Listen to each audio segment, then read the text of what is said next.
All right, Ben Friesen here with the Cherry Blossom Backgammon Championship. It's Saturday, and we have, in a kind of a surprising turn, we have finished the advanced ABT event.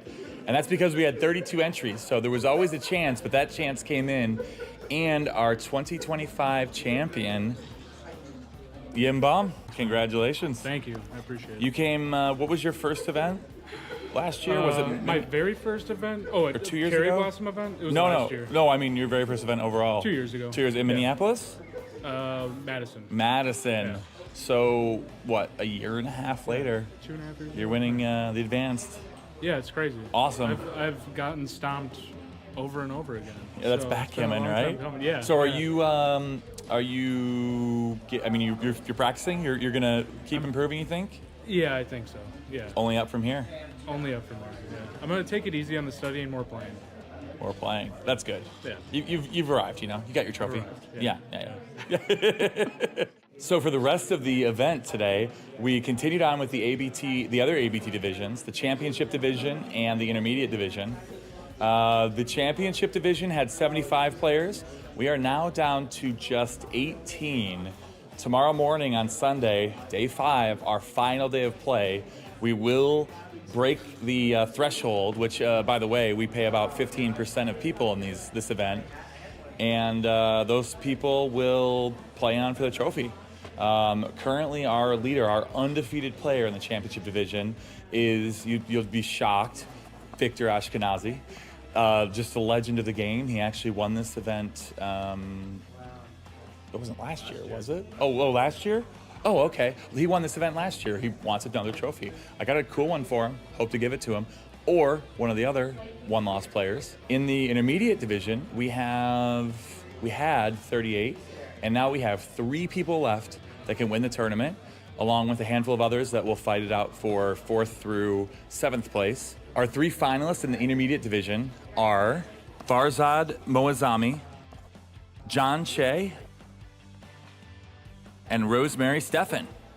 The finals of the Masters Jackpot played today. In the finals, we had Greg Merriman versus Sean Garber, and our finalist was Sean Garber, meaning our champion was Greg Merriman.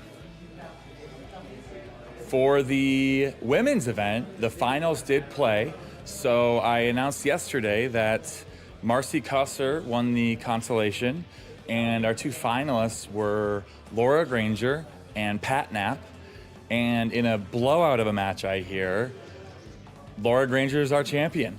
All right, and that's the wrap-up to the wrap-up. This was day 4, and tomorrow, day 5, Sunday, not quite tax day, will be our stunning conclusion.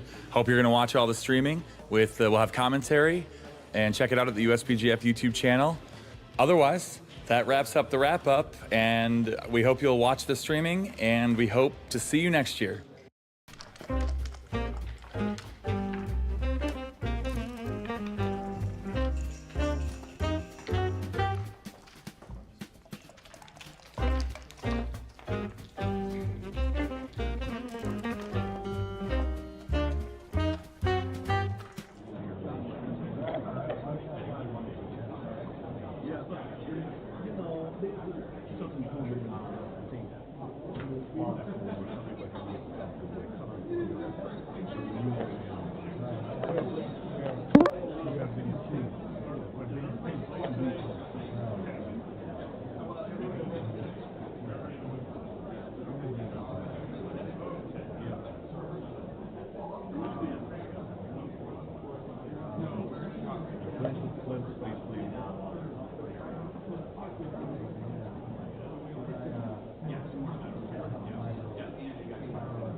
I know. We'll adjust it. Let him finish, like 3-4 minutes, so he sets up the XG.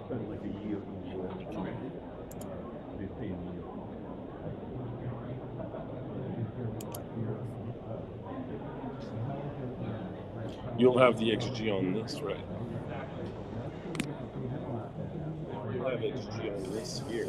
Will I? Once it starts. Not XG. The position. Yeah. I'll see their Yeah, because this here, YouTube is 90 seconds offset, right? Yeah.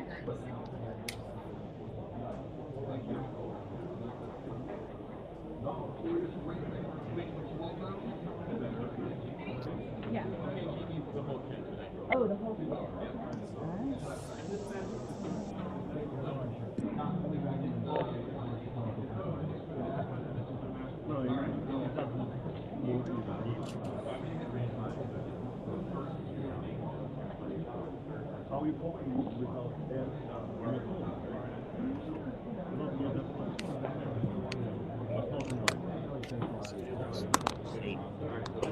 Oh, hey, and look at that. They even set it up with white on this side.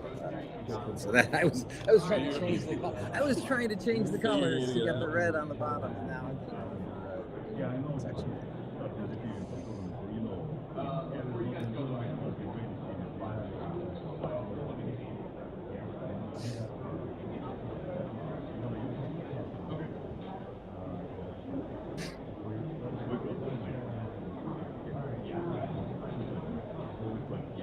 All right, can they hear us? Are we live? I'm pretty sure we're live. Okay. Check. This is 90 seconds offset. So. Oh, I see. All right, so we if we are live, let's get us started. This is a match in a Swiss tournament with Victor Ashkenazi on the top and John Klein on the bottom, as you can see from their name tags. This is a 9-point match. Both players are grandmasters. I mean, Victor may well be a grandmaster of the highest caliber, G1 or G0. I saw his analysis from yesterday's match against Herb Road when he played to a 1.5. Oh my God! You know, I don't know if we should say he's a G1, a G0, or a G-Wiz. You know, he's just incredible. I mean, by any measure, one of the top players, if not the top player in the United States, and certainly one of the very best in the world. John Klein, not as famous as Victor, but he is a grandmaster, which there are fewer than 20 in the U.S. Yep.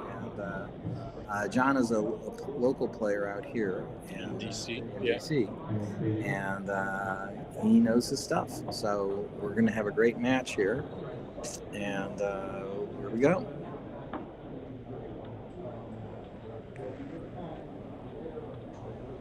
Of the other people that when we look up that are still in the hunt here. Okay. Well, and it should be noted, Victor is the only undefeated player, and I think everyone else may have 2 losses. So actually, we have Sabine Brittman, which is from Germany, that already played Victor. That is 6-1. John Klein is 6-1, obviously playing. Okay. And then Richard Munitz is 6-1. So I imagine Sabine is playing Richard. Must be the case. Yeah. And we have quite a bunch of good players left at 5-2. Chuck Bauer, who's in business with Frank Frigo. Frank also. Kent Goulding. Former world champion, 2-time world champion. Kent Goulding needs no introduction. Kerry Harvie. One of the best young players in the United States. Scott Kellen. Scotty's been a long-time player. He's maybe one of the most fun players in the United States. Dana Nazarian. Also an amazing, he's a grandmaster, highest caliber. John O'Hagan. Needs no introduction, also a grandmaster of the highest caliber. And you know, Eddie Rodriguez, which yesterday was streamed against Victor. Yeah, Eddie is may not be in the grandmaster category, but he's so excited to be here. Yeah, so he's exactly. got a lot of great energy. He's a fun guy to play. Herb Roman and Kit I mean, wow, you're getting all stars there, right? Yeah. Kit Woolsey is a legend, and Herb Roman recently won his very first ABT. For a long time, he was noteworthy as the best player who had not won. But an never ABT. won one. Yeah. So, what a wonderful field of players here. They started with about 75 players. Yeah, And now they're down exactly. to about a dozen. That's it. So, with Victor, the only undefeated player, and you said Sabine and Rich Munitz and John Klein, obviously, who have one loss. So, any of those four can win first prize. Yeah. The other players who have two losses can still cash. Yeah. I guess it's the last player that has one loss. I believe the tournament ends at that point when there's. That's right. So there has to be at least two more rounds because you've got Well, you have one person will be eliminated. John might be eliminated with two losses if he loses here. Yeah. If Victor loses, then it's still three people with only one loss. Yeah. So likely to be three more rounds. Well, it's a great day for Beck. I'm Art Benjamin. I'm here with GL Harvie, and it's been a positional. We see our first cube. John is doubling Victor. So Victor's got a Then you got points on John's side of the board. Yeah. So yeah, it's always tricky when you want to double these kinds of positions. You need a racing lead, which John obviously has, and I don't know much about the 4-7 back game. It's not really a back game. It's not one you have studied yet. It's a double holding game, really. Holding games tend to be takes. I mean, Victor has plenty of time. Has a solid board.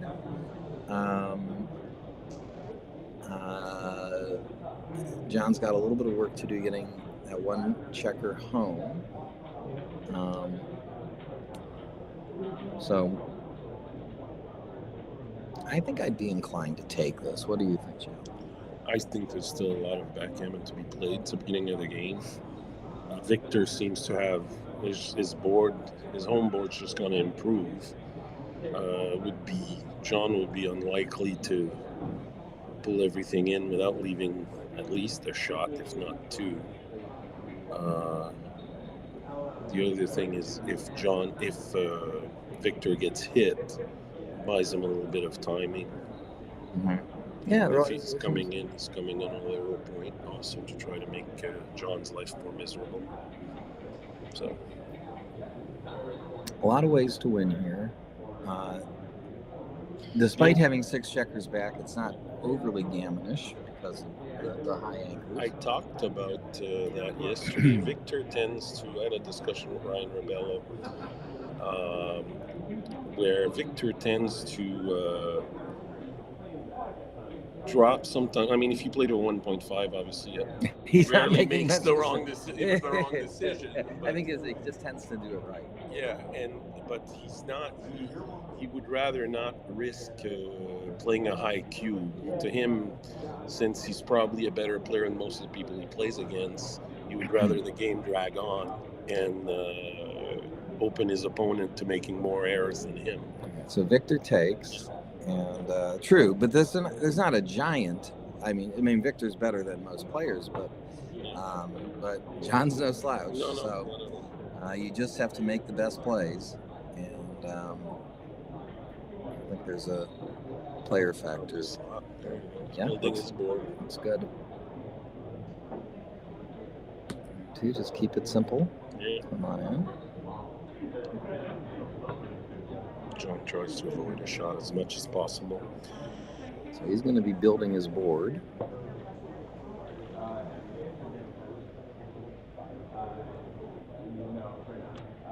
And I think I'd go 11-6 to just try to start clearing that back point. I mean, unless there are bad numbers from here, in which case maybe 6-1 gives you some added flexibility. But I think the thing you most want to do is to clear that back point. So I'd want to go 11-6 just to have 3-5, 3-6, and 5-6 as clearing numbers over the next few rolls. So, but John is opting for flexibility. On the stream, we have Carl James, Dice Man USA. Looks like North Jersey Backgammon Club. If you could get a name, that'd be nice. Also, let us know if the sound is loud enough and so forth. As I mentioned earlier, the stream is about 90-second delays. We comment on the direct feed. So whenever you put a comment in, we'll see it 90 seconds afterwards.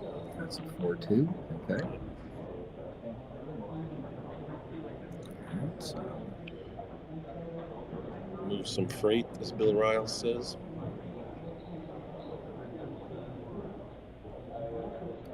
So the 11-6 seems almost forced, and then what do you go 6-1 or 7-2? 6, an extra I think he 6. wants to keep an extra 6, right? So it goes 5-2 for that. It's the 3-point. That's good. Victor doesn't want to roll too big, which is Well, enormous. well, if that's you're gonna not roll bad big, because he gets. We're gonna roll nervous. big. That's how you do it. And, Did you make the one? yeah, I think so. Rule of thumb: make the one. I mean, if you started it, Stronger board. you generally don't want it to be recirculated. Contrary to what we all grew up with in the 70s and 80s, he said, "Oh, bad. 1 point is bad." Now it's more like, actually, 1 point's pretty good. Still a 1 point board for John to come in if he gets hit. Yeah.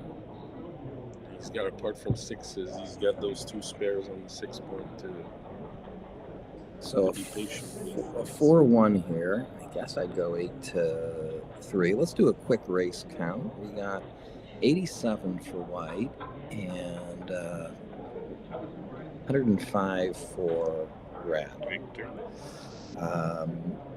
So 18 difference. yeah, and that's 87, and then minus the 5.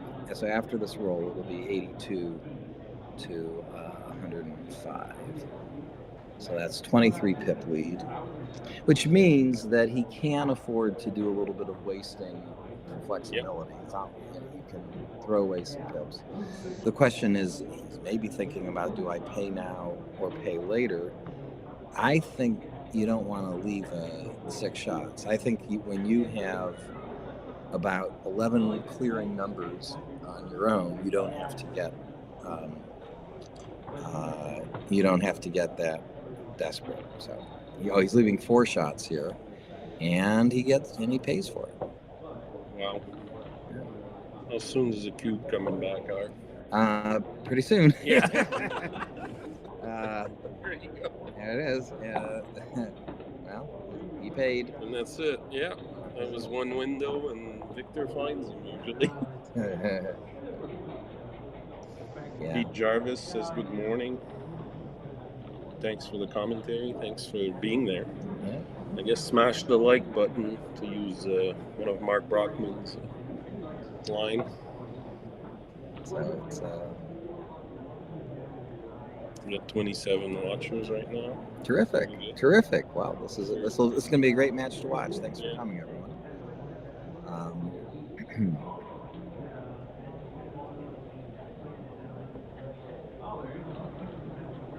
Try to get the usual suspects. Ian, Terry, Alex. It's probably still early over in California. Yeah. That's where you're from. Yeah, I'm in Los Angeles. Next year, I'll be in New York for 1 whole year, from August to August. So, any people out there? To play there. Yeah, for sure.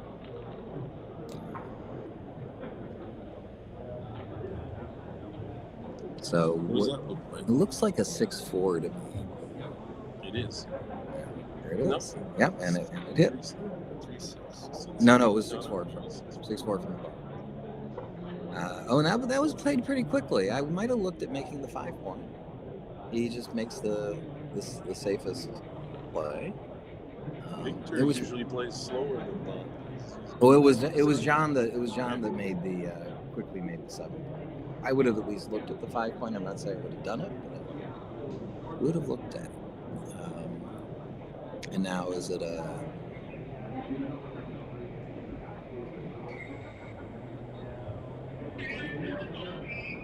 It's like double fours there. Yeah.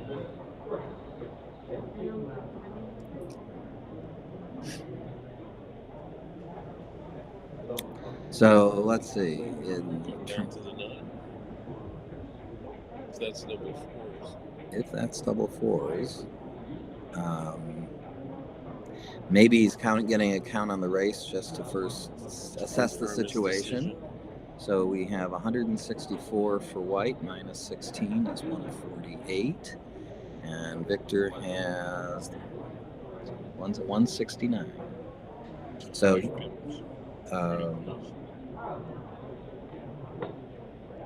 so close enough that he says let's break contact. If the race is close, we don't want to be hanging back too far.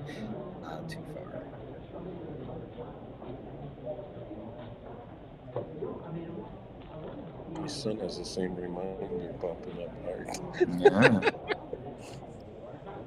That's good.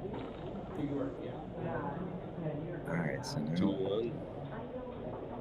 all right, one more. Well, again, John's a little bit away from any kind of cube unless he cleans up his position here. He now has a pip count of what, 100? Looks like 132, and Victor has, quick before he plays this, Pete Jarvis is looking 163. For you to be in New York for a year. Thanks, Pete. Look forward to meeting you.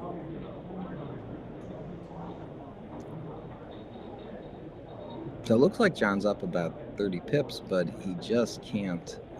Still plenty of contact. Yeah, no, I mean, if he had like both the 5 and the 7 point, he's got these 2 towers.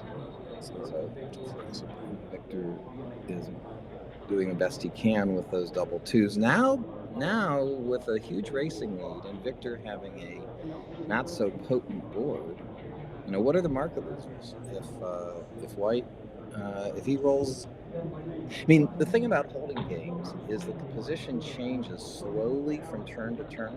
So you generally want to get those doubles in early because it's like you're playing against time. You're playing to, once you roll that big set of doubles. Now, on any given roll, it's unlikely, but in the course of the next 5 rolls, you are likely to get a double. So if you've got a big racing lead and Victor has no board, I think I would be inclined to be doubling here. Hey, Marty. Hey, Marty. Marty, you're welcome to join us if you'd like. How lucky we are to have Marty Storer joining us. Why don't you take a seat right in between us? Experience that. So we can talk. Oh, Shield, no, stick around if you want. Okay. Well, you have wisdom, you 2 guys. I'm just, I'm here for. Okay, what do we have here? Well, so what we have is John's got a big racing lead, and Victor has a not so potent board. So I'm wondering if John should be doubling. I don't think so. Simply because he's got. If he had 4 on the 13 instead of 2 on the 13, 2 on the 14, I might. So even if it is a double, I mean, even if it probably is not, just because it's probably clearing both those points. But if he may lose his market with certain doubles, what do we got for a pip count? So White's got 99, 141 for red, and I've got 116 for White. Okay, so that's a big. And now John's on the roll, and so you want to.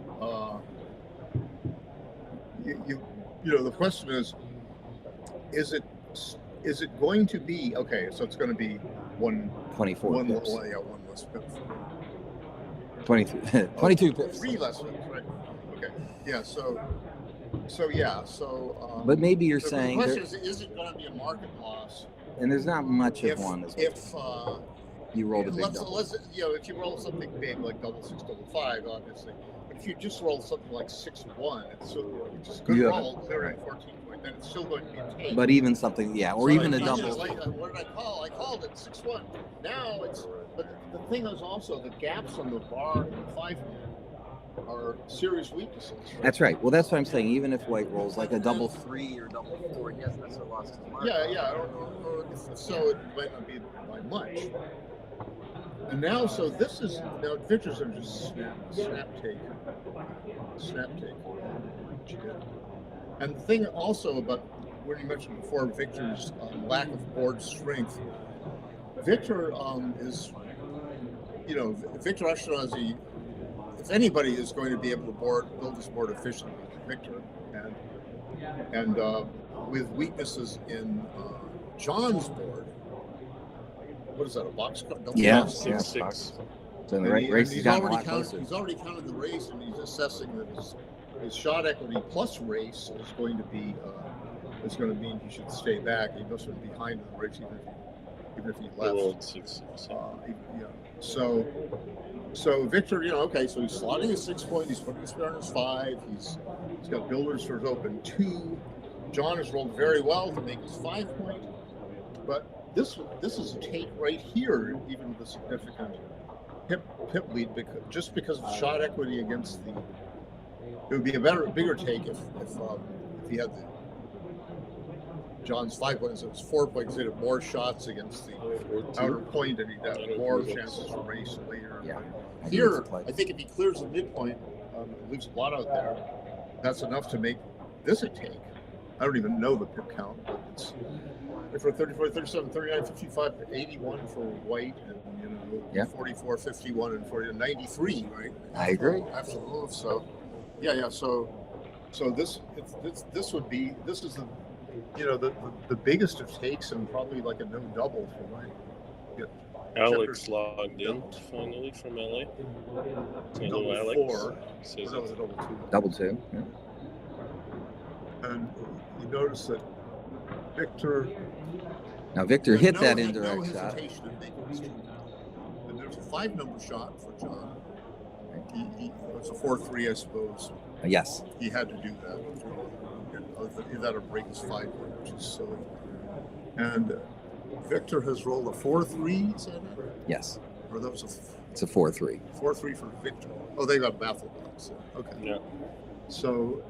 Yeah. So Victor is thinking whether to break his board or run to the 14 himself. And he, to assess whether that's right, you have to look at the racing chances if you stay. Look at the risk if you go. My guess is that he's going to. Okay, now are we? Okay, so I see this. The stream on the right is behind us. Okay. This is 90 seconds behind. Okay. This is on YouTube. This is live. We're commenting on All right, and they're hearing us. Okay, so Victor breaks his board because he thinks it's too risky to leave. I'm not at all sure he was right, but now he's happy. He's happy about the outcome because he is able to run safely. Now, I can't do EPCs in my head like Art can, but I'm saying that I'm going to say that Victor's an underdog. He's not like the worst underdog in the world or something like that. That's a 3-1, I guess. I'll say his EPC is about 76 for this match. Okay. I think it might be 76.02. All right. Well, I have no idea. So I can't do it fast. So now, John has got a gap on his 4 point, and so his 4s are semi-wasteful. 5-1 is how he'd play like a 6-4. He goes 6 off 5-1, and now he's got a 3-2. And Victor has one checker off. He's, it's not too far-fetched that he might win this game, especially over the cube. And there's a 4 to fill a gap. 6-2. And Victor rolls double boxcars or something like that. Yep. That's how he played them, anyway. That's the end of the, that's all she wrote. Yeah. All she wrote.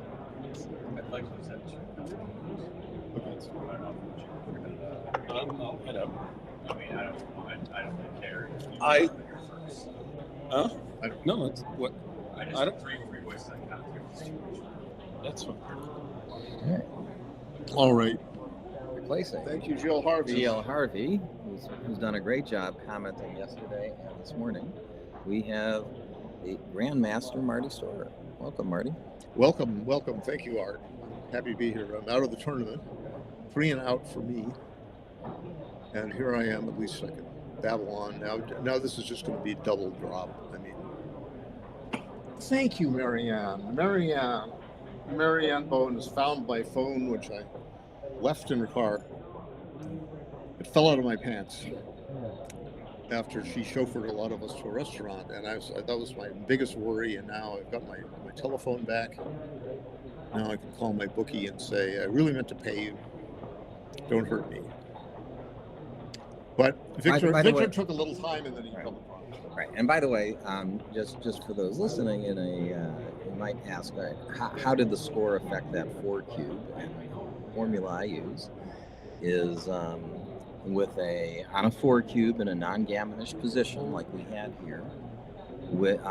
Normally you need to be about 22% to take, and though a little bit higher at this when you're close to the end of the race. And for every pip difference, it lowers your point of last take by 2%. So if he would normally take this around 22-23%, he could take this with as low as like 19%. So within a 9-point match, that formula works pretty well. Yeah, so he didn't have any 19%. No. It was Victor had a solid half 4-roll position, and John had a sort of wishful 4-roll position. Very wishful. So Victor took a little bit of time over it. I suspect Victor knew darn well it's just double pass, but to play deliberately is a good thing to do. In other words, you don't want to telegraph to your opponent what you know about a certain position, right? Oh, this is just, or unless you think you might. He's paying attention, in this case, to your pauses and what you're doing. If he's paying undue attention to things like that versus just looking at the position, then you might be able to induce funny cube actions just by, for example, pretending like you're not sure it's a redouble. But if you do it too transparently, then your opponent might think, oh, now he's trying to play games with me here. Are we gonna be okay with your computer, Jeff? Yeah. Okay. My phone's over there. Just sure. This is. We got low battery here. Yeah. This is the YouTube feed. Yeah. So we have the YouTube feed with a chat, so I can. Yeah, but I have to part. Oh, you're gonna take your tablet. It. Okay. All right. I just need to plug it. So Okay. Oh, thank you. That's really good. Players are on break. Okay, sure. Okay. Yeah. So thank you. Where you can see each other. Thank you, Jill Harvey. So we've got Art Benjamin has a laptop with an XG In case we need it. open, and in the middle, I've got a laptop with the camera and the position and all that stuff. Is there. Okay, so we should feature both of us here. This is my. Okay. Bud and Jeff, or Lauren Hardy, or Abbott and Costello, or 2 of the 3 Stooges. You knucklehead. So, yeah, so hopefully we can be good commentators and react to the chat here. So Alex Asagian, hello. Alice Pete Jarvis, he runs the Northern New Jersey Backgammon Club. Dice Man USA, I forget who that is. North Jersey Backgammon Club. Okay, that might be Pete Jarvis, or it might be one of his minions. So, good morning to all. This is the Cherry Blossom. Now, what round is this, Art? I believe Eight. This is the 8th round. Victor is the only undefeated player. He's 7-0. John Klein and 2 other players, Rich Munitz and Sabine from Germany. Sabine Brinkman, yeah. Brinkman are 6-1. And then there are another half a dozen or so players who have 2 losses. A very strong field. And any of these final 4, Victor, John, Rich, or Sabine, can win the tournament outright. The others still are eligible to cash or second. Otherwise. So I think we have at least this round plus 2 more. Is like the likely. Wow, that's cool.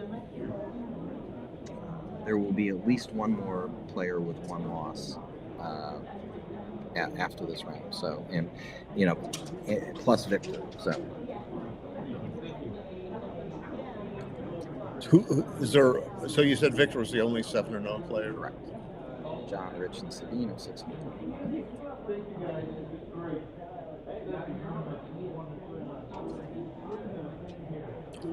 Well, what do you know? So they're taking a break. So what is a 4-0 lead to 9 in match equity? 5 away, 9 away, 73%. Sounds right. I keep relearning match equity tables and then forgetting them. Nah. I don't use mnemonic tricks like Art does. I just use my dwindling memory. Dwindles as I get older, and I'm getting older every nanosecond. Yeah, I like actually recommend having your match equity table memorized. Start small with a 5-point match. And when you have that solid, grow to a 7-point. And I have mine up to a 9-point match. Because as much as I enjoy calculating, I don't want to calculate if I don't have to. And by memorizing the numbers instead of calculating an approximation, you're going to get a more accurate number. So I have a little, as those who read the USBGF Primetime Magazine, I have an article on memorizing match equity tables, and I use a phonetic code where 5 away, 9 away, 5 and 9 get a consonant sound, L and P, and my mnemonic is lip gum, and the 5-9 is lip, 7-3 is gum. So when you say what's 5 away, 9 away, I say what's the word for L and P? Oh, it's lip. Oh, yeah, it's lip gum, and gum is 73. That is called. And if that sounds crazy, it's called the phonetic code, the major system. The major system. That's what I was looking for. It's been in the English language for over 200 years. If you want to study it, learn about it, go Google major system mnemonics. There are even websites that will provide words for you. I sometimes use them when memorizing new credit card numbers and stuff, turning them into a few words. It's fun to do. Art Benjamin, exponent of the major system. Now I use the minor system, which is when you use the major system, but you make mistakes all the time. No, I mean, I like, there's Neil's numbers where you Art can explain. So Neil's numbers would say, the formula for Neil's numbers is 36 minus T over 5. T being how far the trailer is behind. Am I saying that right? No, it's how much the trailer needs. How much the trailer needs. So the trailer needs 9. 36 minus 9 is 27. Over 5 is 5.4. What do you do with that 5.4? You say, well, if the score were tied, it's 50%.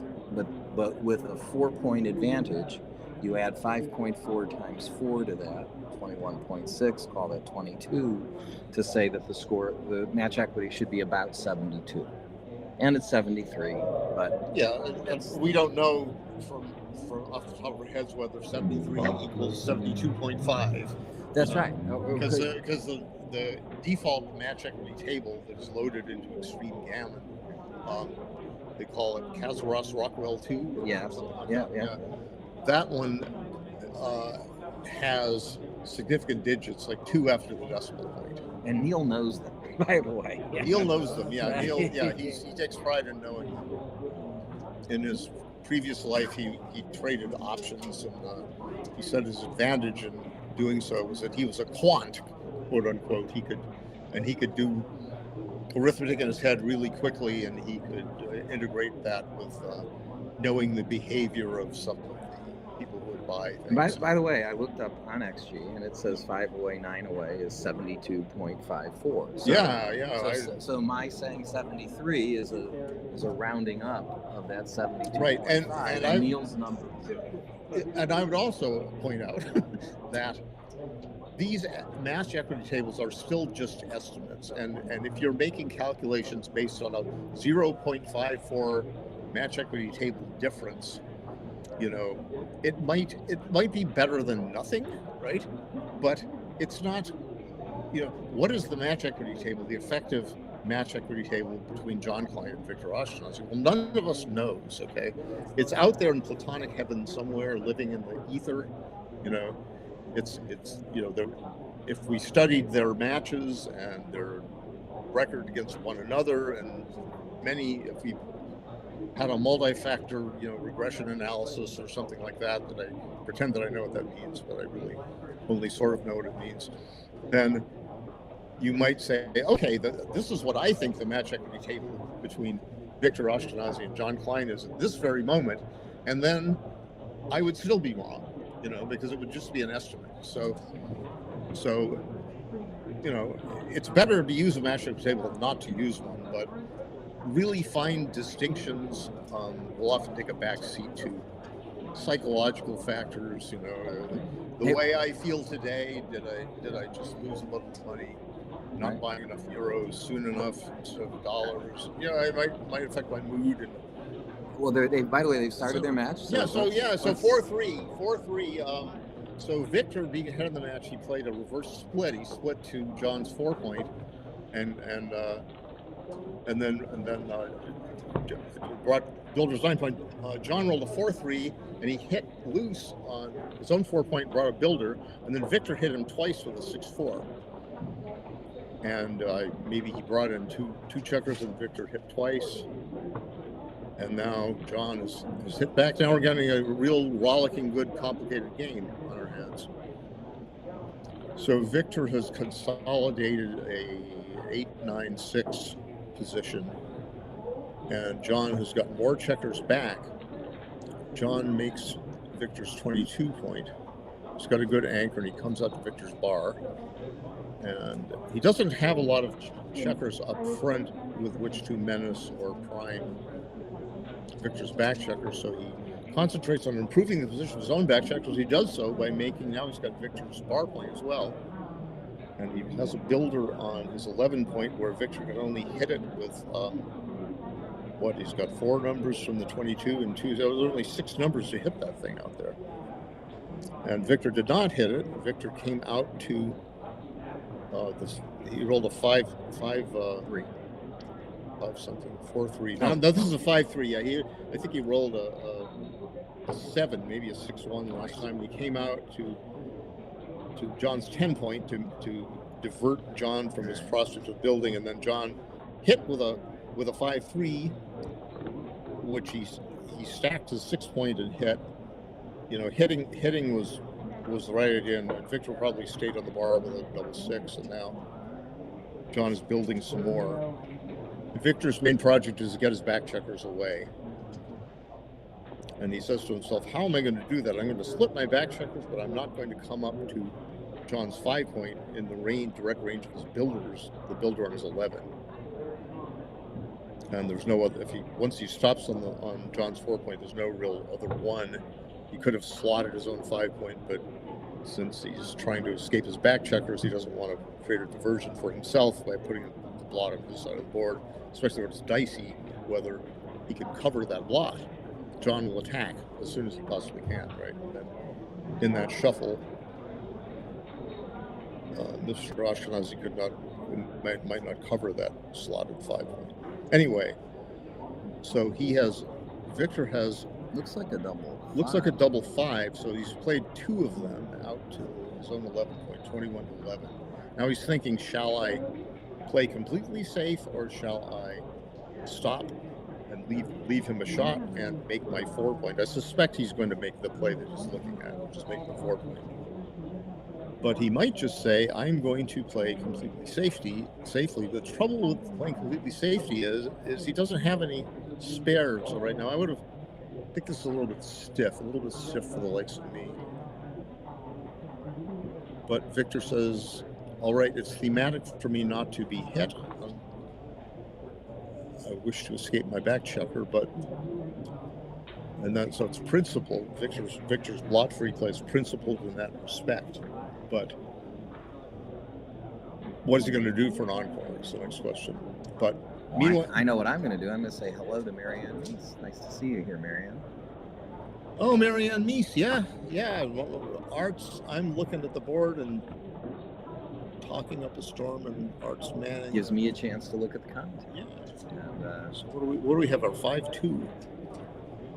John Klein has a 5-2. We're gonna do something fancy, I think. I just don't know how fancy. Is this fancy? 37 for red.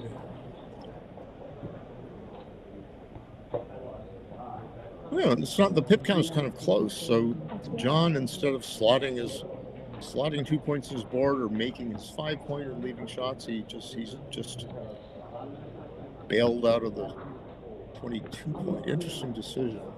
At any rate, and Victor then made his 4 point from the stacks on his 8 and 6 point, and now John is he's moving his back checkers out, and he's trying to keep his solid structure in front of Victor's blot behind his blockade, and Victor hopped out into a double shot, knowing that he must escape that back checker.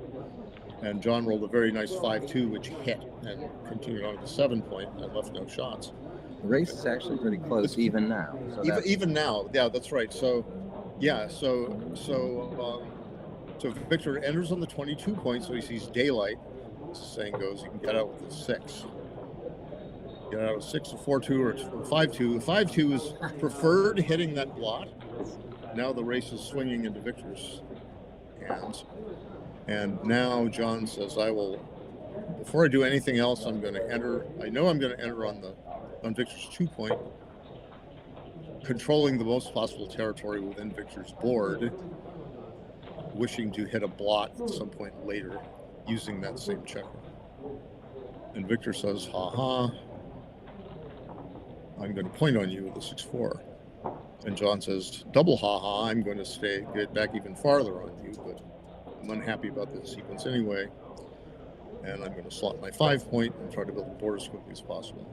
And Victor says, am I going to double him yet at this lead in the race? And he says, no, I'm not. And I want to point out that not only does Victor have a lead in the race, he's 5 away from winning. And at 5 away in non-gammonish positions, you can, what I call, take 5.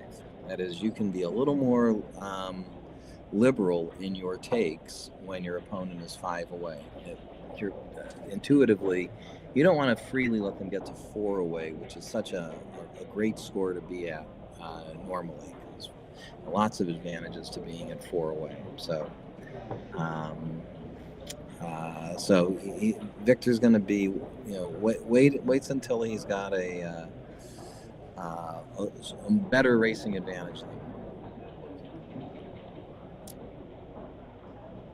Yeah, another part of that calculation is the diminished recube equity, or the elevated. So I'm sorry for the takers, elevated recube equity.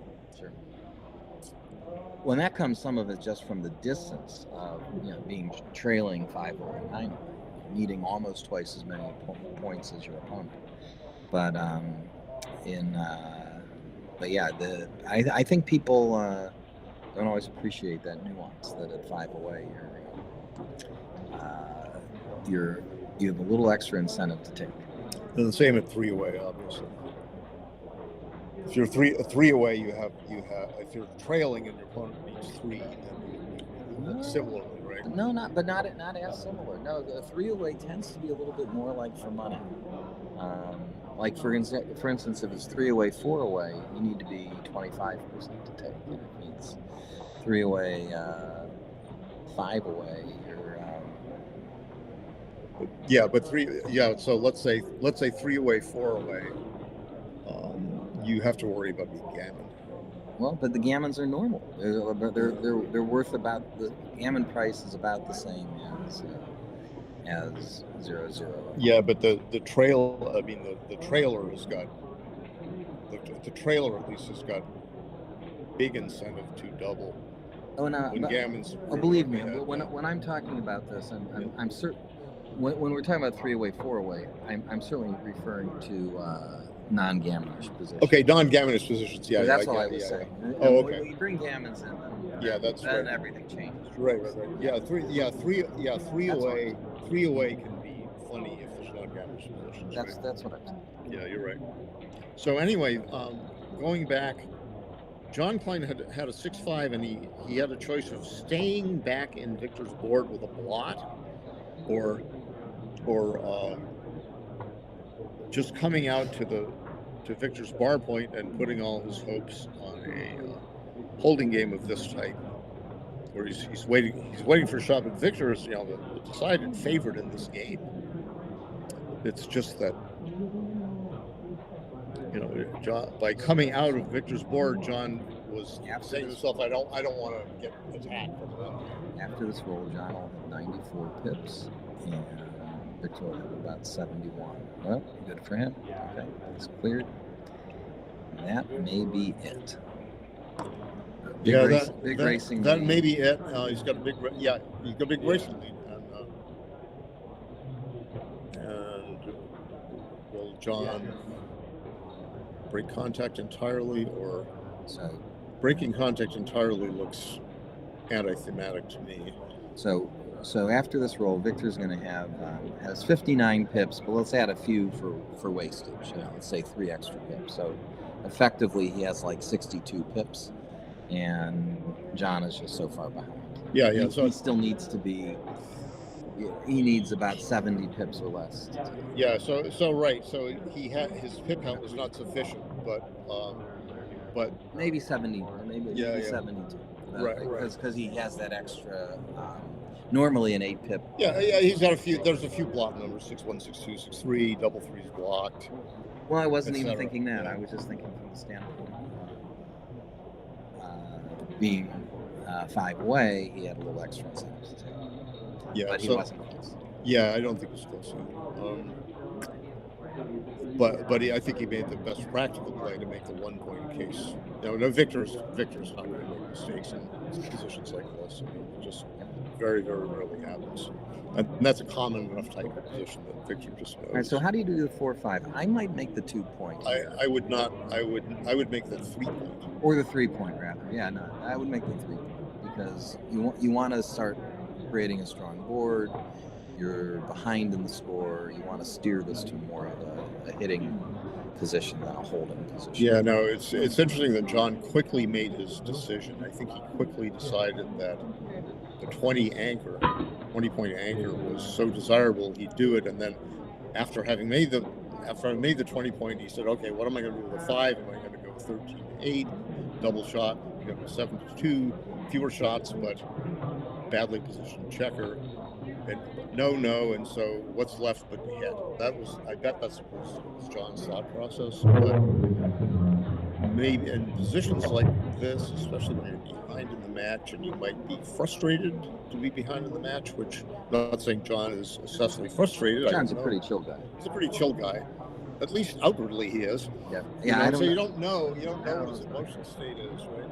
But my own emotional state matters to me in making my own decisions. I try to assess, like, am I feeling pouty because I just, lost a race where I was way ahead or something like that?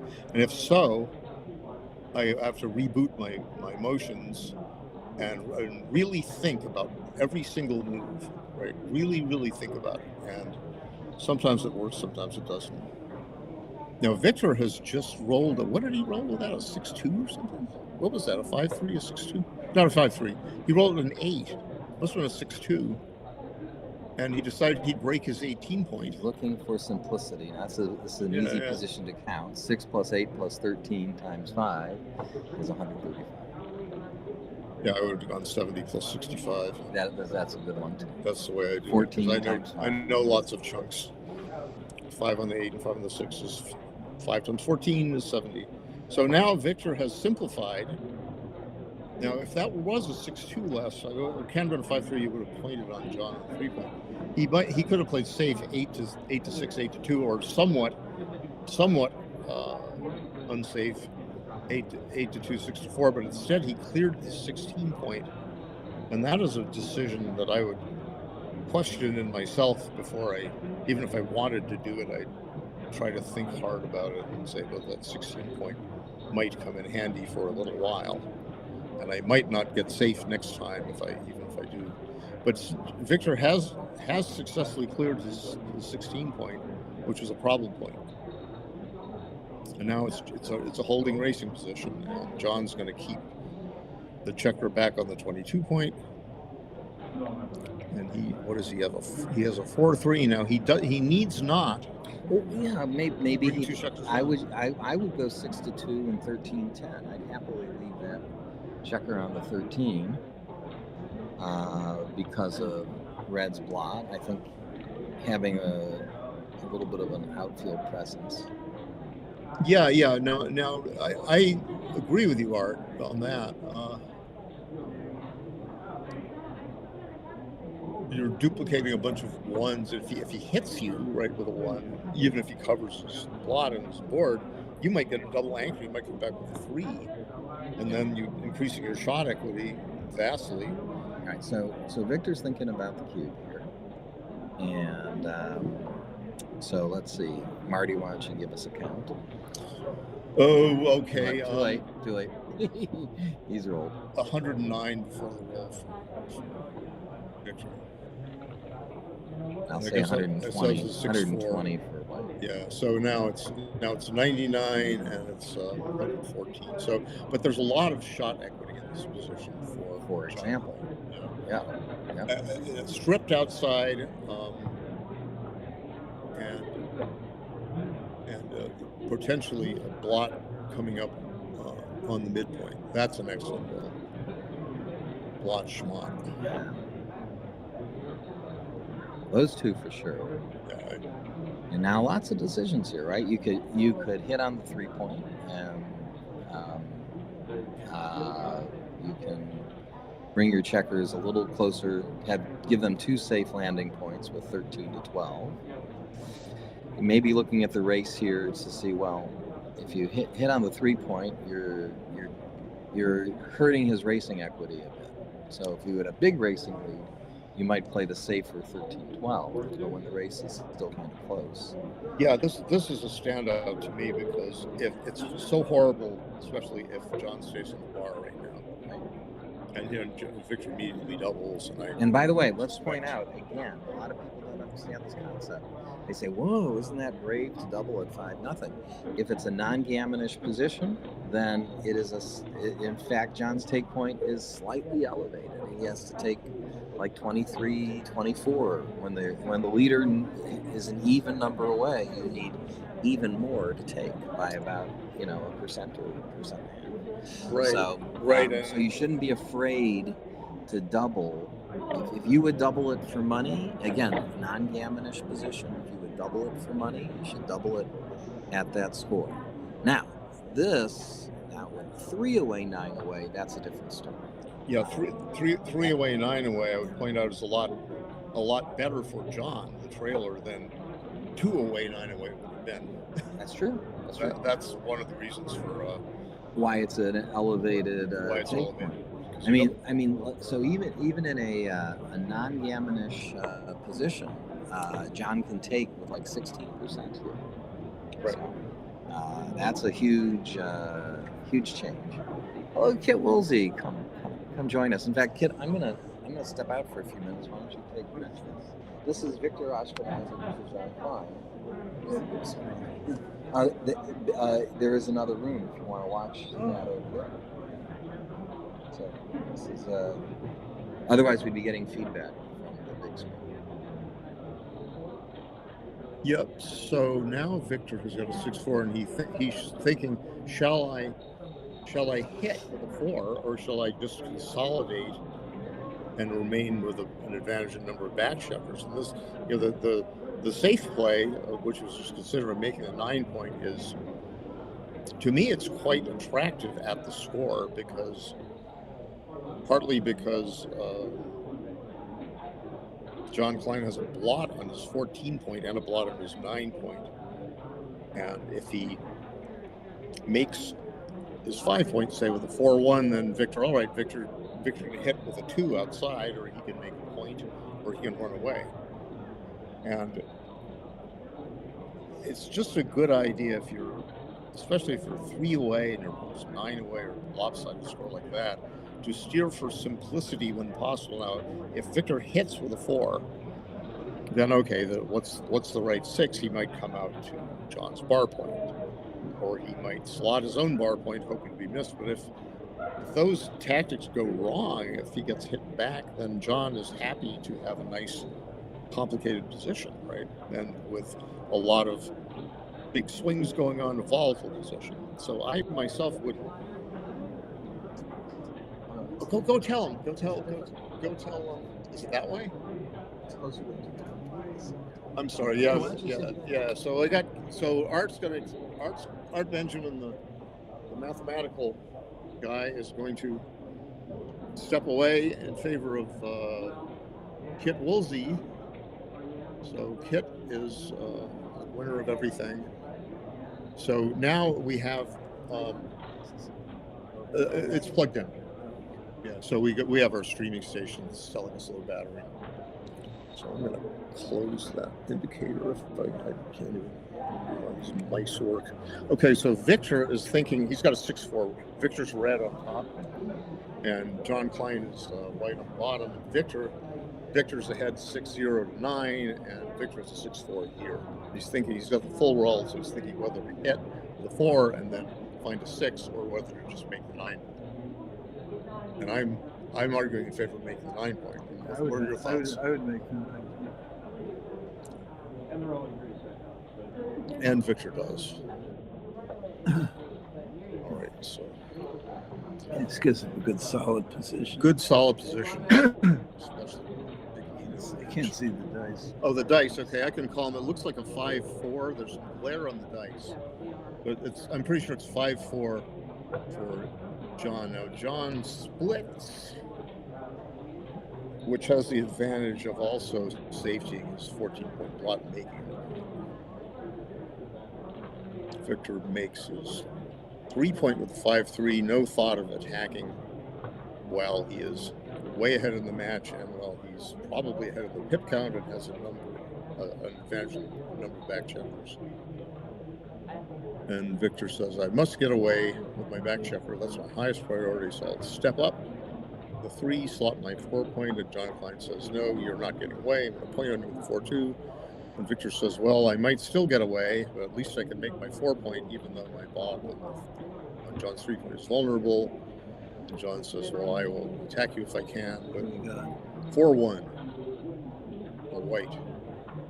So he's going to make the 5-point. This is what I would do. What about you, Kit? I played it pretty quickly, so he could have saved. He could have played 11-6. No, I think I would have played 11-6 So what's the old pip count? 36, 52, 72, 98, 138 for white, and we've got 129, so it's pretty close. It's pretty close to pip count. So, but yeah, the cost of getting hit is something, but if you're not hit, you get to a position like this, and Shall you double from here is white. From who? White? White is behind Why? 9 away to 3 away. That doesn't make sense. I mean, even if it goes point on him flunk, it's not clear that he's lost his market by much. So I think he would lose his market in that case. Oh, he'd Maybe by not he'd by lose it, but not by. It's not a blowout loss. Yeah, so now we've got double box cars. So John, this is going to be 2 of them, and this is going to be 4 of them. These are pretty easy. Yeah. This is a huge roll, actually. Yeah.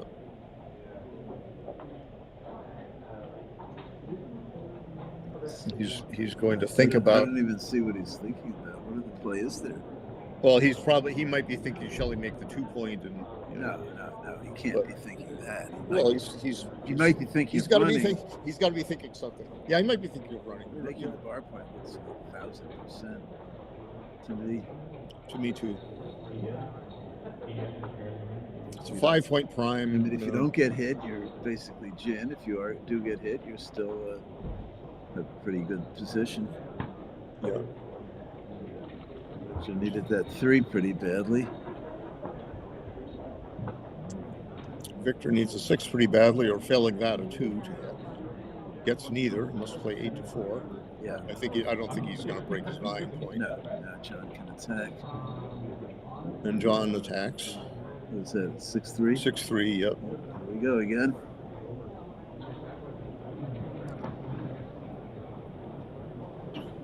Not much to think about in this play.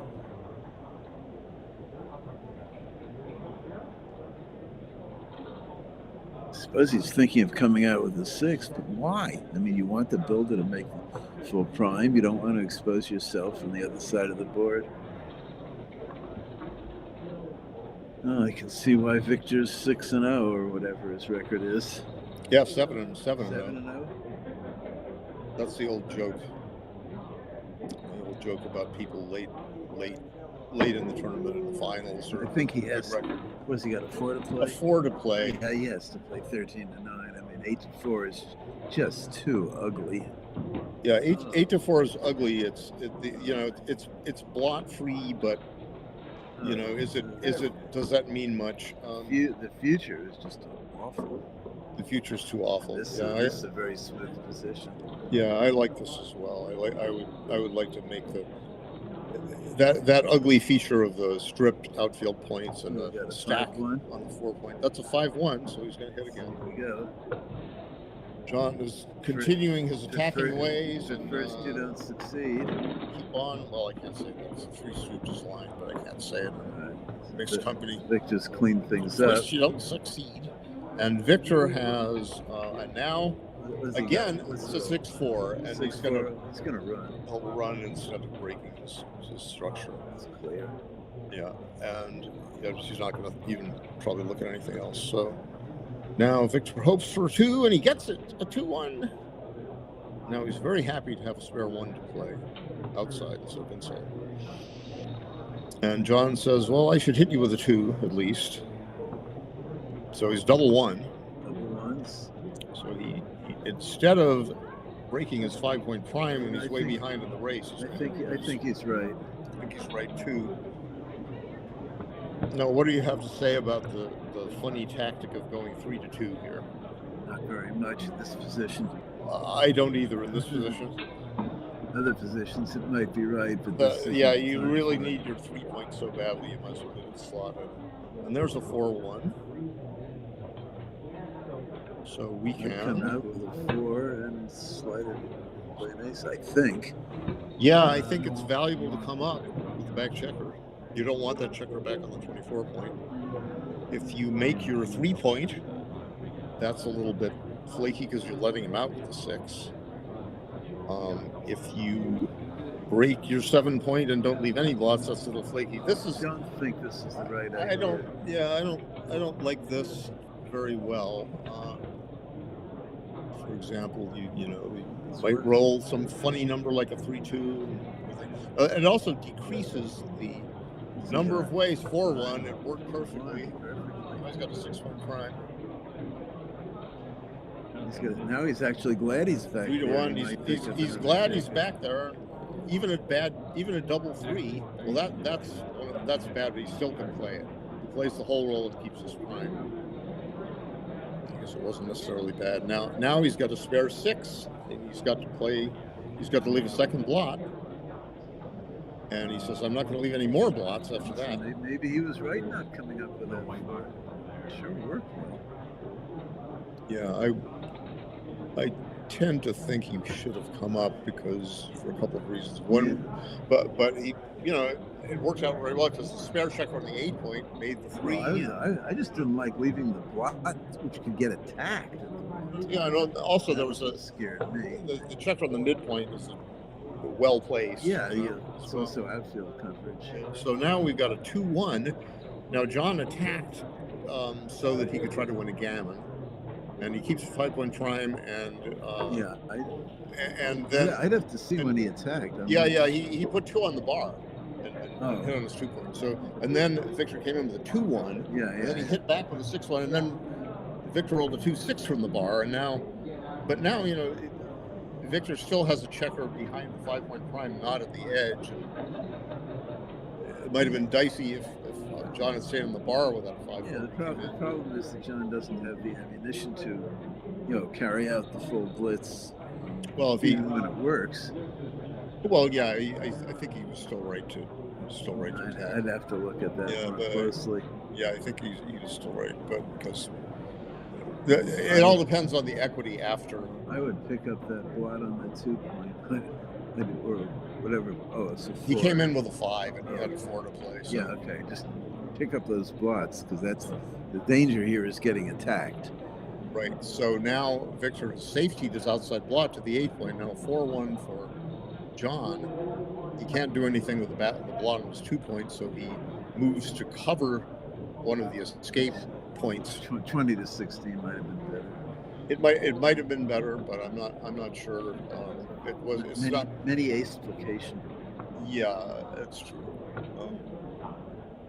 And you'd have multiple indirect shots aiming at your 8 point instead of one direct shot. All right, now John wants to slot the 8 point as fast as he can. No, he's going to move a 4 to the 14 point, and he's thinking about a 3, no doubt. So that's what he does. Yeah. It gives him the best chance. He rolled an immediate 1-6, and it gives him the best chance to slot the 8 point, as you said. So. Yeah, slot the 8 point, cover it. Just close your eyes to the enemy 1-6. Yeah, now he's okay. Now this What does he got? He's 2-1, so he makes his 14 point. That's reasonable. It's another spare for the 8 point. It's another spare for the 8 point, but it's less. It's fewer ways to slot. Fewer ways to slot. Yes, but once you've slotted, you've got another cover. Yeah, but the same effect would have been achieved by moving, let's say, to the 15 point. There might have been one less number to. Anyway, this is now fairly routine. Bring the man in, slot the 2 point, cover it. Yep, prime versus prime. Prime versus back checker. Just walk the prime home. Yeah. So we've got now. Okay, so now John has to watch out for the effect of his double 4 and double 5. He wants to be able to slot his 2 point with either one of those numbers. Double 6s is already taken care of, so he can slot his 2 point with a double 5, 7-2, and he slots. The doctrinary way to do this is slot the front of your prime, cover it, keep doing that, repeat until. So he still has a double 5, 17-2. Yeah, he played good. that a little quickly. He should have stopped at the 12. I don't think so. Oh, well, stop at the 12 point, yeah, maybe. The double, yeah, stop at the 12 point is okay. He still has 17-2 with a double 5. Double 4 is less. Double 4 is still all right. He goes to the 7, 5 points in the spares. 6 is good. You can just cover it. Come in. Bring the next builder in. Yeah. It's not doing any good on the 8 point. And a 1. Oh, now Victor's getting advanced. He said, I'm going to clear as quickly as I can. 5-2. You'd really love to get those snaps. Shot at a second checker. Yep, and Victor says, well, now I have achieved my goal of, he just rushed to clear the lots on his board. He clears 3 points safely, and he did. And now, if Victor rolls a double one, that would be really bad for him.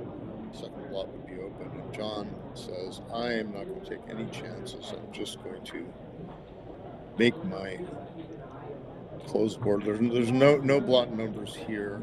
I still think he probably should play 6 to 5, even though double sixes leaves a shot. I think the future is more important.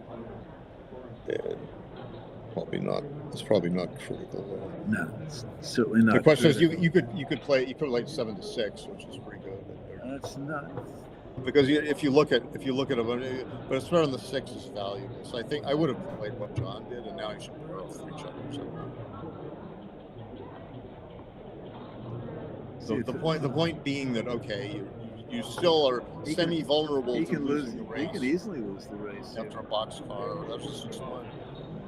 And many 5s that Victor could have rolled after John took off 3 checkers, left 5-point open, would force him to leave and have no more shot at it. And the extra checkers would be good for John in any case. Extra checkers off, including to win what I call an undeserved gammon. Anyway, Victor's not rolling anything special, so yeah, this is the expected result. Victor will play on, hoping for 2 1s and double 6s. There's a 2-1. Oh my goodness! Victor does not roll a double 6. John better roll another 2-1. Oh darn! What a killjoy! But Victor could roll 3 doubles and then win that way. But I think, it doesn't matter. He didn't roll a double. So now John Klein is on the scoreboard. 7 away to 3 away.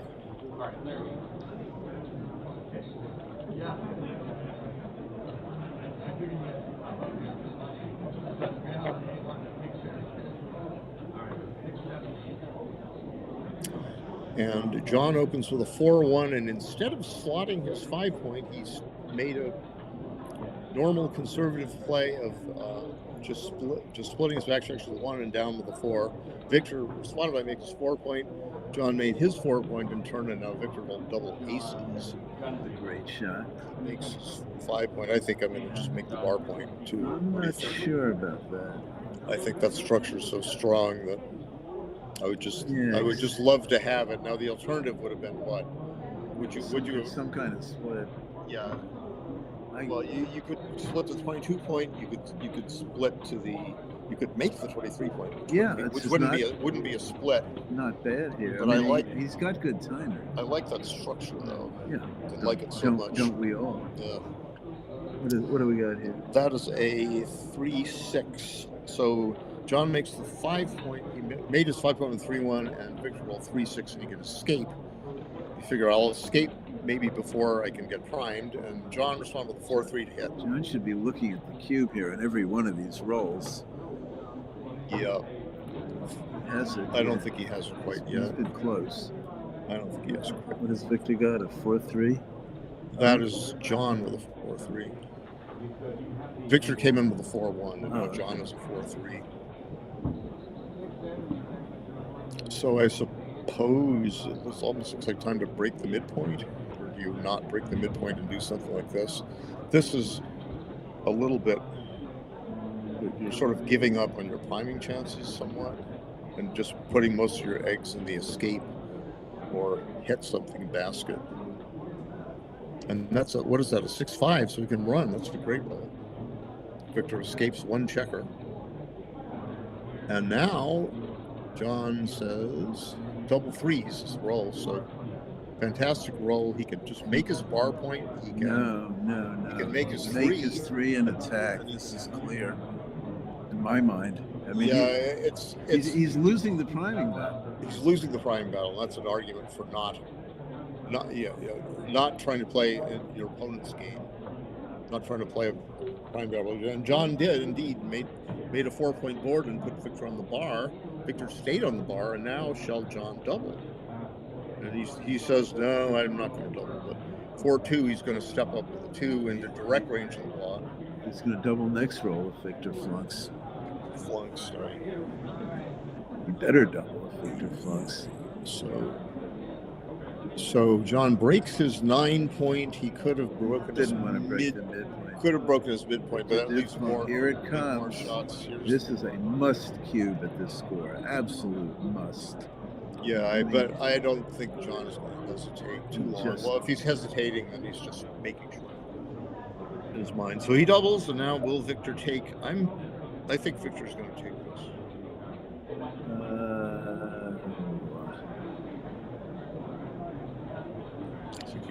I think he's going to take this. He's certainly going to. Whatever his decision, I bet it's going to be the right fact decision. that John has 2 points does make a difference because that slightly devalues the extra point. Which all right. So Victor argues drops. For, argues for taking. Yeah, Victor drops. I mean, chances are Victor was right, but I don't know. It's very tempting to take that even at the score. Now Victor wouldn't have much of any cube equity. That's one of the factors.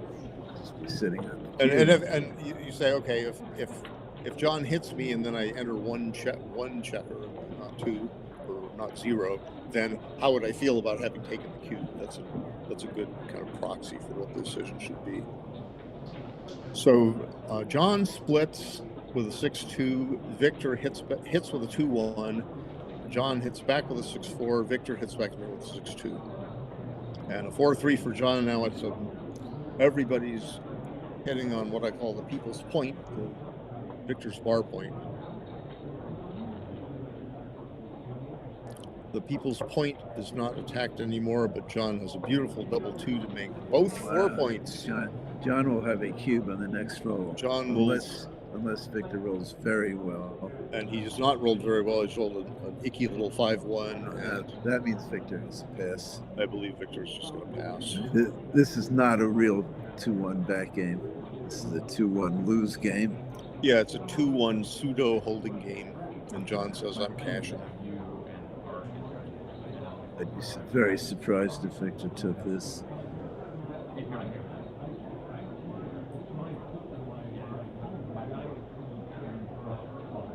I wouldn't even be so sure it was a money take.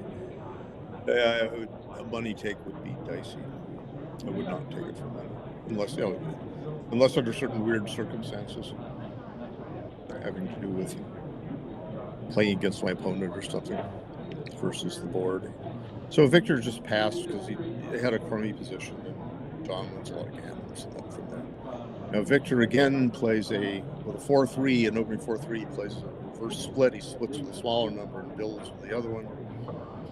He wants to get a nice holding game, racing game, and protect his lead that way.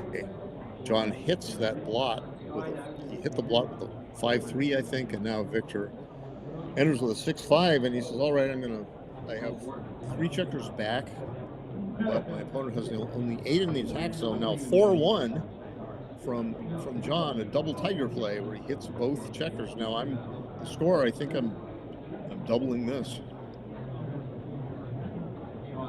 So John needs 5 points and Victor needs 3 points. And John has got 2 wonderful points slotted in his board. Victor is on the bar. He's got an anchor. And Victor will have to, this is sort of advanced match play thinking. Shall I take this when I don't have any? If he passes, his opponent gets to 5, which is not happy, and it's not a very gammonish position. Right. So I too I'd be tempted to take because he's only got 8 checkers in the attack zone, right? And it's a long game. There's not much danger being blitzed. Yeah, only 8 in the zone means he's not. Well, and you have an anchor. Yeah, and he's got an anchor, and it's one of those positions where you think your opponent might do everything at once, make the points, hit you, prime you, but he's got to do those things one at a time. And while he's trying to do those things one at a time, you might get lucky and you might hit him, or you might miss your blot and you might make a better anchor or an up front. So anyway, but be that as it may, Victor actually passed that double. John started by making 4 and 3 points. I think it must have been with a 4-2 and a 5-3. And after Victor rolled a 6-5, Victor just rolled a double 5 and made a 3 point. He's got one checker, one back checker gone, and now Now John Klein has got a 6-2. And you want to say something about splitting your back checkers against such a front position as Victor has? Yeah, I'll give you one word. Don't. Yeah. So now he's played a 2. Oh, he's played a 2.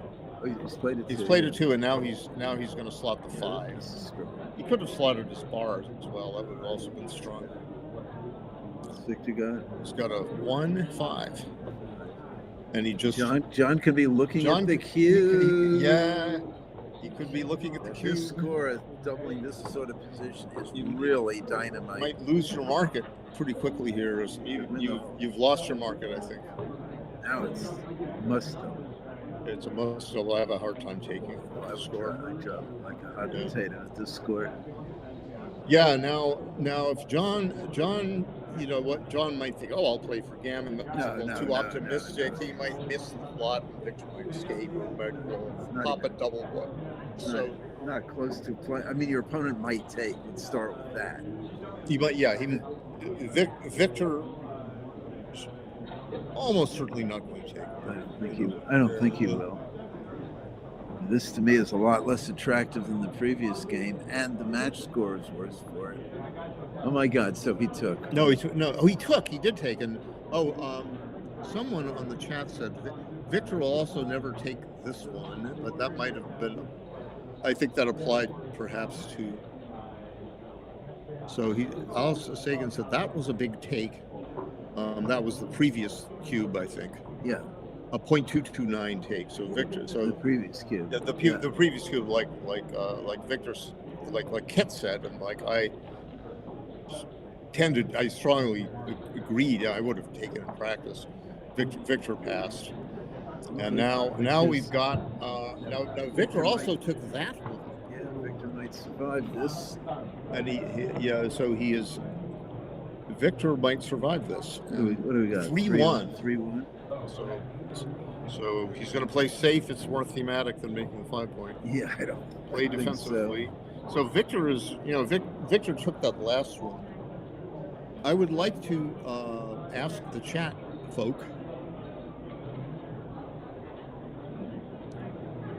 I would like to ask the chat folk what about Victor's take in the game where John doubled at 6 points for Victor and 5 points for John. Does anyone out there in TV land wish to put that into? There's Kid. There's me, the ugly one on your left probably. It's on my right. And now John Klein with a 6-2. Oh, the baffle box. I don't know whose that was. I think this is Victor's 6-2. Because I think John just brought a couple of checkers in for his 9-pointer. Not a great roll, Victor. Terrible roll, but he has to minimize shots. That's a double 3. So with a double 3, he can. Gee, it's tough. It's a little bit tough. He could make the 18-point and find a 3. I think you make the 18-point and play 13 to 10. He could simply make his bar point and say, I do not wish to be. It'd be nice to count things, but if it's worked out at any rate, John. The advantage of the way John played double 3 is to make a 5-point prime, so that if he does hit, he's really in great shape. If he hit anything, he'd be in great shape without the bar.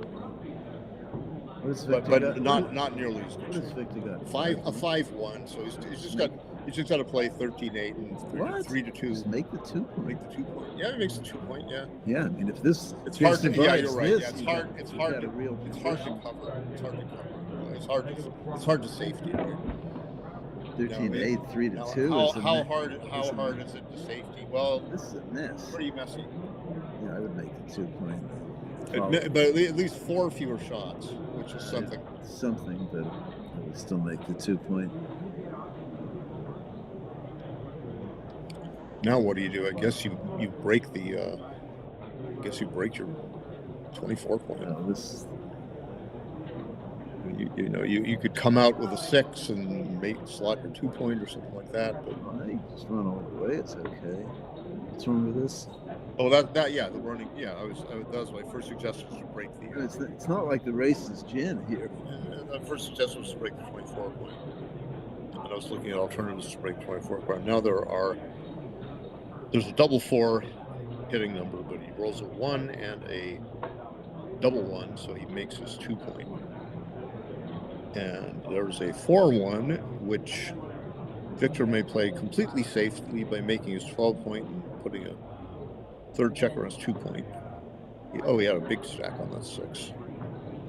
John still has got significant shot equity from this position. What is that? 5-3. So I believe he should just move his forward checker, back check, somewhere. I think 21 to, yeah, there, and now play 7 to 4. I think this is right. I think so too. It's important to put pressure on Victor's outfield point. Yeah, and by keeping the 24 point, you've got long-term shot. Now, John's considering coming out to the bar point. I don't like this as well because I think that there are probably fewer. It gives Victor too much. Fewer bad numbers. And that is a 5 what? Is that a 5-2 I see? Is it a 5-2? Can you tell? I think it's a 5-2. And the chat is saying Alex Sagan has put in the 3-way, 4-way cube decision, and it was a pass by 0.10. Yeah. 1.10 pass. And Oliver Squire makes a smiley on the chat. So now, so what we have here is Victor, one of the best players in the world by any standards, has just made 2 major cube decisions. Errors. Major cube blunders. Yeah. I think perhaps they were due to his assessing his own skill as being greater than that of John Klein. Well, I think he. So why didn't he pass the one he should have passed? I don't buy that. I think that's true. I think I think he just plain blew it. That's it. Yeah, that's a good point. Or his emotions got the better of him, and he thought one thing at one time and another thing at the next time. That's inconsistent thinking. Is now keep possible. in mind, Victor has real cube access here. Yeah. No, I mean, he's not there yet, but I don't think he's there yet. He's very close. Yeah. Now he's played safe with a 6-5, and John is going to split if at all he can. Now he can. But to 3-0, it's a 3-5. And he says, "All right, I really want to hit that checker, so shall I break my board a little bit and leave it?" Victor's not quite the right position to double yet. I would not. Well, first of all, he could win a gammon. He could win a gammon, which. And John does have good enough winning chances in this position to take, I believe. Yeah, I think, and also if Victor merely wins 2, he's up 8-5 profit. Well, that's not the issue. Does John have a take now? Oh, he has a take now, I believe. Yeah, I mean, I don't dispute that. I mean, just look at all the blot numbers. Well, hitting doesn't win for him. It doesn't win, but it's. Yeah, that's right. It's 6-1. He doesn't win, but now Victor says, point on you. Double ones. I think he just makes the 4 point on his head. Oh, come on.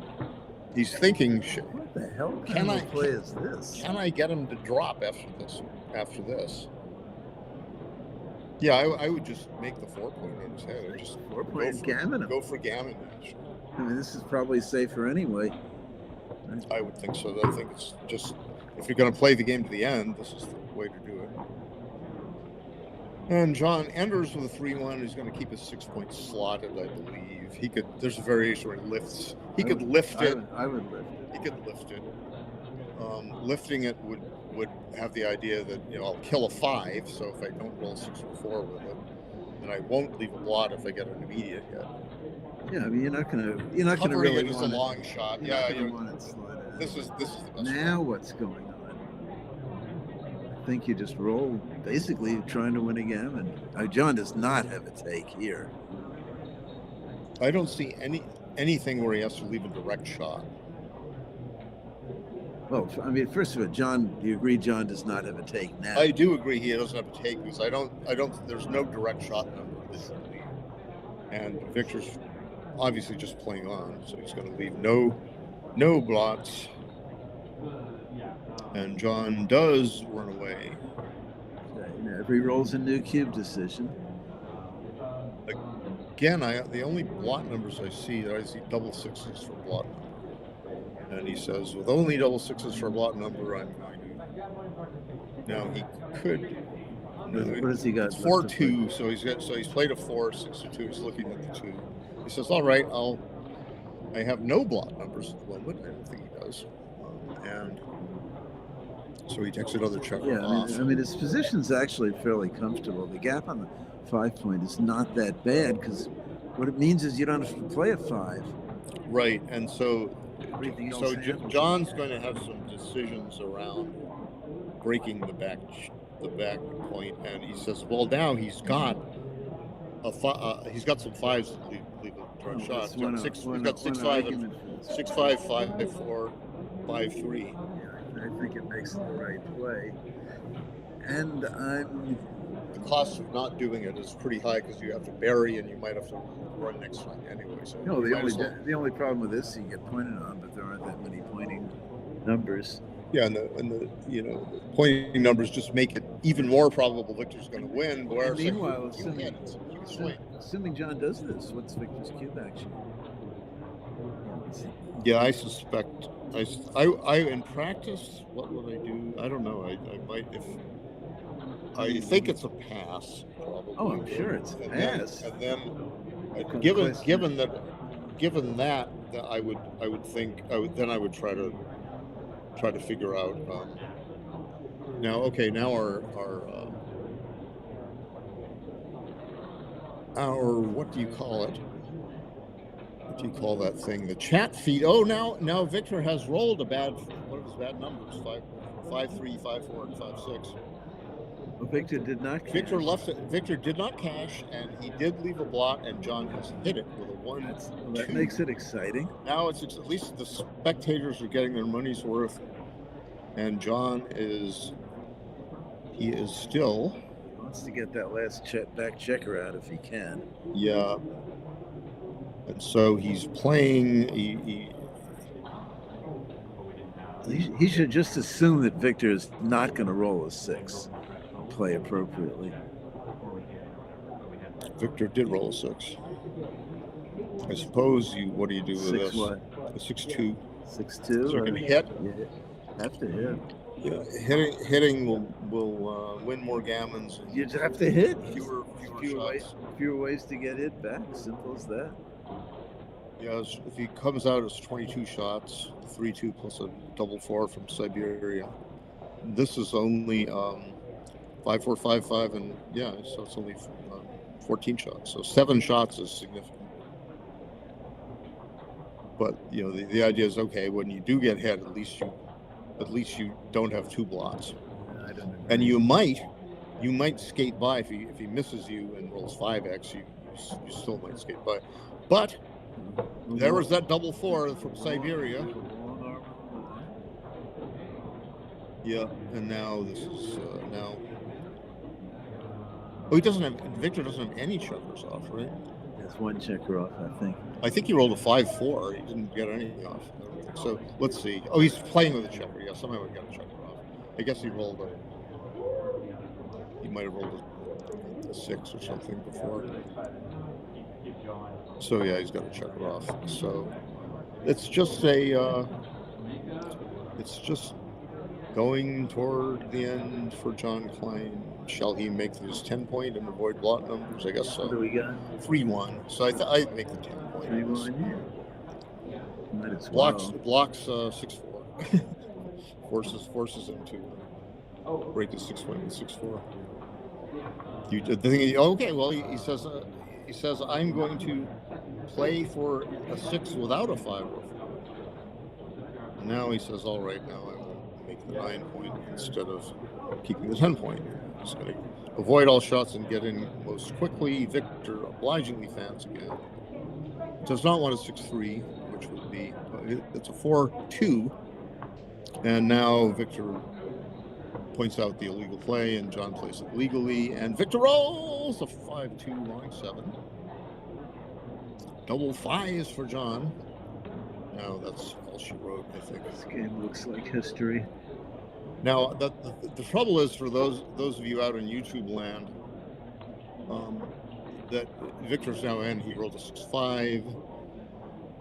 I guess it doesn't matter what he does really. He's not going to leave the check. He's not going to move from 8 to 7. That would be wrong. It doesn't much matter at all because Victor's winning chances are so bad, and he gets an extra checker off, but he still has an odd number left. Beginning of the end for John, rolling a 1. Victor takes 2 off. He needs double 6s. Somebody tell that man he needs double 6s. He can still roll by rolling boxcars, but he cannot win anymore, I don't think. So he resigns. I think Victor cost himself a lot by not Yeah, he could have. cubing there, assuming John would have passed. Yeah, I think he would have passed. I think he would have too. And I think I would have. I don't know if I would have doubled or not. I would have been counting and trying to estimate gammon chances and the like. I mean, the gammon chances are just plain small. They were small, so given that they were small, I would try to figure out how small, etc. But my inclination was to just double and see what John would do. I mean, remember, you don't get full. He has overage on the gammon anyway. True. Yeah, That overage means a gammon on 2 is 1 point more than needed to win the match. An undoubled backgammon would be just as valuable. Now the players are taking a break. John Klein has come back from 6-0 to lead 7-6, 2-9, 2 away to 3 away. And while they are taking a break, I am going to take a slight break. Marianne Bowen has returned my lost phone. Now I'm a happy camper. Kit and I are straggling up from our perches, and I'll be back if Kit wants to be back, and Kit will be back too. So hang in there. We lost our chat visitor, so I'm going to have to try for that again. It's plugged into nothing. It's plugged into the computer. Oh, it's plugged into the computer, and what is the computer doing for us? Not enough.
Hello, I'm Marty. I'm back again. I'm the only one sitting at this commentary table now. And what do we have here? We have got John Klein, a favorite in this game. He has just rolled a nice boxcar, but Victor has rolled a nice 5-1 to hit and make a 4-point prime. John hopes for a nice juicy 3 back. 2-1 fills the bill.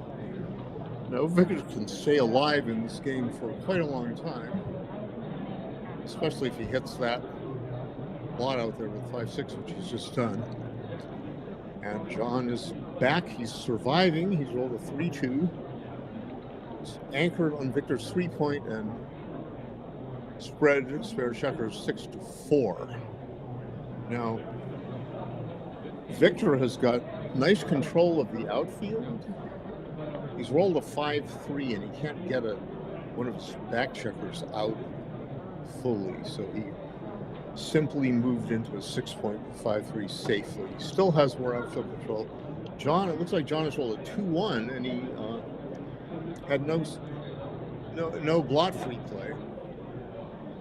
And so he maximized builders for his 5-point by moving 10-7. Victor replied with a 5-4, and he couldn't escape a back checker. And he had nothing better to do than play into his 4-point safely. John has not made his 5-point, or you could have been sure that you would have seen that on the board already. One of his numbers is a 4. It looks like a 3. Yeah.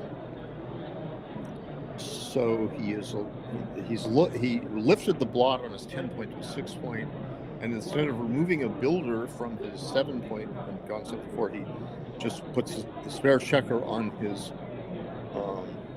What was that? That was a double 4. Okay, that was a bad throw for Victor Ashkenazi. He could not for the third or fourth time in a row. I think the third time in a row he couldn't escape a back checker.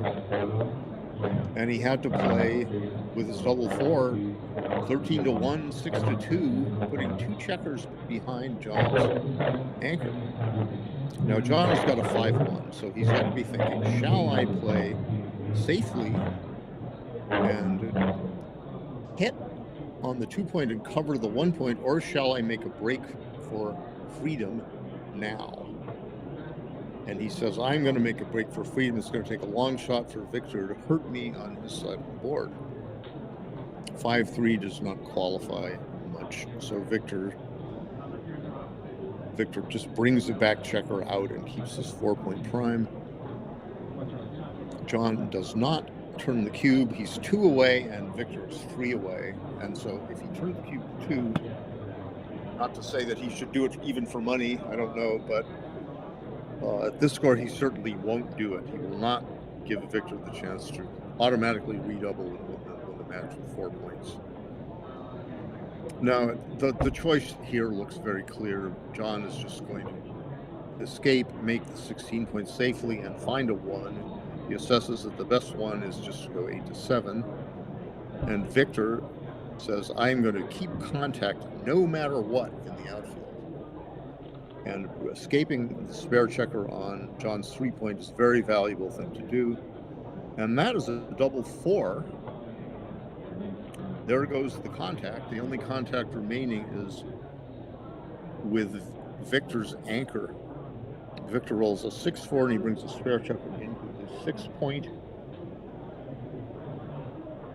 And we have 93 pips. You know, obviously John Klein's way ahead of the pip count. He's got 93 pips. I think Victor has 114 pips, and John just throws the cube. And Victor would need cubeless roughly 25%. A little more than 25% actually, because he might want an undoubled backhand to take that cube. He wouldn't have cube would be dead at 4 if he took a redouble.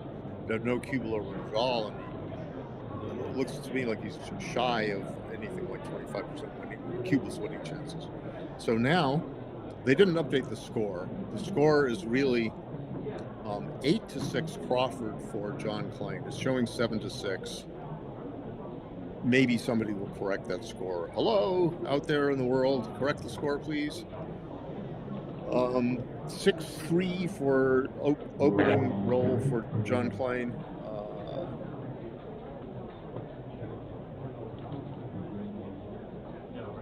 And Victor rolled 3-2, split and down. John made the 18 anchor, and then Victor hit him. And now John hit him back, and Victor pops out to the 18 point for contact. Victor does not work. Again, the score you're seeing on the board is not right. It's 8-6. John Klein leading in the Crawford game. It means Victor Ashkenazi, one of the best players in the world, cannot double at all. Because the first game at which a player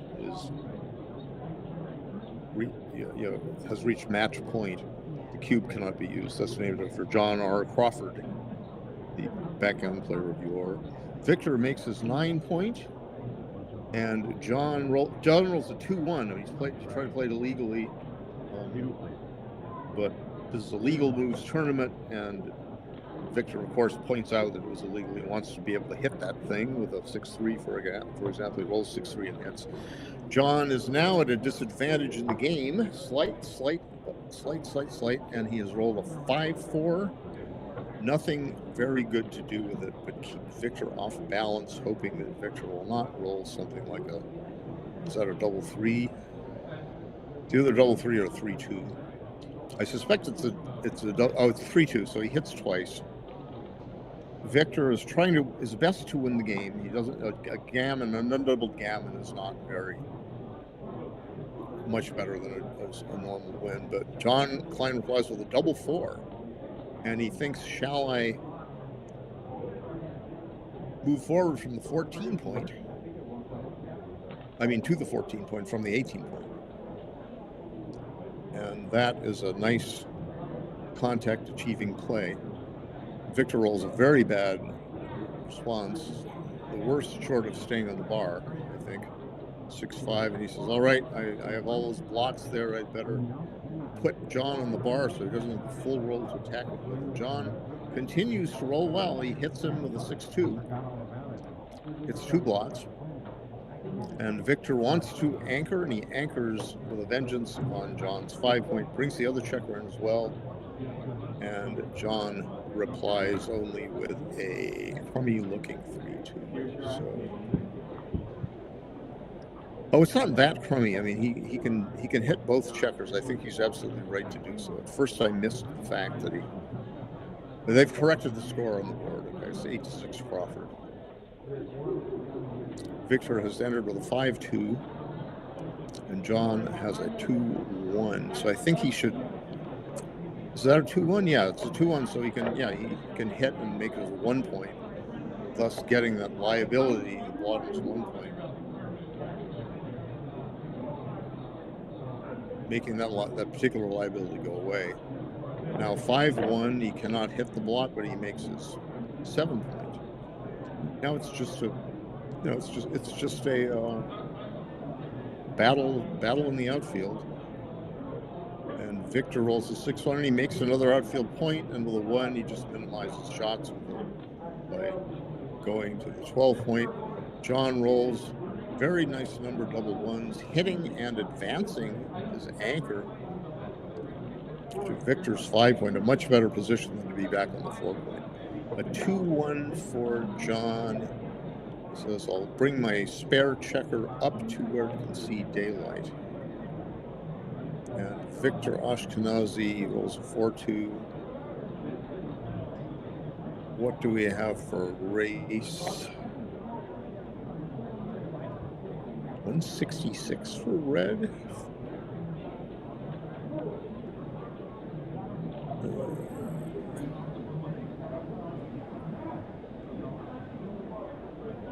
No, 150. No, it wasn't that bad. It was 2 pips better for red or something. Okay, so. But now, if he does that, what is he going to do with a 3? Okay, he says, I'm not sure he's right to break his 7 point like this. He could have broken his midpoint.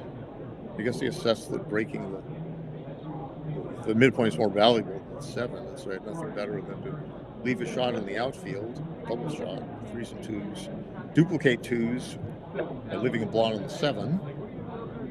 At least he keeps the midpoint. So he made that move quickly, right? I'm not sure whether he should have just broken the midpoint and kept his 7 and 8 point. But now Victor hit, and John is hit right back with a 6-5. And a 4-2 for Victor, not a hit.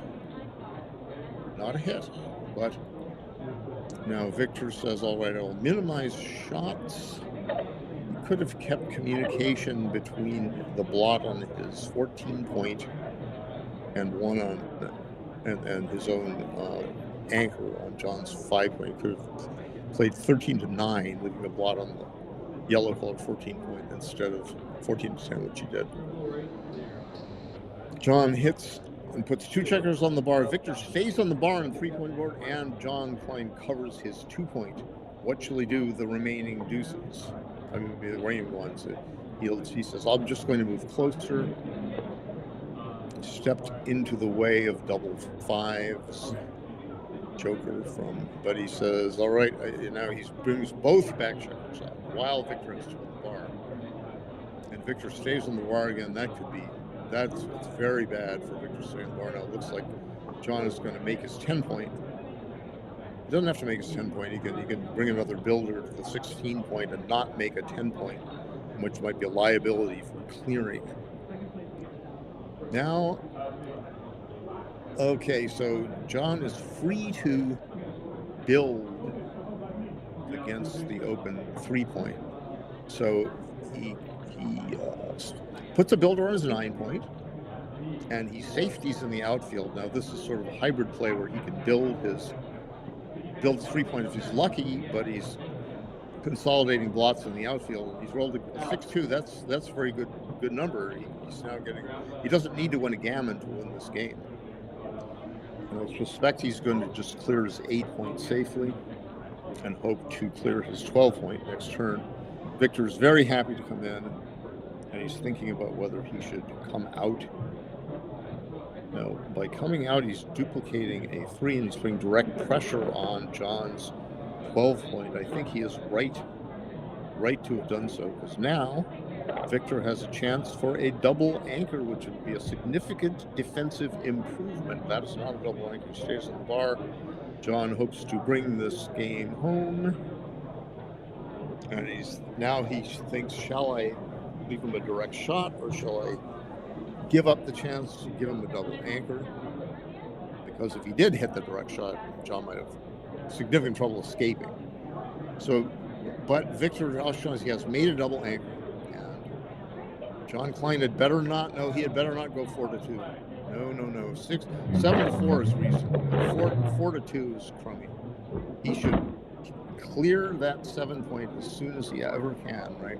Because Victor has not developed his board yet. He has good outside prime. Now he has made his 4 point.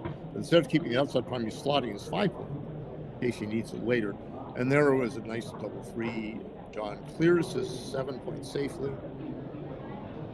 And Victor now makes his 5 point, and he makes his 9 point. So there's a broken 5 point prime and a 3 pointer board.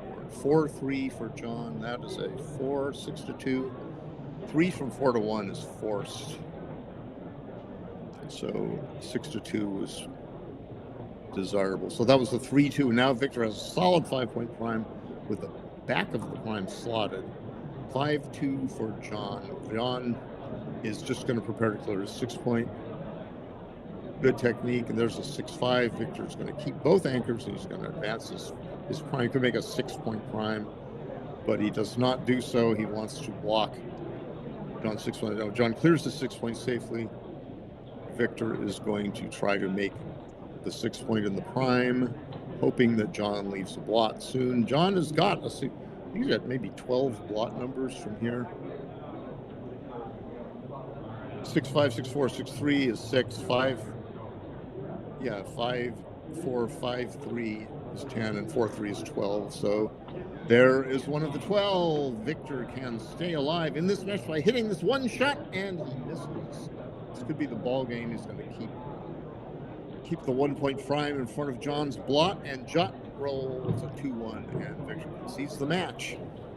Very nice. So now there is no undefeated player. Both John Klein and Victor Ashkenazi have won 7 and lost 1 match. I think perhaps there will be more 7-1 players. Now I've lost power on my station that is connected to the internet. I could bring up another window on this computer, maybe, but I'm not sure that wouldn't just obscure my ugly face on this screen. So I guess I'm going to step away from the board and see if there's another match coming up on the stream station. So thank you for being with us. This is the Cherry Blossom Championship 2025 in the Washington, D.C. area, where the cherry blossoms are now in bloom. This is a Swiss system format where many matches are played, and the winner is the one with the best record, 1 loss at the end. And Victor was contending to be an 8. If he won this match, he would have been 8 wins, no losses. But John Klein, who had 6 wins, 1 loss going in, won. So John Klein has 6-1, has 7-1. Victor Ashkenazi has 7-1, and a couple of 6-1 players, at least a couple more. So at least one player, other players, are going to have 7 wins, 1 loss as well. And it's coming down an exciting finish. Yours truly's excitement ended after his first 3 rounds, where he lost all 3 of them. Good point is I can sit here and drink Diet Pepsi and have my little fun commenting. I hope you all are enjoying it. And I will step away and come back presently.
Oh, for the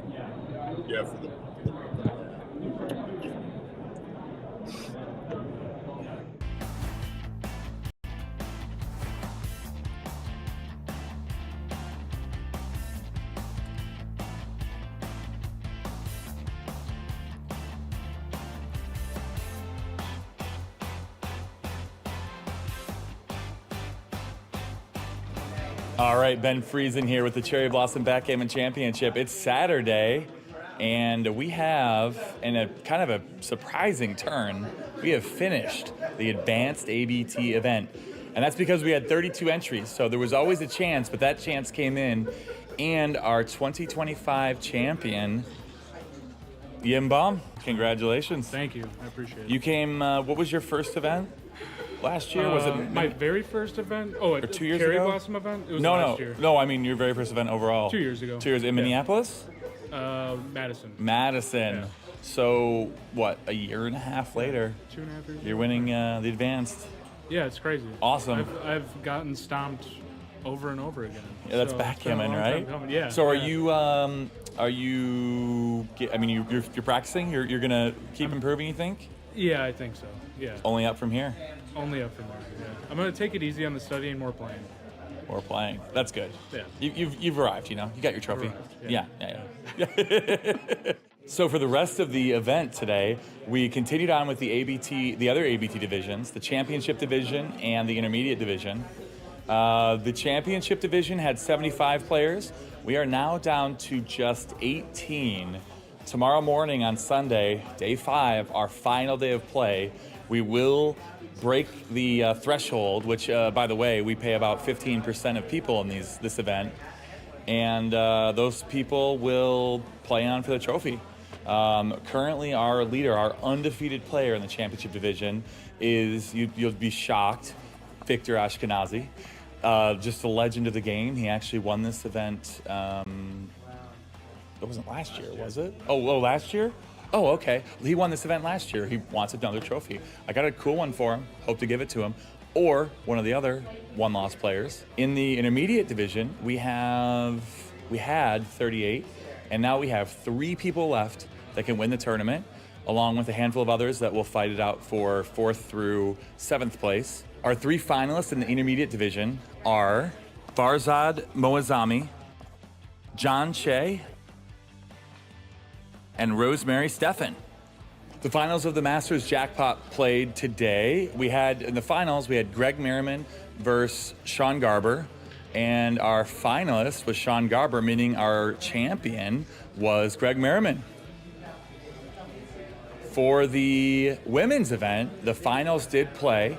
So I announced yesterday that Marcy Cusser won the consolation, and our 2 finalists were Laura Granger and Pat Knapp.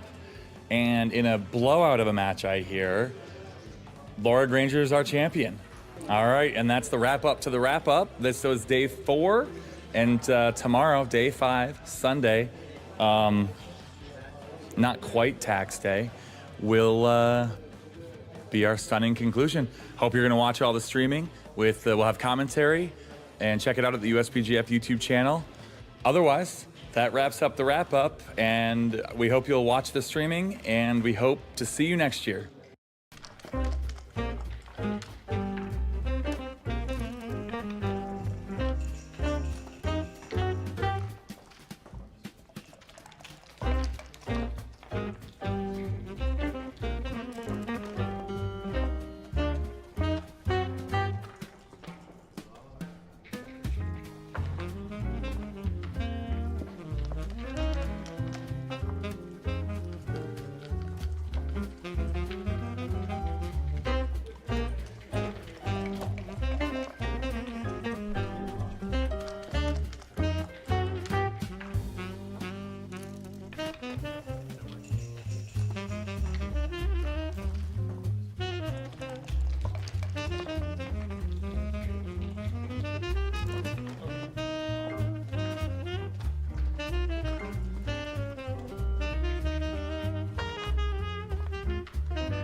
There we go. Okay, it looks like everything's working now. Sorry about that. Mart had to step out for a second. Victor is up 1-0 in this match. Looks like Rich has got him on the roof.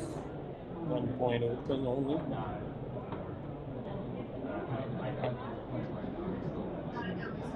That's okay. I was just trying to get to knock again. The microphone isn't working. All right. Took care of the tech part. 4-1. Richard gonna try to contain him. So if Victor comes in on the 2, he's blocking the 6 out.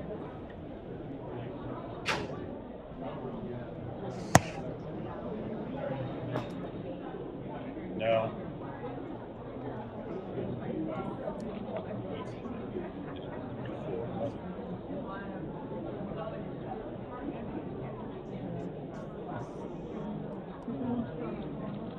Shoots at 2.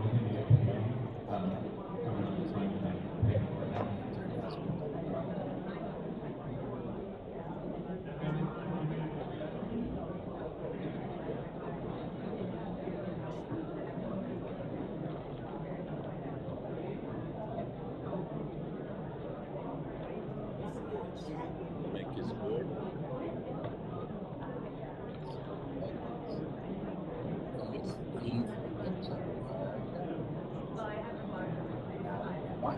Think a little bit about this.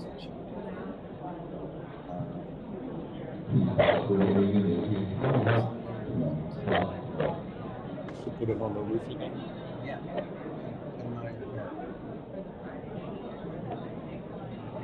Okay, so Richard's doing that. Nice guy. Said first things first. I don't want Yeah, variation. especially with the board getting stronger. This one. Okay. That.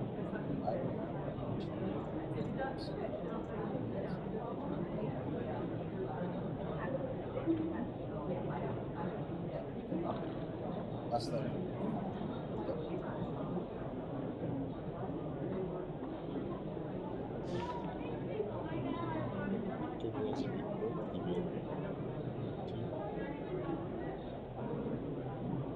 You'd have left him on the 7 to cover if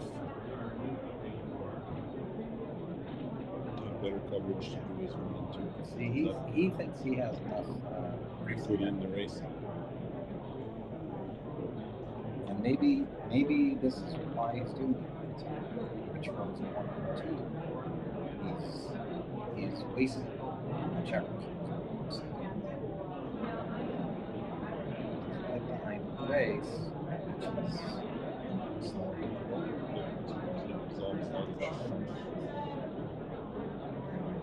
And what do? Do you take one off and play 3 more? You get yourself potentially in trouble if you roll like a There's 6 no more. gammon, so unless then if he rolls 6-6, then he's back in the race. But he's not. Still. He doesn't have speed. Yeah. He could roll a 6-6. Richard is still.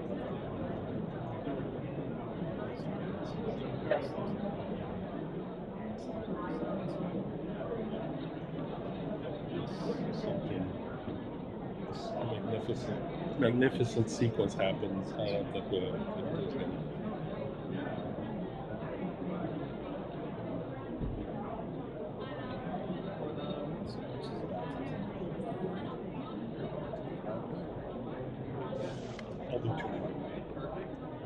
I'll do 2.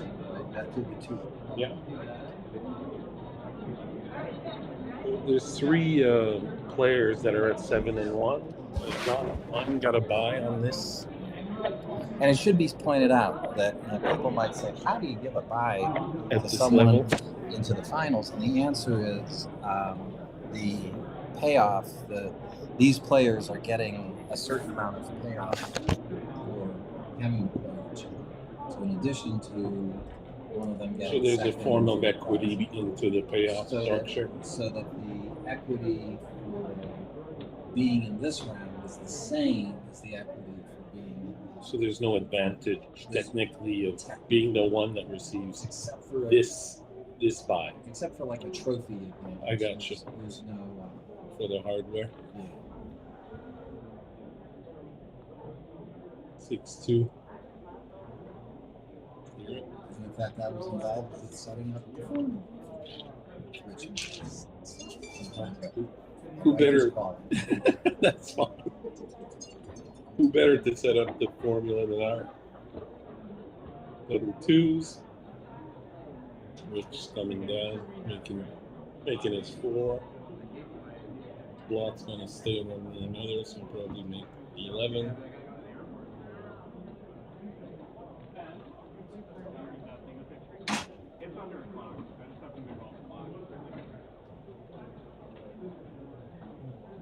Victor's getting a call also.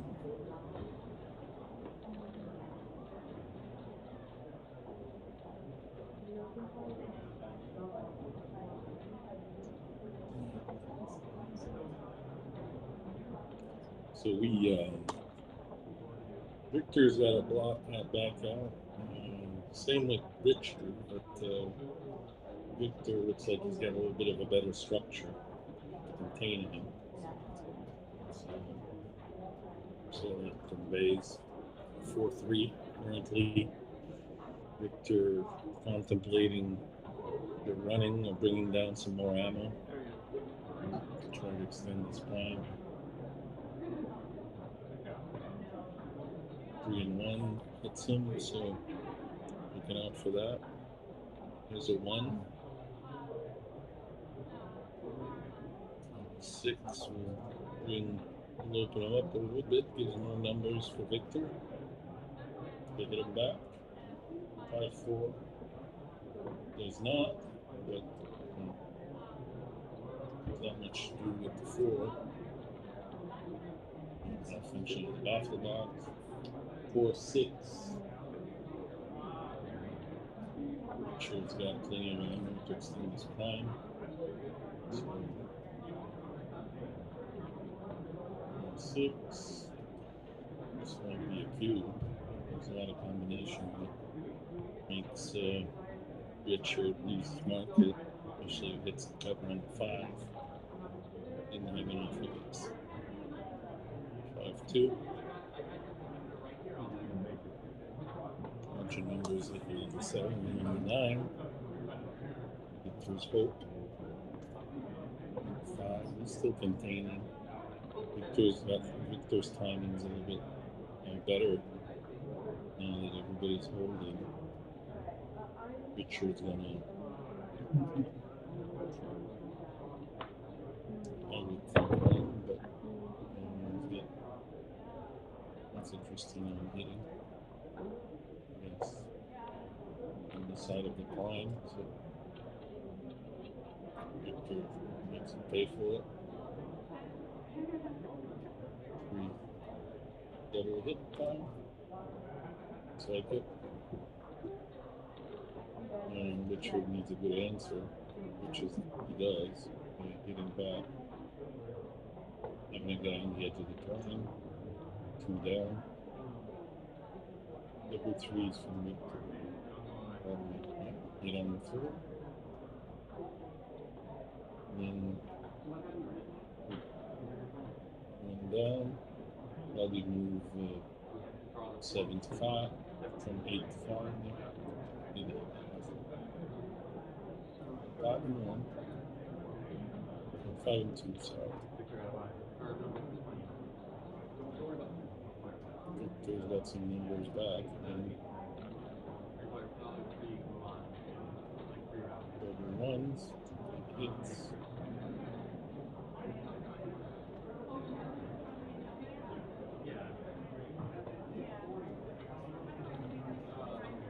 Needs a 5 to make him.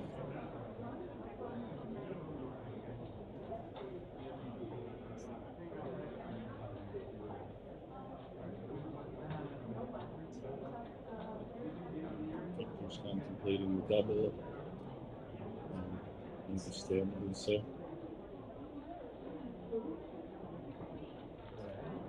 I guess he's not deciding not to double.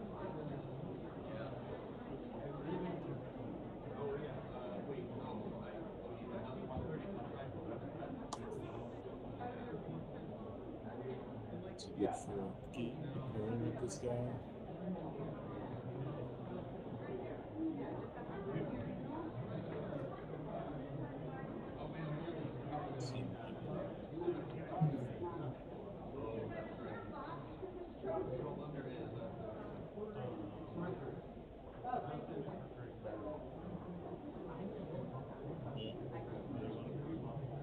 Victor usually hits his thumb with sort of a combination, even sometimes when it's obvious. Rolling for Richard, Victor by advancing his ankle, which would have moved them to be around 6 and 4 instead of just a 5 from the 2 point. Victor's 2 point, 23 point.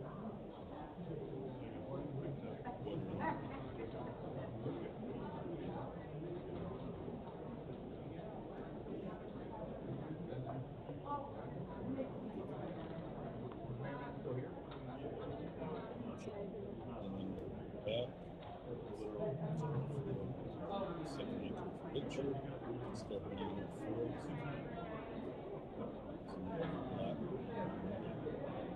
Basically, it's 5 to 1.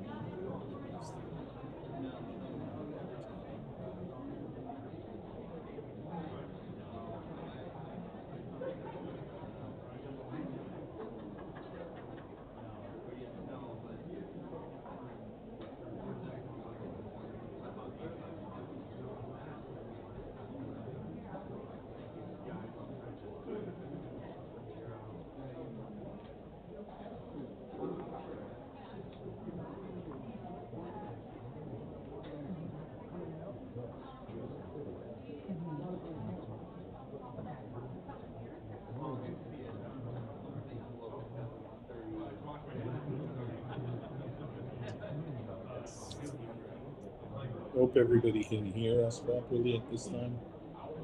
Let us know. Alex is probably watching.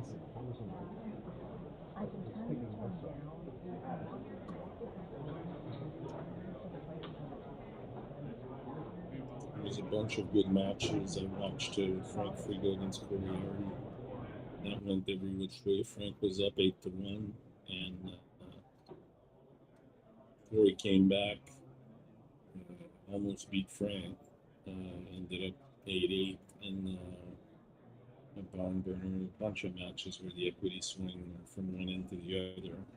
Dana Nazarian was willing to put a big bet on thinking that Frank wouldn't pull it out, and it was a very interesting match. Sabine from Germany lost against Richard, who's playing now. Again, in a very good match. Sabine played well in this tournament. You had 75 and in the Open, I think 38 or something like that. In the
they're on break right now. They should be back relatively soon.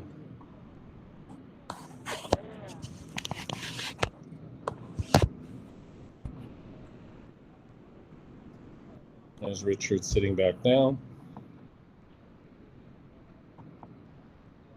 Victor in his casual style.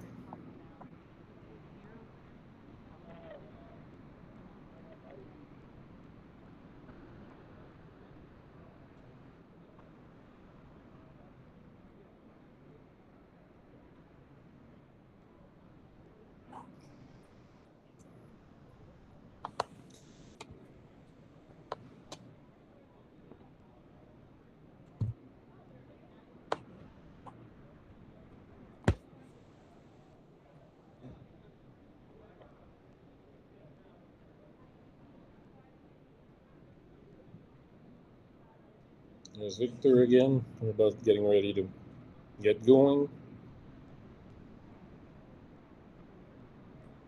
2-2. Another round through the baffle box. 6-2 for Victor. Standard opening. 18. 11. 6-2. Victor ends up on the roof. And we split.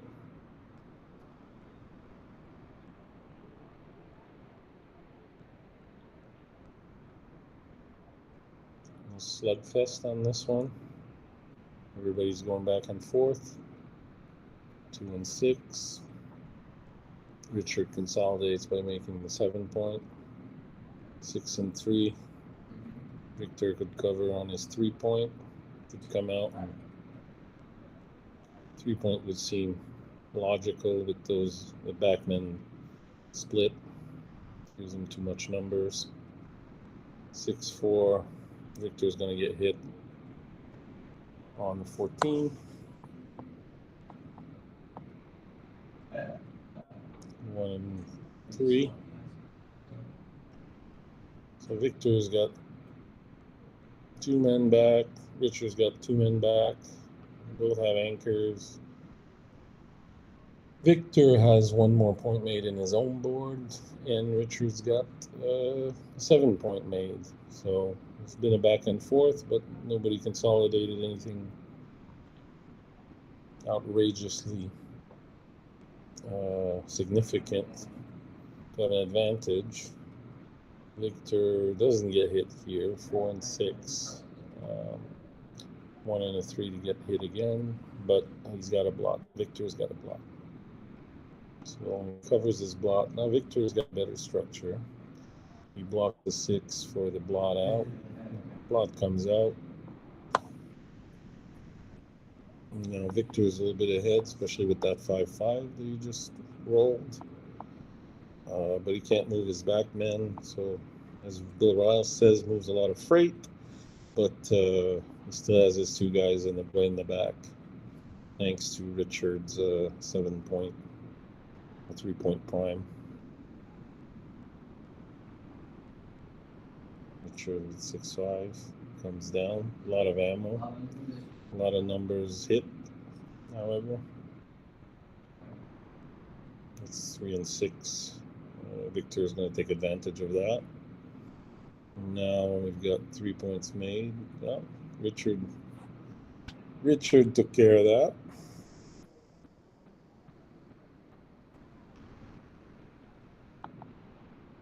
Now it's a 4-point prime. So double 3s. Victor will leave a guy open. There's a bunch of combinations here. But Victor doesn't end up on the right side of a bunch of combinations that hit and cover.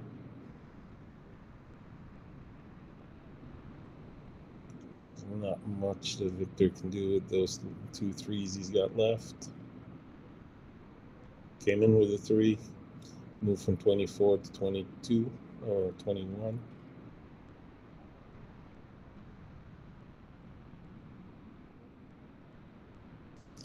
I guess that makes him keep some connectivity. I bring in the guys on the 4-point, on the 5-point. Connectivity on the backside. I signed the backside on Richard's side of the board, essentially. And that's what he decides to do. 2 3. Double hit. Instead of splitting his midpoint to hit, better to keep the midpoint. There's still plenty of contact. Victor rolled double 2s. Puts Richard on the roof. That's interesting again. 2 and 3. Richard comes right in and covers. This game's been back and forth. They were all 1 roll away from giving each other a cube, but nobody consolidated. Now double 4s.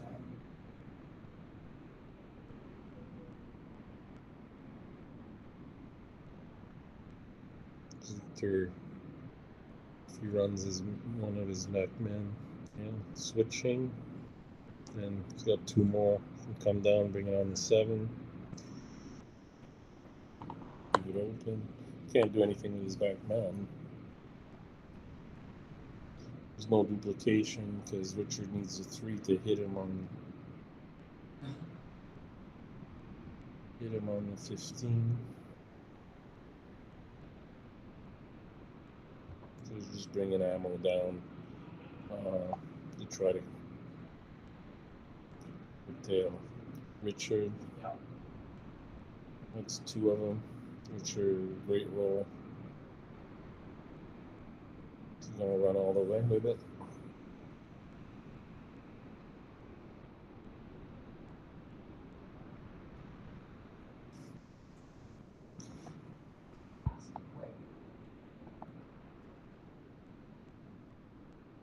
Yeah, that's what he ended up doing. Ran all the way with it. From the bar to the 1 point. 6 and 1. Do that and come down. Now Victor's trying just to build his board, hopefully get a shot. But that's a time where does Richard evaluate, does he have any chance of gammon? Which doesn't look like, I don't know, there's better players than I think can evaluate that.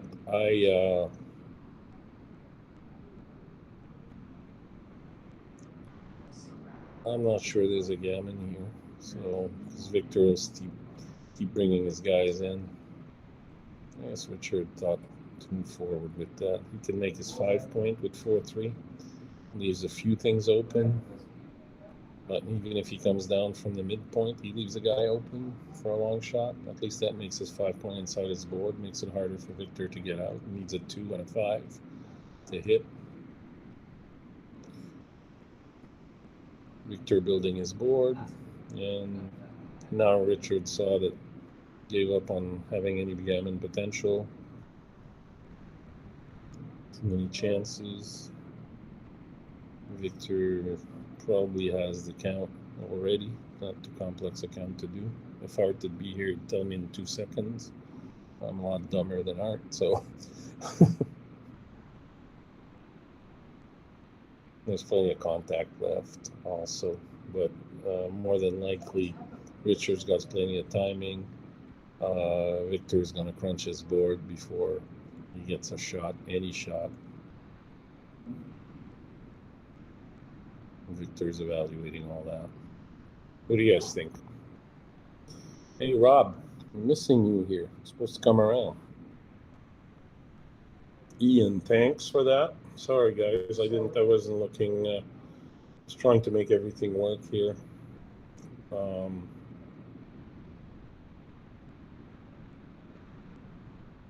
try to speak a little bit louder. If you guys think I need to speak a little bit louder.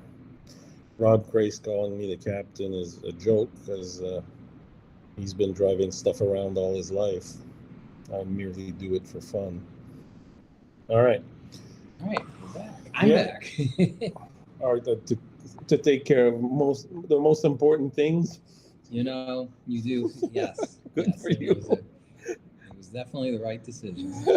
Good for you. We're 3-2 right now. That's Rich in front, 3-2. Yeah. 6 away, 7 away. Still a pretty normal match score. On that standard. What are you looking for? Oh, I was just because I've been away, I'm looking at the comments. Yeah, we've got Rob Grace from Ohio. Paul, I Hi, don't Rob. know. Henry. We got Ian Terry was here a little bit earlier. He said to speak a little bit louder, so we'll do that. Hello, Ian. Ian and I share a birthday, by the way. Is that right? Yeah. Same year? No. I wish. That would mean I'd be a lot younger. But Ian and I and Jeremy Bagay are all March 19th Ians. Oh, so you guys just got a birthday a little bit back. Yeah. Good for you. You know how old I am now? How old are you, Art? You can find it on the Dublin Cube. So. Is that, oh, okay, I got you. I don't want to insult you, but I don't think it's 32. That's closer to Ian. I just turned 61 and on Saturday, actually, last Saturday. Congratulations. Thank you. Had fun. Went to see Alex Ovechkin score the tying goal with Wayne Gretzky. Wow! Oh my God! Yeah, How it was exciting! there. I even saw that headline. And they did it in the exact same number of days, right? I think the one I saw was the tying one, and it was the exact same number of games. That's what. Yeah, the It's same number exactly. of games, right? Yeah, yeah, How yeah. incredible is that? The odd thing, though, is if you take Gretzky's, you take away Gretzky's all of his goals, just with his assists, he's got more points than Ovechkin. Just with his assists, there's 895, taking away 900 points practically. Wow! And That's Gretzky still has more points. incredible. So anyway, all right, let's go. Okay, 4-1.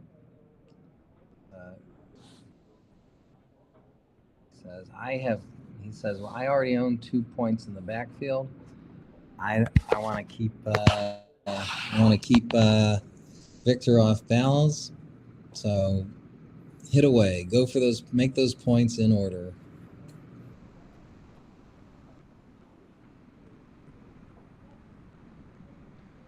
Victor has an awkward 3. Chooses to unstack the 6 point. 2-1 for Rich. Might as well hit. Yeah.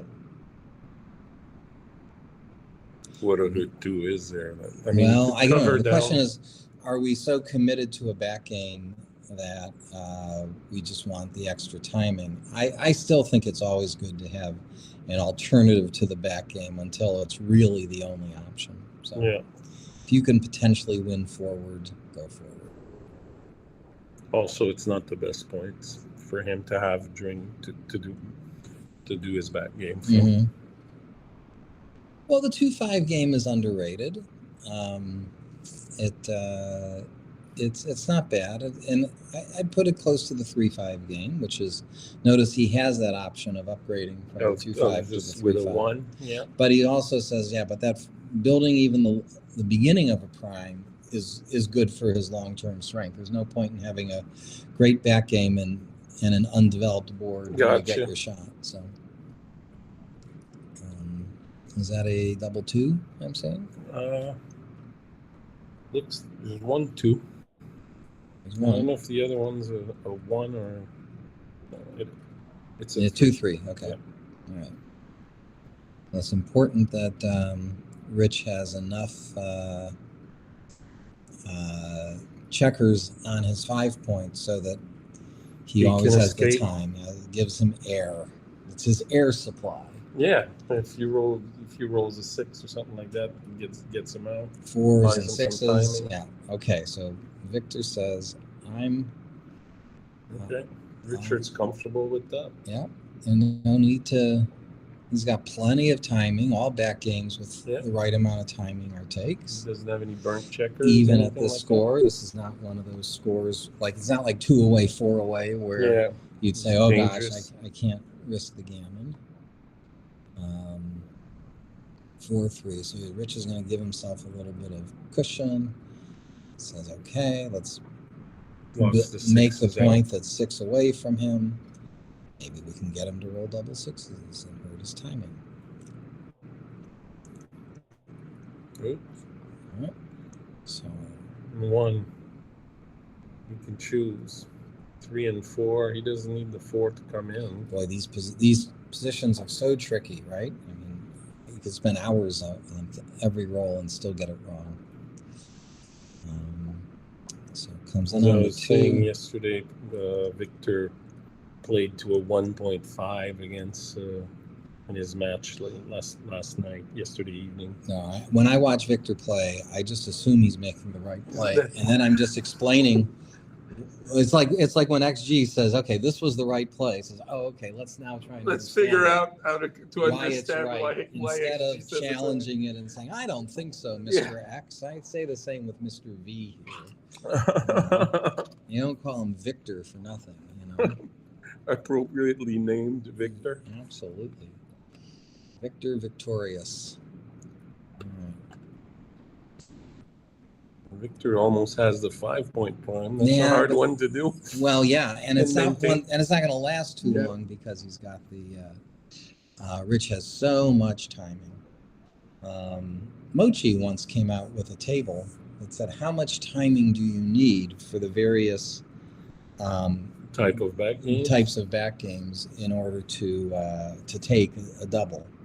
And if my memory serves right, because I created little mnemonics for it, in the 2-5 back game, you needed 32 pips of timing. Yeah, that is a race deficit of 32 pips. Okay, I'd read that if it's a 1-3, which is the most sought after back game, was 100. 100. Trying to take that. No. 1-3 was like 59, but the 1-2 back game was like 89. Okay, so the 1-2, you need more time. You need tons of timing. That's because if you're primed from the 3, 4, 5, 6, 7, 8 points, when they roll those 5s and 6s, they're not going anywhere, especially the 6s. Gotcha. And so you need it takes a lot more time. You need less point in this setup of a 2-5 back game because whatever spare you have here, Now he's got will provide you. So there's the 2-1. He needs some air. He plays the 1. And I actually think he has the timing. I think I'd play the 2 up. I don't want to upgrade to the 3-5 game. Gotcha. I would have played that 2 up, so I have. So you could escape. Well, you know what? He at the moment there's only one escape place from the 5 point. It gives him a 6 to come out. But once he clears that 11 point, you're going to want 4s and 6s to come out To get out.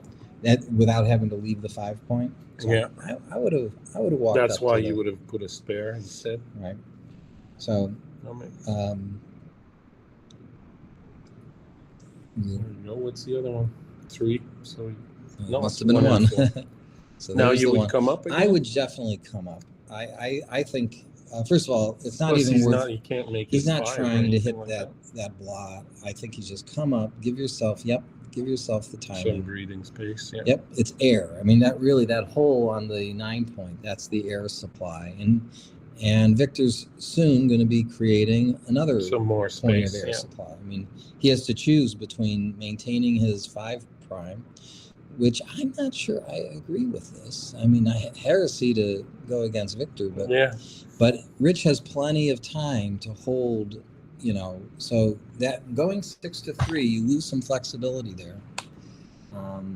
Yeah.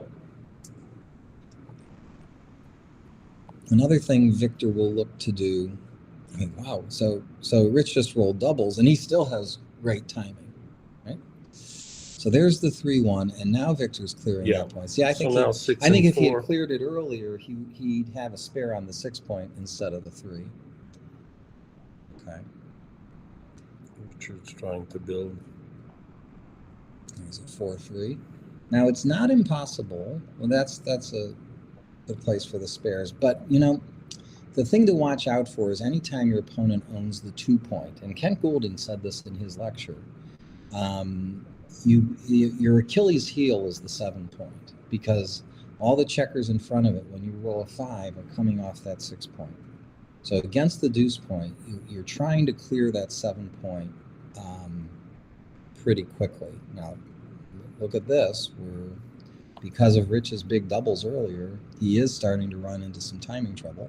Yeah, probably if he can, and try to leave off the 5. Obviously. Yeah, but I think this roll he'd like something small, like under 5 pips or less. Yeah. So he's just playing with the spare guy on the 6.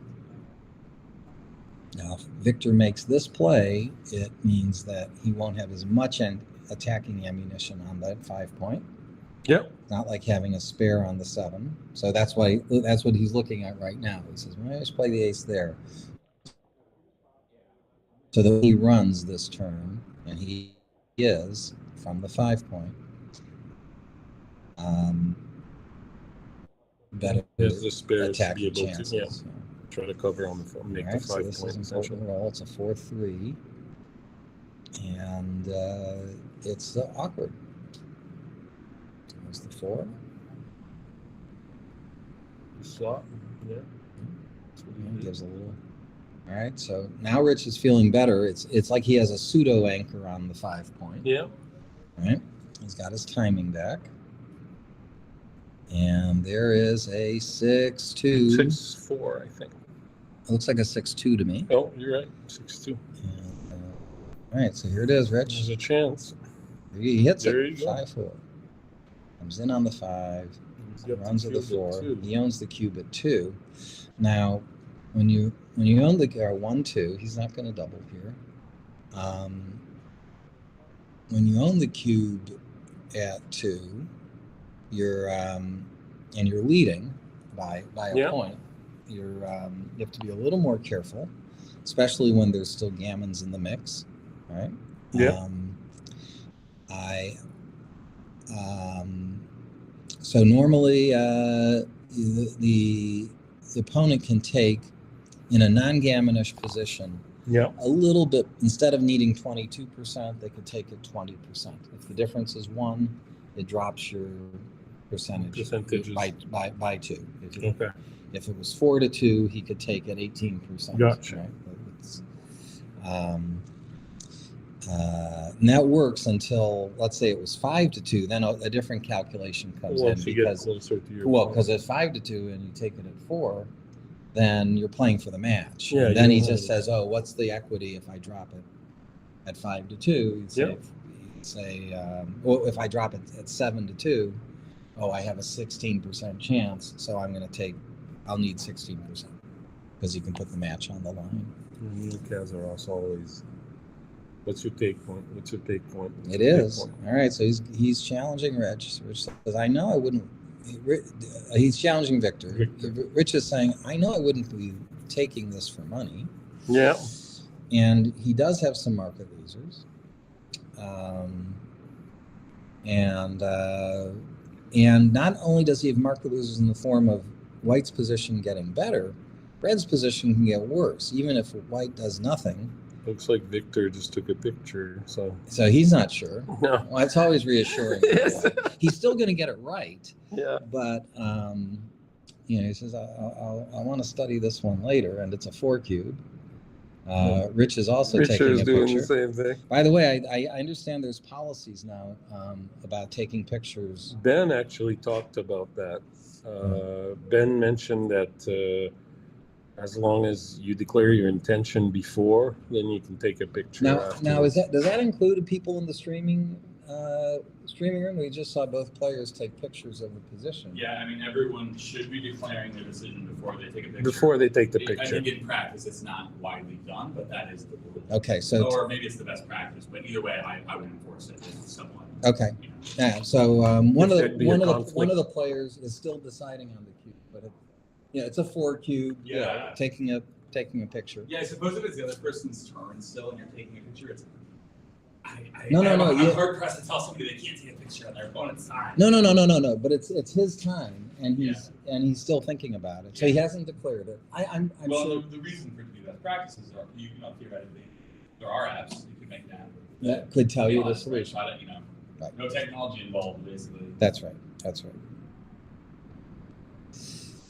Henry was asking why wouldn't he double here. I guess we're reading the comments 90 seconds or 2 minutes in lag. And there is a take. Yep. All right. Oh, look at that. Rich makes his 6 prime. And Victor has to open up 3s, 5s, and 6s. It is 2-1. He can't escape yet. That didn't tear up. Good. Wow. Thought it was a good roll for Victor. Yeah, he's got one too much. He's 1 pip too much. His double ones. Gosh. Bring everything to the 5. I think so. Yeah. Because then it nullifies your 6. It's still the case if Rich rolls a combination of 1s, 2s, and 3s, that will cause him to open up his board. Yeah. So Victor would rather have him blocked on 1s, 2s, and 4s, or 1s, 2s, 3s, and 4s. But there just is nothing. He's got to play. He's got to play his do. role. So. Yeah. I think Victor's just shaking his head, saying, "I just can't believe what I just rolled." rolled. Why must this be an interesting roll? Which brings back the importance of when you only have a 1 point to move, or one checker to move 1 point. And Victor finds a creative play. He says, "This play allows me to keep 1s, 2s, and 4s. So if Guys, in case you brought that cube, wondered. Did you put The it 2 to 4? we are, No, we didn't put it in. no, we did not. It was double take. No double would have been 87, and this is on our 3-pot rollout, 1296. Pass would have been 120. So it's a blunder double, blunder not to double, blunder. So it was played perfect. It was a perfect play. Okay. We're learning from Rory Pascar, who ran the 4-cube on a 3-ply XG, saying that it was a mandatory double and a mandatory take. That is, it was, Alex has it over here. Yeah. This is a redouble and take, 0.057 double and 168. Rory was giving similar numbers, like 0.087 for to double, and about a 0.15 if you'd pass. Thanks, So. Alex, by the way. Thanks, Alex. Good to see you. 3,000 miles away. All right, so Rich is feeling good about his 6-5 situation. to escape. He's staying back so as to maybe hit another blot, try and win a gammon here. Might pick up another block. 6-3. Doesn't have to leave yet. What do you do? You hope you stick around. You go through. Yeah, that's the question. Do you? Like because you're stacking. He's on saying the I'm not. 3-point. He wasn't going to take the chance. To get handcuffed. But look at that 6-1. I mean, imagine how that would have played if you were still back there. Yeah. But he didn't want to risk rolling a. Maybe he's saying, look, there's risk if you make that play. He might roll No, he's going fishing again. Yeah, he still has time to fish, is Yeah. the point, without the risk of your There board you go. breaking. Okay, now Victor likes this because it keeps his, reduces his chance of Ryan's getting in a the shot. house, going back. Hey, Ryan. Yeah, double threes now. So we'll have a normal evolution of this type of game. I mean, I don't know how hard Rich is going to fish for.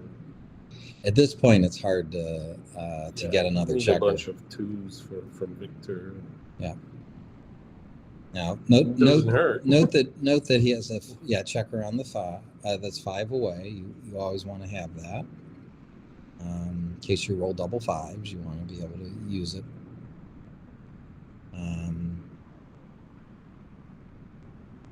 Rich is going to take his time.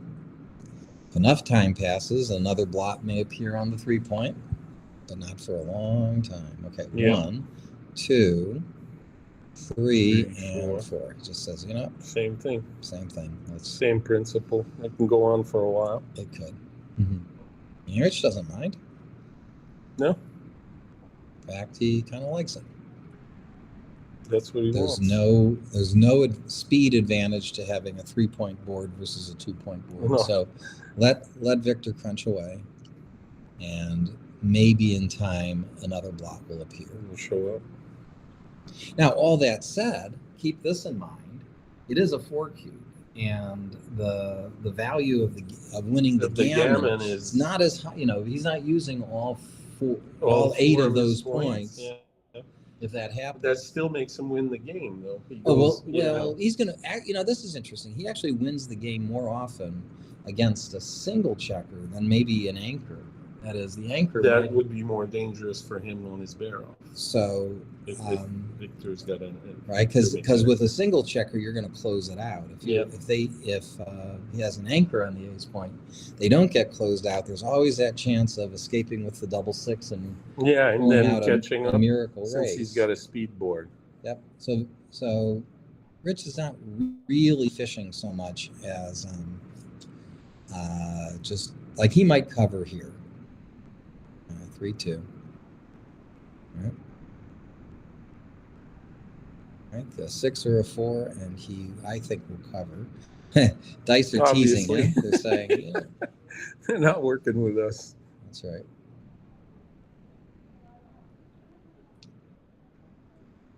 And the 6-2. So he says, okay. Okay, that's enough. Time's up. Come up on the 6 point. I think so. Yeah. Trying to have one on the 4, 5, and 6 related to spares when you do that. Yep. 6, always watching out for big doubles. It's not his best.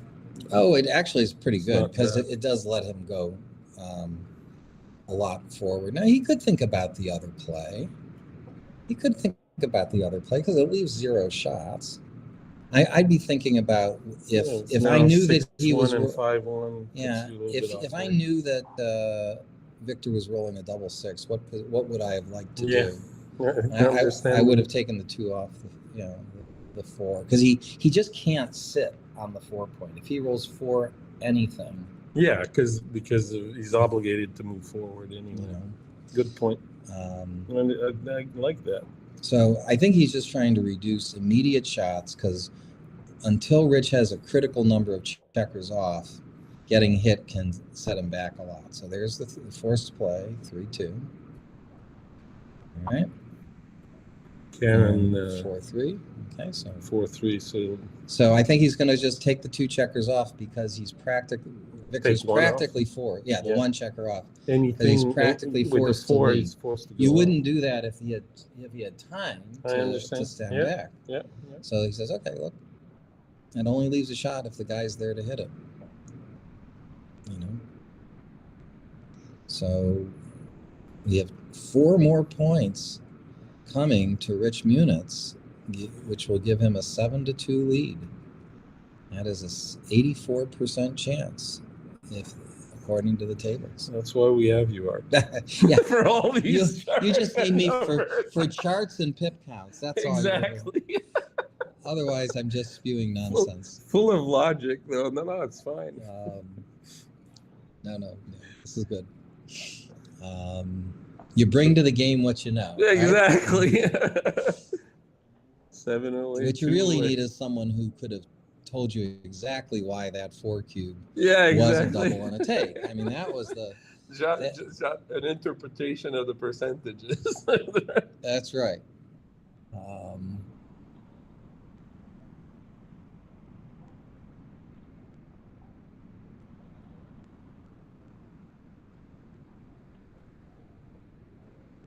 5-4 splits.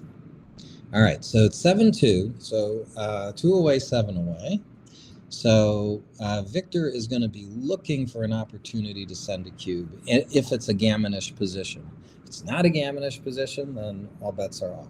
You play it normally. You play it normally. Similarly, on the opposite end, Rich, if he can even smell a gammon, he will not be sending the cube.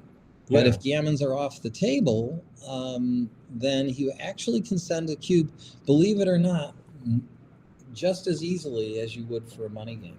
A lot of people, this is a common misconception. A lot of people say, I'm 2 away. I'm winning the race. I would double this for money, but not at this score. That's false. At this score, at 2 away, 7 away, your opponent actually needs to be 23% to take, which is a little worse. It's like 22, but even worse. So you should be happy to send it their way. And yes, it is going to come back to you at 4, but it's worth it. By the time by the numbers, by the way the numbers work out. Nice. Thanks. I see a lot of even very good players get a little too tight with the cube and not doubling in that situation. But it has to be an ungammonish situation, like a race or a holding game. I understand. Where you're sure you're not going to get gammon. You're sure there are no gammons. So you're getting the cube back, but because if you can get gammon, that's terrible, and if you can win a gammon, well, you're sending the double. You've just lost the potency of your gammon. So it really has to be like less than, it's got to be like 5% or less on both sides. That's very interesting. Yeah. Is there, like, that's something I've never. I think Stick might have wrote articles with scores, 2 away and so forth. You might address that. Maybe so, but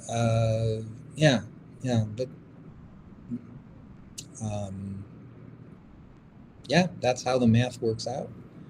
I've learned from people like John O'Hagan and David Presser and Steve Sachs, and they'll confirm all that. Is that right? So if that's you, the right if crew you want to give the blessing. If you want proof, No, that's fine. right. On this holy day, the names are enough for me. I appeal to the saints, Saint gotcha. O'Hagan and Saint Sachs and Saint Presser. All the sainthood of backgammon. That's right. The crew.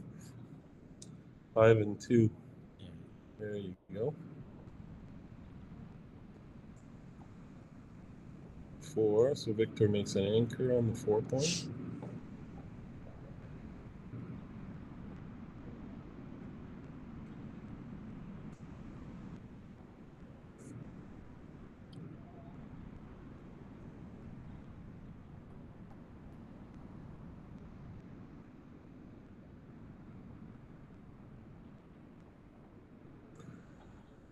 All right, 3-1. Victor's going to pound away. Yeah.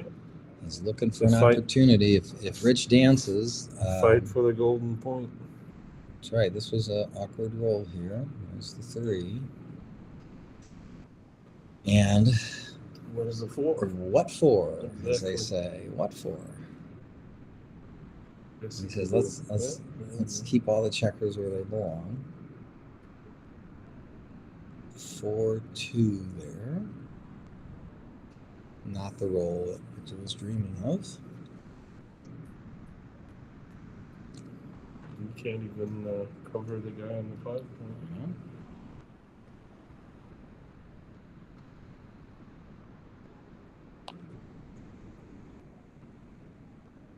You guys back.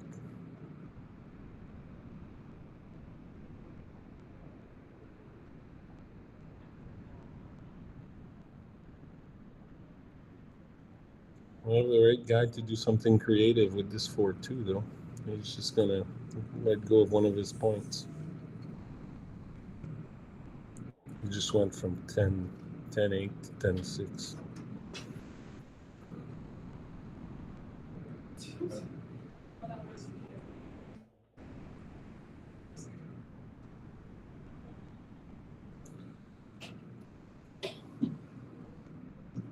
Victor's still thinking about it.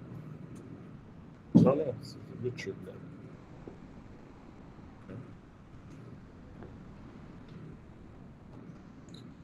Something in it too, a weird flash. That's, I guess, 4-2. 2. Played a 6. Yeah. There's a 1. Maybe a 2-1. Nah, unlikely because we know how he play it. Yeah, 2-1 would have been played by now. Yeah, Even I know that one. that's right.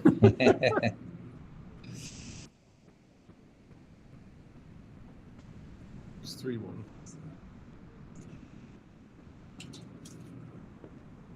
Justin, 2 away, 7 away.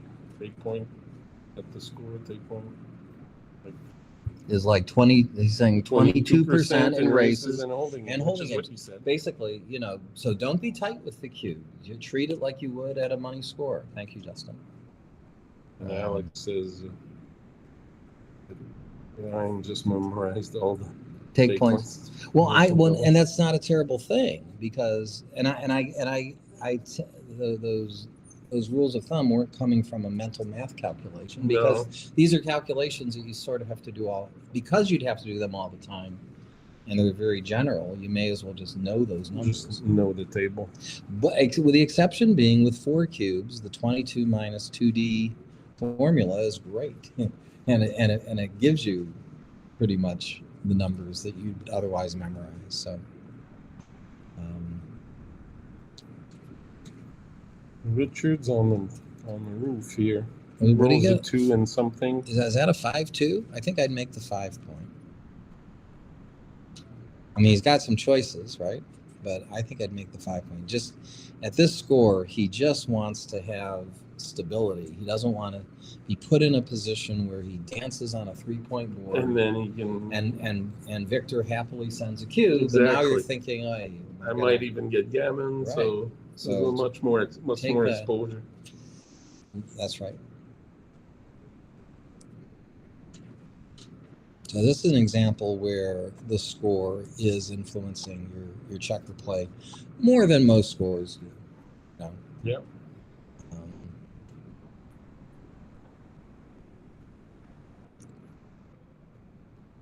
So a 4-3, he can afford to hit off the 7-point.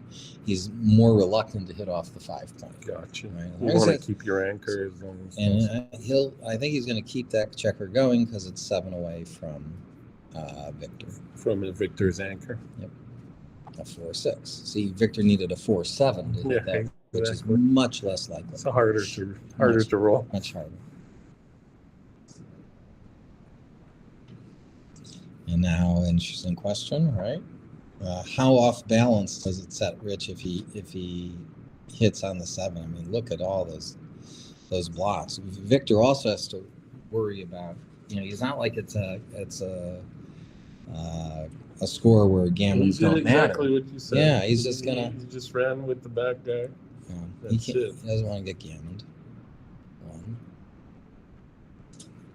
He doesn't want to put any more blocks. In fact, let's put it this way: when with Rich being 2 away, undoubled gammons count twice as much as they normally do, and so you're making me doing the mental gymnastics. But it makes sense. That's not from a calculation; it's from quote memory. That's from knowing that when you're 2 away, those undoubled gammons are worth it. So if it comes down to say the bear off, and you take a little bit of a chance, a less safe position for a few more gammons, it's probably worth taking the chance. Since the reward is winning the game, essentially. Yeah, winning the match.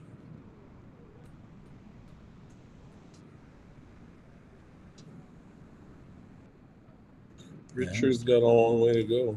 And again, he's got all the time in the world to not worry about the doubling cube because he knows, he's not doubling for a long, long time. Exactly.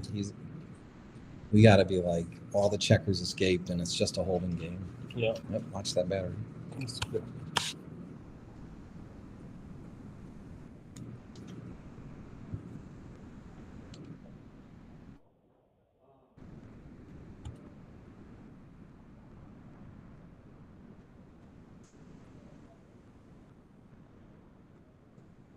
By the way, I got a text from Henry asks, "What is 22 minus 2D art?"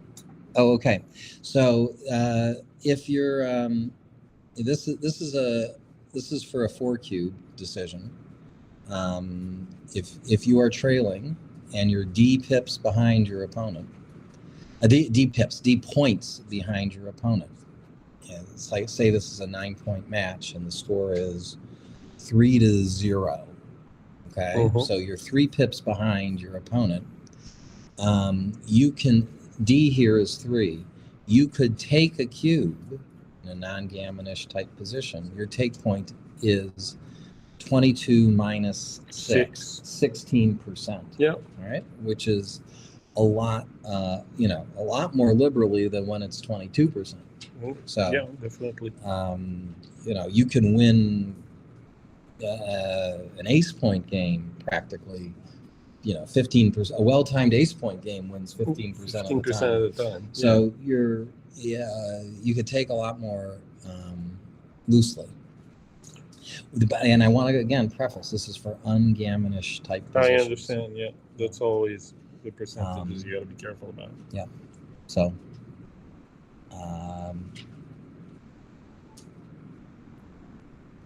And by the way, as far as the leader, let's say the score is 3-0 and the leader is receiving the 4 cube. Yeah. Now, instead of 22 minus 2D, the leader has to be more careful. It's 22 plus 1.5D. 1.5D. It's not 2D. No, okay. not 2D, 1.5D. So then it would be 20 in a 3-point differential. It would be 26 and a half plus 4.5. Plus 4.5. It would be 26 and a half. Yeah. Yeah. You're welcome.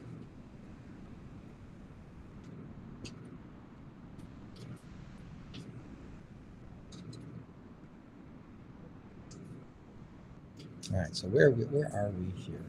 Talking all about a bunch of metagame esoteric stuff. Yeah, we should be focusing on the game. I guess Victor is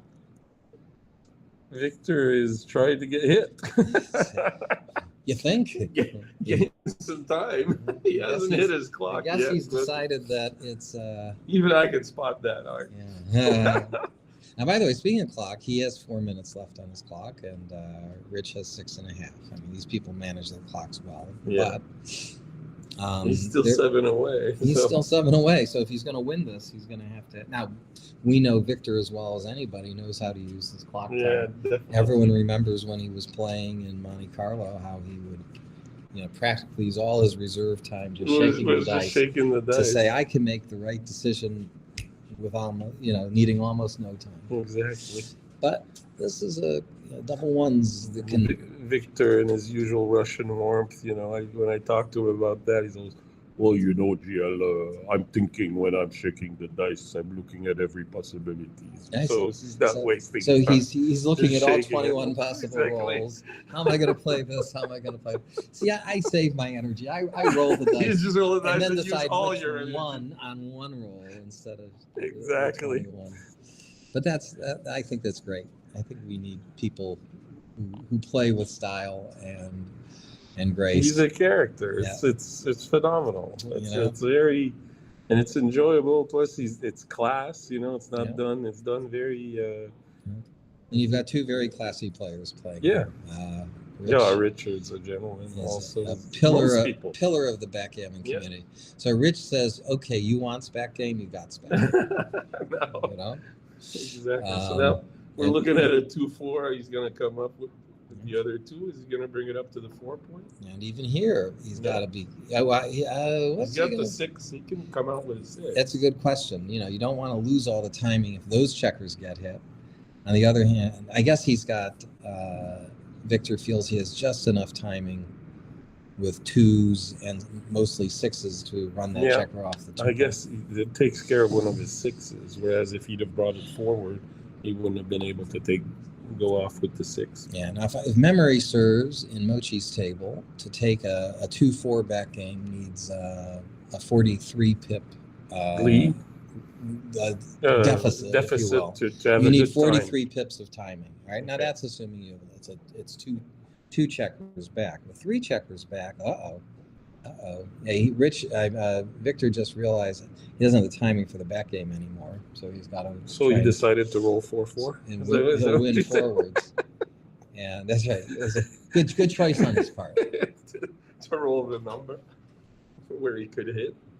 So he's given up on the back game now. Rich also wisely chose not to dance. Yeah, that's a good move on Yeah, his part. I thought so. Come in on the 5 and 7 to 5 with the 2 makes sense. Sure, poor Victor probably thinks it's not very gentlemanly of Rich to come in right away. They're both perfect gentlemen. All right, 2-4. Right, so I think that's the right idea. You have the stronger board. Oh wait, that was at a 2-6. Okay, that's where that's 2-6. all right. That's why. That makes sense. Double 4. Dance. Whoa. Again, happening now? at this score, Victor has an itchy trigger finger. Look at that. Tudor said that, that impersonation was brilliant. Oh, so there you go. Well done, sir. So I'm through a French Canadian accent. Exactly. Only French Canadians and Russians are so close apart. Close apart, right? Makes sense. In French, it sounds better. Everything does. Exactly, right? 6-4. There he goes. We keep him going here with the 4. Art. Buttoning up. Yeah, I think. Oh, yeah, I think so. I don't think you have. Where else? I mean, again, he could have made this point, but maybe he was looking at the race to see. To figure out whether he's upping his. So, Rich is looking at this as his best opportunity to escape, and he gets missed. Yeah. Missing was a mistake on Victor's part. Yeah. Yeah. Significant. I would have chosen to hit. Yeah.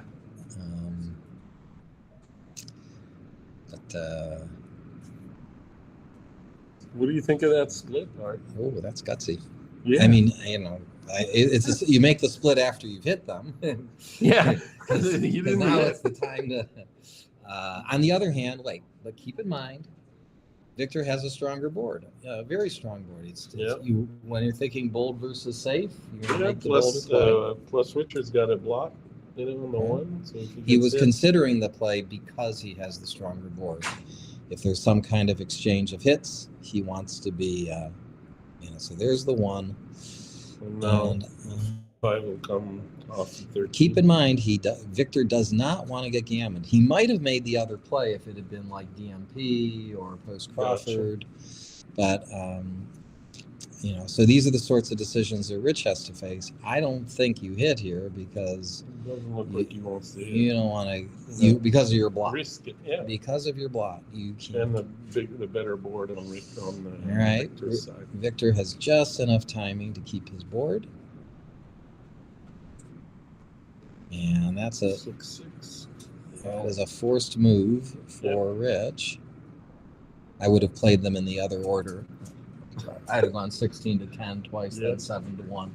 But who knows what that means? Just for karma? I think so. Get those checkers from the back. Get those checkers from the back. Okay, so 6-5. Well, he's forced to come out. Let's take a quick peek at this race here. So Victor has 78, and Rich has 43, 46, 48, 78. I don't think Rich is cubing. I mean, he has the advantage of the attack.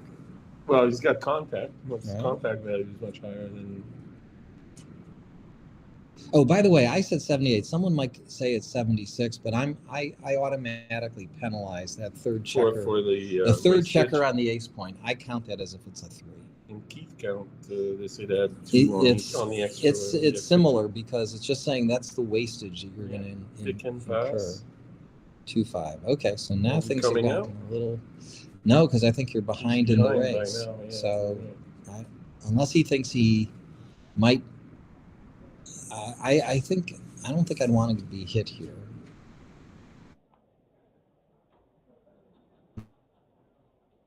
Forced to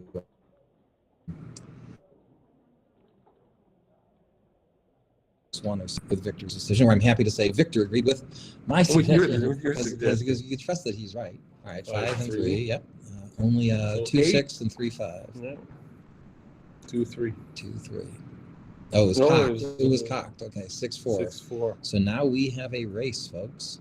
Okay, so let's pause. You know, keep in mind, Rich can send a cube here at a normal racing time. The race is too close right now, but you use the same percentage. Use almost the same percentage, even though he's 2 away. Even though he's 2 away, and again, just like you play in the Open, you know, but you might have said, I want to have a bigger advantage before I send that before cube. I see this 4 cube come back at me. The flip side of that is you are if you can win 2 points, even if you're risking 4, winning the match, those extra 2 points are huge for you, almost as huge as the 4 points. Winning the match is everything. Weighs in the balance. 6 and 2. Okay, so Victor, whose pip count is going from 60 to 57. Okay, now Rich, pause. Okay, he's done the calculation. Calculated he says, all right, so here we are at 46 to 57. So Victor's take point, as we said earlier, is like 23%. So if he would pass this for money, he should pass it at this score. It's the same evaluation. Now White has a lot of wastage here. I like to compare funny looking positions using something called the EPC. The average, the effective pip count, pioneered by Walter Trice, and I'm doing a lot of development on it. And let's do Victor's position. You would start with the pip count, that's 57. Yep. And roughly add 1 pip for the checker on the ace. Oh, look at that, he's taking. You got your backgammon boot camp. That's where to learn about EPC. And gosh, if only we had time to go through that calculation. I should have taken a picture. But this is here we go. I would go 3 to 2. Mochi says to usually split on your highest point, or the point you've got the most. Reducing the height of your position is a good thing. You gain a little extra efficiency for that. Right, so here we are. We're at 27 versus 37.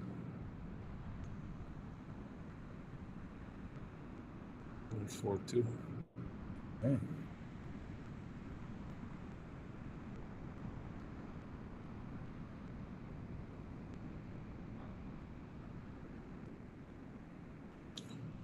This is getting close. It's not, but it's not that close, right? No, I mean it's close to the end. Yeah, exactly. Yeah. Point of no return for Victor. Right. He needs a set. There's the wrong set. That's the wrong set. I mean, he still needs a set. He needs 5s or better. And Rich is going to give him that opportunity. Okay, what do we see? 5-2. Congratulations, Rich Munitz. Well played. Victor Ashkenazi, top player. We are. Does that makes him? That means that Victor is tied for third. Here he was undefeated the whole tournament. Yeah, in two matches. And Rich is going to play John Klein in the finals. So I imagine it's going to take place however they had it scheduled for. Pretty soon. And then and all the other people who had 2 losses who played their match, I think they get to play one more match themselves. So those other winners will have a chance to differentiate themselves among 3rd, 4th, 5th, 6th. Oh, 7th, right? so the ranking will be. Yeah. So, for example, Victor might get 3rd place to himself, or he's sharing it with Somebody else. Get the brackets here.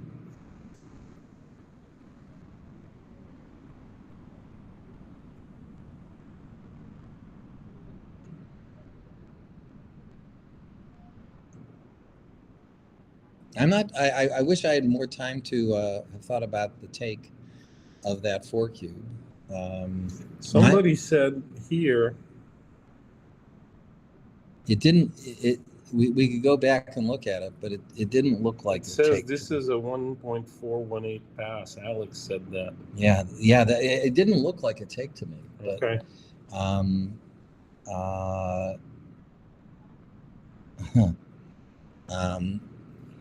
And you want to analyze it, and 1.4 is borderline for many. I don't know what people. I don't even know what that means.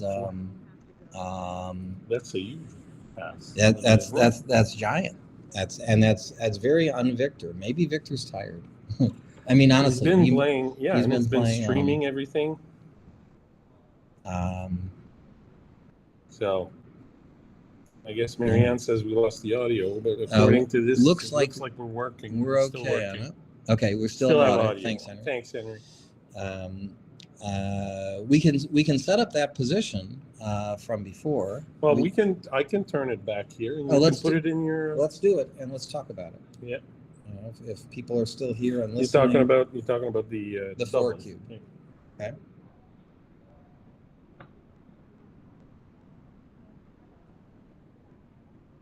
He gave it to 2 at this.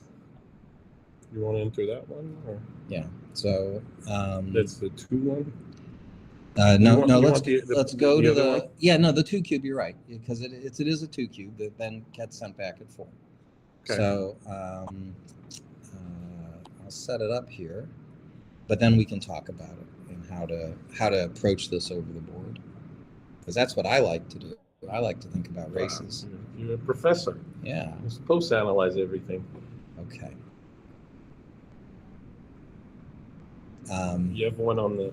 You have one off. That's fine. And there's one off. Okay. So Score is 7-2. 7-2. 7's on the white check. So white has 7, and 2. black has 2. And if we put it in, and if we put the cube action into single plus, just confirming what the others were saying, Victor wins 17.5% of the time. And that is not a take, is what we were saying. You have to treat this pretty much like money. Yeah. Right? Okay, so 0.4. Which is where the 1.88. Unusual blunder. But let's talk about how to look at this. So when I have a weird looking position like Rich's, I the pip count doesn't tell the whole story. Now, what can you do in terms of adjustments, right? You could take Rich's 44 pips, and you could say, well, I'm going to penalize 2 pips for that 3rd checker on the ace point. Yeah. I'm going to penalize 3/4 of a pip for the 3rd, 4th, and 5th checker on the 3 point. Yeah. So if you just want to use your favorite pip counting formula, I would look at Rich's position not as a 44 pip position, but 44 plus an extra 4 1/4. Yeah. A 2 and a 0.75, 0.75, 0.75, right? So I'm gonna treat that as like a 48 pip position. Okay. Now, normally with 48 pips, the point of last take is about 54 pips. Okay. So that's the normal, in a pipish race with 48 pips, your opponent needs 54 pips. And he has 57. So he's 3 pips beyond the point of last take. And when you're 3 pips beyond the point of last take in this kind of race, You know, the Even with the score, it's still a pass. because, as I said, look, Yeah. because the take point is like 23% in a. That's why it's good to know those take points, like Ryan was saying, not because you have the wherewithal to say, "Oh, this is 23," Yeah. but you do know what to do for money, and Yeah. you say, "Oh, well, this is even a little more conservative than money." So you have to. Do me a favor, Yeah. Art. Go in analysis and do up there, up here, Yeah. and click on race formulas. Yeah. We double pass, we double pass, we double pass. Keep counts -1. That's Everyone, usually everyone's mindful. Yeah. So I use EPC, Yeah. and in my and the EPC, as I was saying, looking earlier at that position with 57 pips, I add in a position that's largely pippish. Yeah. I can add a penalty of 1 pip for the checker on the for that first checker on the ace, Mm-hmm. half a pip for each of the checkers on the 2. I would have made that so if there was nothing on the ace and deuce, I add 7. Yeah. In addition to those wastages, I would add 9. So I would have called that position a 66. And XG says it's 65.4. You Yeah. can trust the XG number; it's correct. But you have a way to calculate it over the board. I'll give you another way to calculate over the board. It's called the Fastimate. Okay. All right? And here's what you do: you take if you and it's especially fast if you have no empty points like Victor has. Right now. So here's what you do: the Fastimate is remember this cheer: 4, 2, 1, a half. Well, and 1.2 for every gaff, but there's no gaffs. There's no empty points. Yeah. So what you do is you add 4. Yeah. You add 2 for every ace. You add 1 for every deuce. Yeah. You add a half for every 3. Let's see what you get here. So 57, add 4 is 61, plus 2 is 63, Yeah. plus another 2 is 65, Yeah. and another half and half is 66. So the Fastimate would say 66, Which and is it was just 0.6 away. You're 0.6 about a away, half a pip yeah. away, you know. I have another formula developed by Matt Cohn-Geyer and me that would have estimated this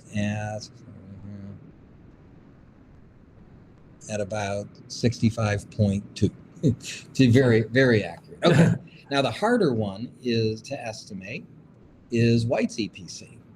All right. Yeah. But let's try White's EPC on this position. Right. By the way, can they see the position? Are you No, showing? they can't right now. But this is the position we're talking about is when Richard gave Victor the 2 cube. So if you go back into the stream, If they go back to the stream, will they be able to hear us now? well, not currently, but Oh, okay. if you want an idea, it's essentially So here, if you're setting it up, it's. Go ahead. I think I'm gonna. thanks, Paul. If you're setting it up, White has 2 checkers on the 6, 2 checkers on the 5, 1 checker on the 4, 5 checkers on the 3, nothing on the 2, 3 checkers on the ace. Okay. So if I wanted to do the Fastimate for that one, for the EPC, we'd say, what is it? We start with the pip count, which is 44. Add 4, that's 48. Plus 222 for the aces, that's 54. And for those 5 on the 3-point, we're adding a 0.5 on those, so that's 56 and a half. And then 1.2 for, nope, nothing for the 4, Nothing 5, for the or 4, 6. 5, and 6. All right, so we have 48, 54, 56 and a half, 57.7 is what the Fastimate says. And guess what? The EPC is 58.0. So the Fastimate's great. Within the error rate of Right. the value of it. So what do you do with the EPC? I'll tell you. And if you come to the Michigan tournament, I'll tell you in great detail. You add 10% minus 1. Well, we're looking at it. All right. So here, if you're at 58 and 10% minus 1, You would add 4.8 to that. 62.8 is would be Victor's point of last take for money. It would be about 63, and he's just a little bit. He's got 65 and a half. Yeah. So he's 2.5 pips beyond the point of last take for money. And at this score, even though you might think otherwise, he needs to be money take to take at this score. Yeah. So that it was a pass, but I did it not was know. a giant pass. It was a 0.4 pass. 0.4 pass. So by chance was there a miscue the previous roll at 50? Didn't have time to look at that. But anyway, that's it. That's the end. Should we take a break before Do we know what time the finals is starting? I do not. Okay. It probably isn't going to be long. So if you want to take a break, you should. I might. Okay. I'm going to take a break. So let's do that. Thanks, guys. Thanks. We'll see you Talk soon. to you later. Or maybe someone else will see Exactly. you soon. Good to Take see you. care. I enjoyed it, Art. Yeah, A lot of likewise, fun. Joe. That's A lot of great. I was fun. actually, one of my questions was to give you want to step aside for the final, or do you wanted to? I wouldn't I mind don't- stepping aside, so What's that? I'm okay stepping aside. I wouldn't want to sit in if you guys don't want to. Why don't you talk to I did talk? talk to Okay. Ben. He said he didn't know what you guys I said. didn't have any new voices. Did you? Whatever. You know, Frank Frigo won. He did. He either won or lost. Oh yes, indeed. I'm sure of that. What match are you talking about? The Oh, Frank? I'm only saying because He's asking about Frigo. we were going to have lunch. So Yeah, I was just that's what I heard.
All right, Ben Friesen here with the Cherry Blossom Backgammon Championship. It's Saturday, and we have, in a kind of a surprising turn, we have finished the advanced ABT event. And that's because we had 32 entries, so there was always a chance, but that chance came in, and our 2025 champion, Yimbaum, congratulations. Thank you. I appreciate it. You came, what was your first event? Last year? Was it my very first event? Oh, or 2 years Cherry ago? Blossom event? It was No, last year. no. I mean your very first event overall. 2 years ago. 2 years in Minneapolis. Madison. Madison. Yeah. So what? A year and a half later, 2.5 years. you're winning the advanced. Yeah, it's crazy. Awesome. I've gotten stomped over and over again. Yeah, that's So it's been a backgammon, long right? time coming. Yeah. So yeah. are you? I mean, you're practicing. You're gonna keep improving. You think? Yeah, I think so. Yeah. Only up from here. Only up from there. Yeah. I'm gonna take it easy on the study and more playing. Or playing. That's good. Yeah. You've arrived. You know. You got your trophy. Arrived, Yeah. yeah. Yeah. So for the rest of the event today, we continued on with the other ABT divisions, the championship division and the intermediate division. The championship division had 75 players. We are now down to just 18. Tomorrow morning on Sunday, day 5, our final day of play, we will break the threshold, which, by the way, we pay about 15% of people in this event. And those people will play on for the trophy. Currently, our leader, our undefeated player in the championship division, is, you'll be shocked, Victor Ashkenazi. Just a legend of the game. He actually won this event. It wasn't last year, was it? Oh, last year? Oh, okay. He won this event last year. He wants another trophy. I got a cool one for him. Hope to give it to him. Or one of the other one-loss players. In the intermediate division, we had 38, and now we have 3 people left that can win the tournament, along with a handful of others that will fight it out for 4th through 7th place. Our 3 finalists in the intermediate division are Farzad Moazami, John Che, and Rosemary Steffen. The finals of the Masters Jackpot played today. In the finals, we had Greg Merriman versus Sean Garber. And our finalist was Sean Garber, meaning our champion was Greg Merriman. For the women's event, the finals did play. So I announced yesterday that Marcy Cusser won the consolation, and our 2 finalists were Laura Granger and Pat Knapp. And in a blowout of a match, I hear, Laura Granger is our champion. All right, and that's the wrap-up to the wrap-up. This was day 4, and tomorrow, day 5, Sunday, not quite tax day, will be our stunning conclusion. Hope you're gonna watch all the streaming. We'll have commentary, and check it out at the USPGF YouTube channel. Otherwise, that wraps up the wrap-up, and we hope you'll watch the streaming, and we hope to see you next year.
unfortunately, Ryan's asking when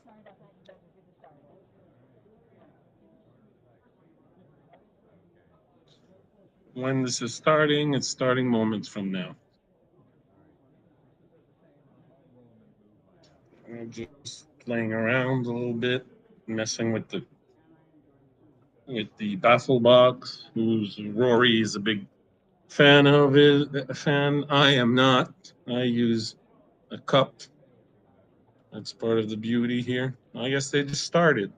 So open with a 4-2 and now 4-1. I'll have a computer that I see a little bit better now. Instead of my Apple, I use my PC. I don't know if it'll work or not, but it is what it is. 4-4 for John. He's attacking, making 2 points in his own, 3 points in his own board. Got 2 guys down also. So, just shy of 10. Great roll for Richard. 5-4, making the 5 anchor. 5-2. John consolidates his outside point. Wouldn't make Matt Congar very happy. Big proponent of making points anywhere and keeping them. From his commenting and everything, we're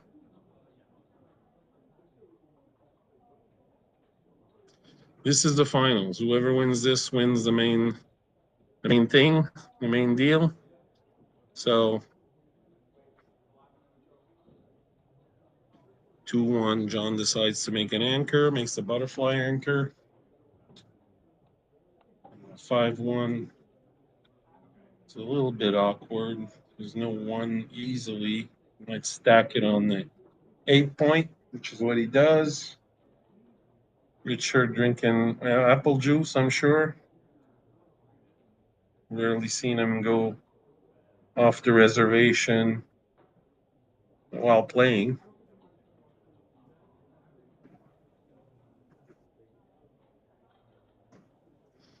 Double 4s for Mr. Klein. John's from the area over here in DC, and Richard is out of New York. Richard does a tremendous amount of work with USBGF. Art was saying earlier, it might not have gone out on the air, that considering him for the Hall of Fame, considering all the work he's done, phenomenally reliable on rules decisions, however intricate they are. So it's nice to have people of that ilk in backgammon. All right. I'm sure everybody's missing Rory. There we go. John moving up to the 18 point, or his 18 point. And keeps going.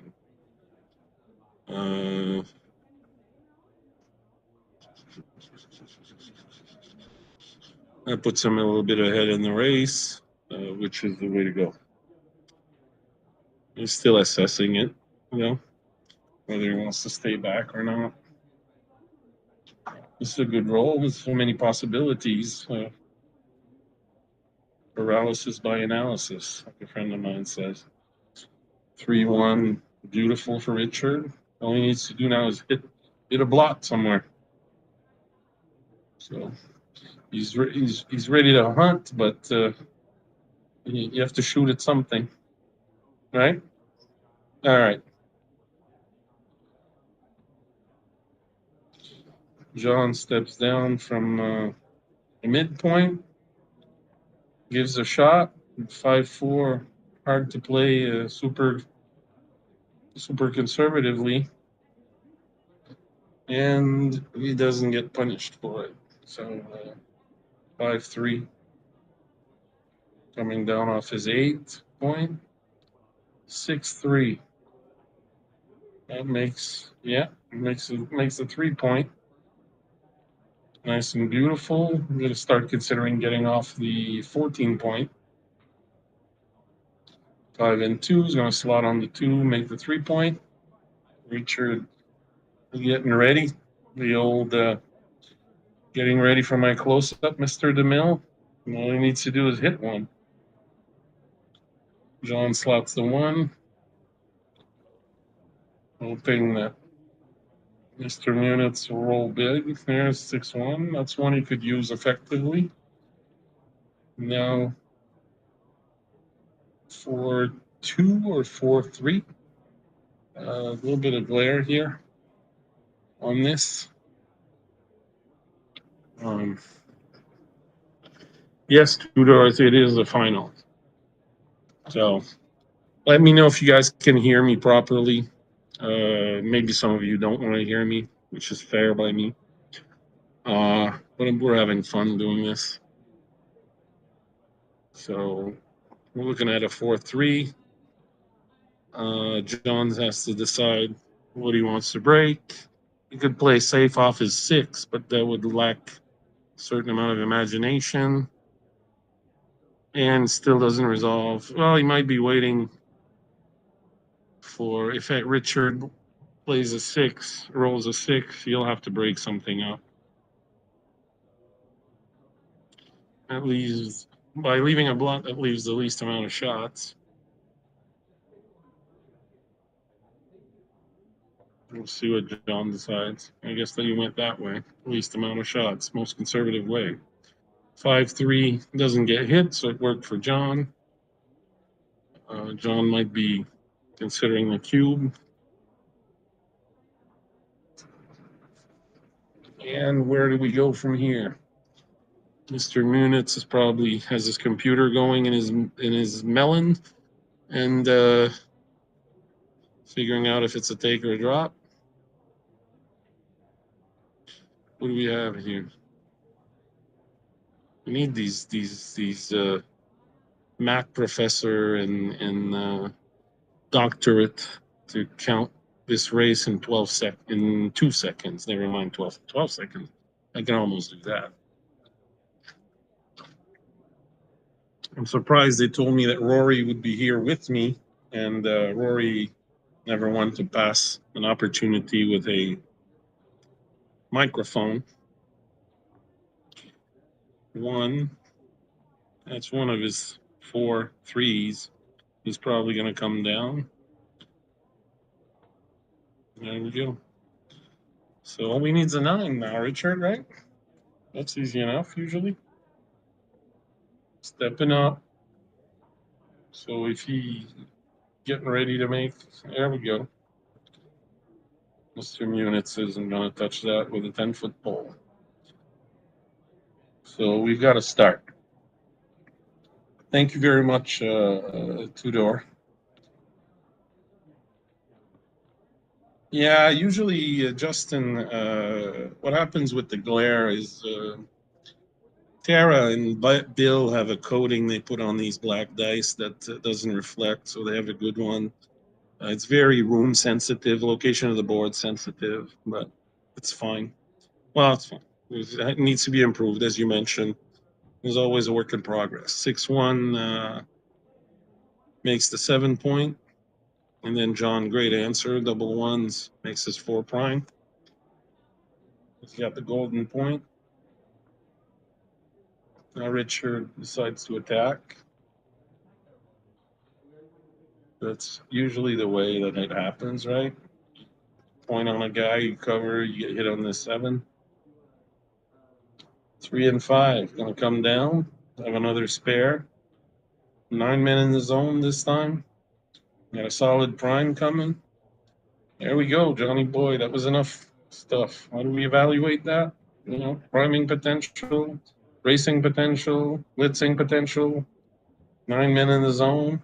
Priming potential was way above Richard, so that says that masterclass from Book with Mochi and Mark.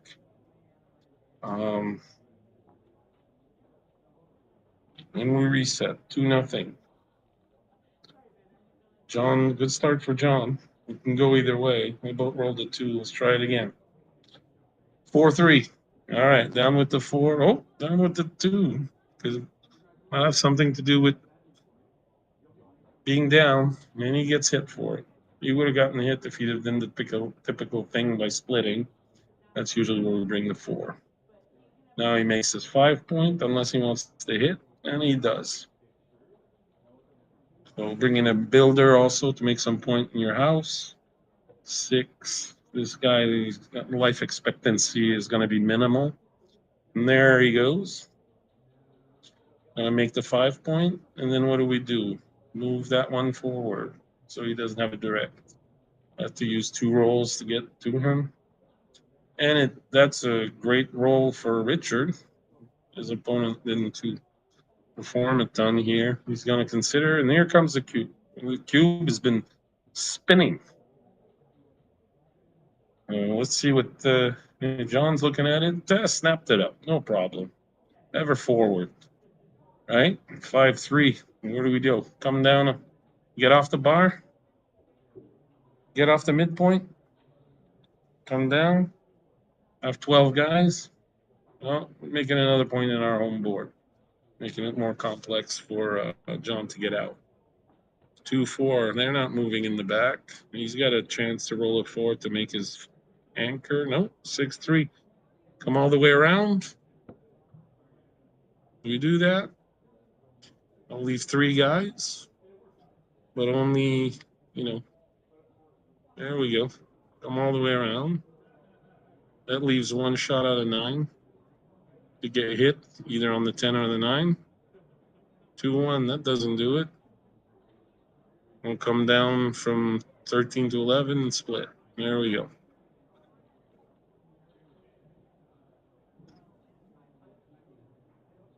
Dmitri, how you doing? We miss you. Miss your Russian warmth, right? 3-3, switch, put him on the roof. There's a 2 cube involved. He's got a bunch of builders for the 5 point. This is looking, that 1 was very good for John. Avoided a lot of stuff. 3-2, I'm gonna make the 7 point. Make it hard. John would like to cover. He does. 4 will come down from the midpoint. Give a few shots here. Roll an 8. Doesn't work with 4. Doesn't work with double 4s. It works with 6-2. Look at that. Good shooter gets the roll, right, Richard? 5-1. Where does he want to do? Where's your 1, John? Yeah, somewhat conservative. I imagine that if Richard has a chance, he's going to hit that little boy. Okay. That blocks the 6s out from there. Forces the 6 to play pretty much into that single guy that Richard's got back. 5-2. Brings him out to the midpoint, or it makes a 3 point. That's good. A 4 point board. Better distribution than a 4 point board Richard's got. We'll go and make the golden point on the 20 here. Rory's got to have a phenomenally important phone call because he's usually, there is not one microphone that Rory that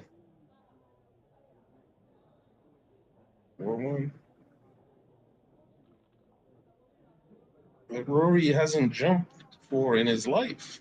So I'm wondering, if somebody sees Rory, make sure he's, his heart is pounding and everything's fine with him. 3-1.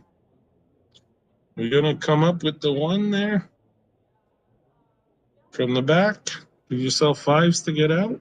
Make yourself susceptible to get hit though from the 6, but he would have to cover. He's got 3 guys back. What are we thinking? No, just a little bit of versatility. Maybe put the 1 on the guy on the 24 on the roof. Bunch of 3s. That blocks this gentleman out. Yeah, could have done his 2 point, but then Richard would have ran with this 6-5. Brings 1 all the way to the 2.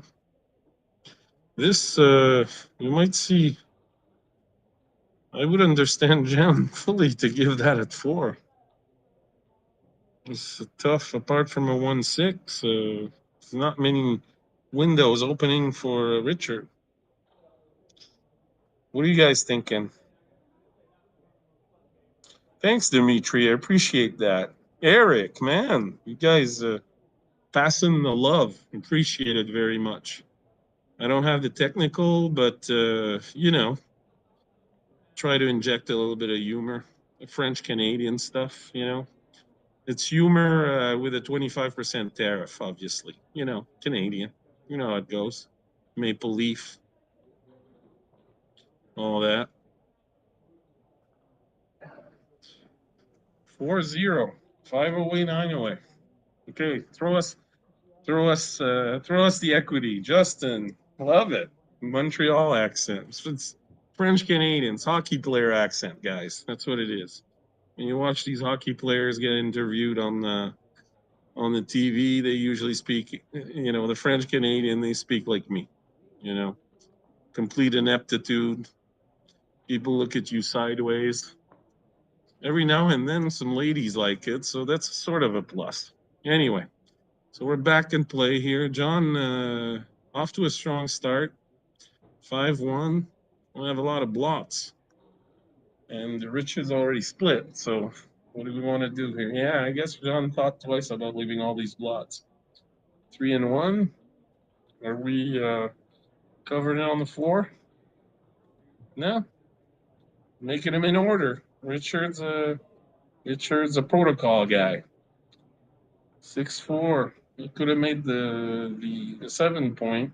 Leave those two back there. That's blitzing. He doesn't have a lot of ammo to blitz. 6-2. Richard wasn't too lucky there. Gets rewarded with Joan making another point in the home board.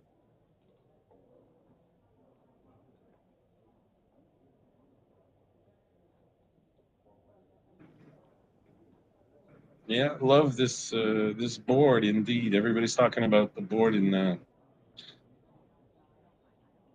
there's a blitz is full on right now. The guy in Montreal plays in a Schwed. He always says everybody always wishes for doubles here. Says let's get one in when we've got two on the roof. At least let's get one in. And unfortunately, Richard didn't even get one in here. So I'll always remember that. I loved it. It's like 6-3. Bring one guy down. Oh, gonna smack again. Put 3 on the roof. Market obviously is gone across the Pacific by now. So 6-5. Come down. Have a bunch of people. Well, come down. Say use. I would have come around maybe. Keep my bar point. Keep my midpoint and come around to the 10. Have another builder. I guess that brings a builder for the 3-point also. That's very good. Sorry, no, it's fine. I figured you had a heart attack or something like that because, you know, as I told them, I've rarely seen Rory shy away from a microphone. Yeah, a buddy of mine just showed up. I haven't seen him in 16 years. That's awesome. And so he lives in the area. I lived in the 3 on the bar. Yeah, 3 on the bar. It's 4-0. Cube hasn't been turned. The market went south in one fell swoop. Right, and it's going further south right now. So not a whole lot to commentate on here other than we you know 16 years. That's impressive. we need some resuscitation. There's a defibrillator momentarily. But yeah, actually, real quick. So I lived in the DC area when I shortly after graduating college, and I worked for Marriott headquarters, and I had a part-time job at CarMax selling cars. It was a great experience, and one of the guys that worked there, Jay Agbaron, started just a couple weeks before me. We became friends. I went to his wedding. He's Nigerian. I actually had a traditional Nigerian wedding. It was one of the coolest things I've ever been to. It was awesome. And, you know, it's funny. I see him today. He's coming to Chicago on Thursday, and I'm going to have dinner with him downtown. After you haven't seen him in 16 years. Now you're going to spend 3 weeks with him. If close enough. Ooh, double fours. Yes, I know. Anti-joker. Or close to it. Rich can't come in with the 3. So could this be a cube? Because if you roll double 4s or double 2s, you lose it. Double 2s isn't that bad. It is. You lose another point. But this I would roll, but I mean, you're 6-1 he gets. No. He's giving himself latitude. I probably would have rolled, but I would have taken my time to think about it. And I think he took enough time. Would you do the one here? It's double 2s gets you in trouble. If you take the one from 2 to 1, then double 2s that's work, a good point. right?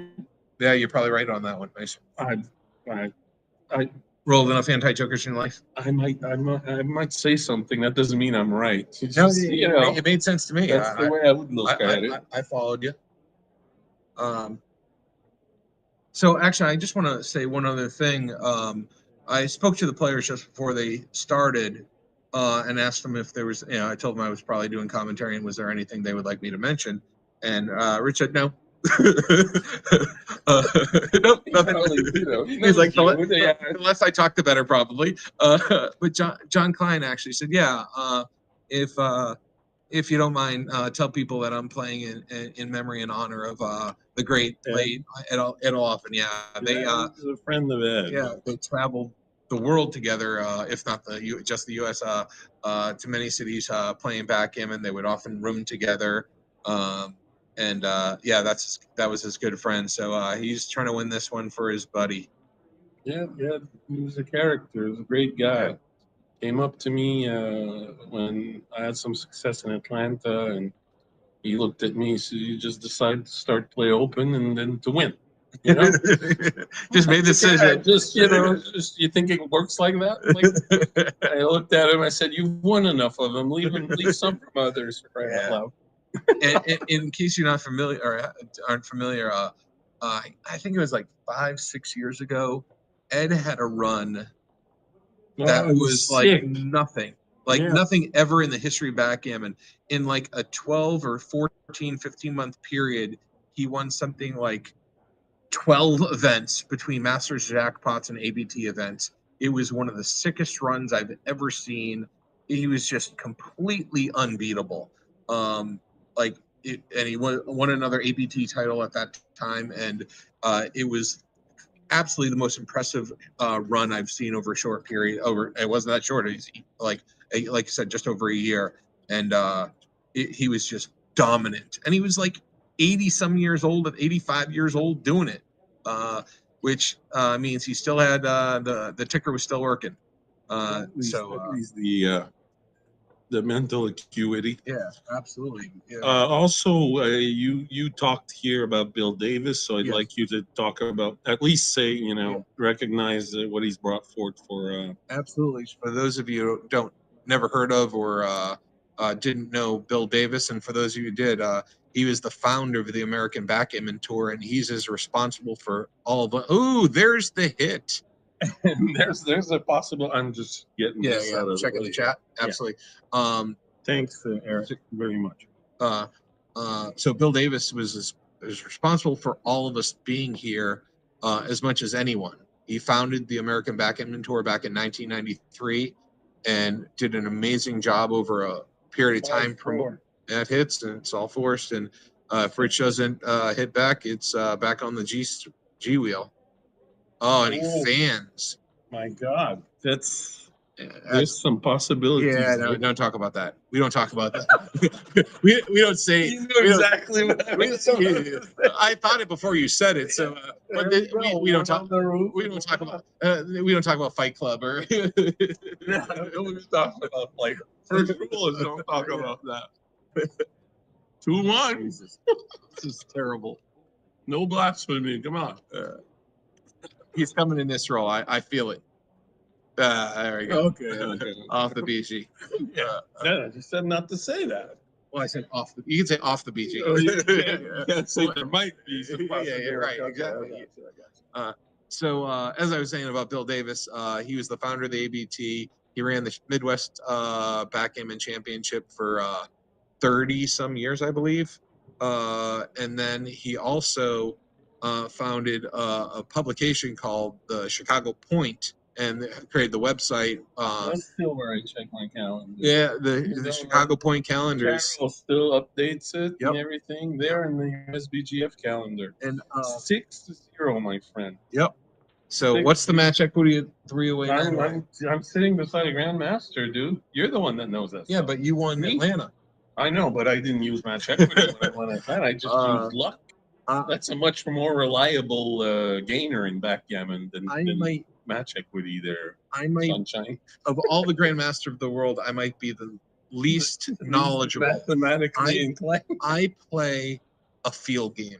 I truly play this game. You're an artist. You're telling me you're an artist. I play backgammon more on instinct than anything else. You do like falafel. You rear back and you look at the picture, right? You look at the picture. That might be an accurate statement, but I would never compare myself. Because I mean, I already make. I said you do like falafel. It doesn't mean you play it like falafel. I mean, he's a legend and I'm me.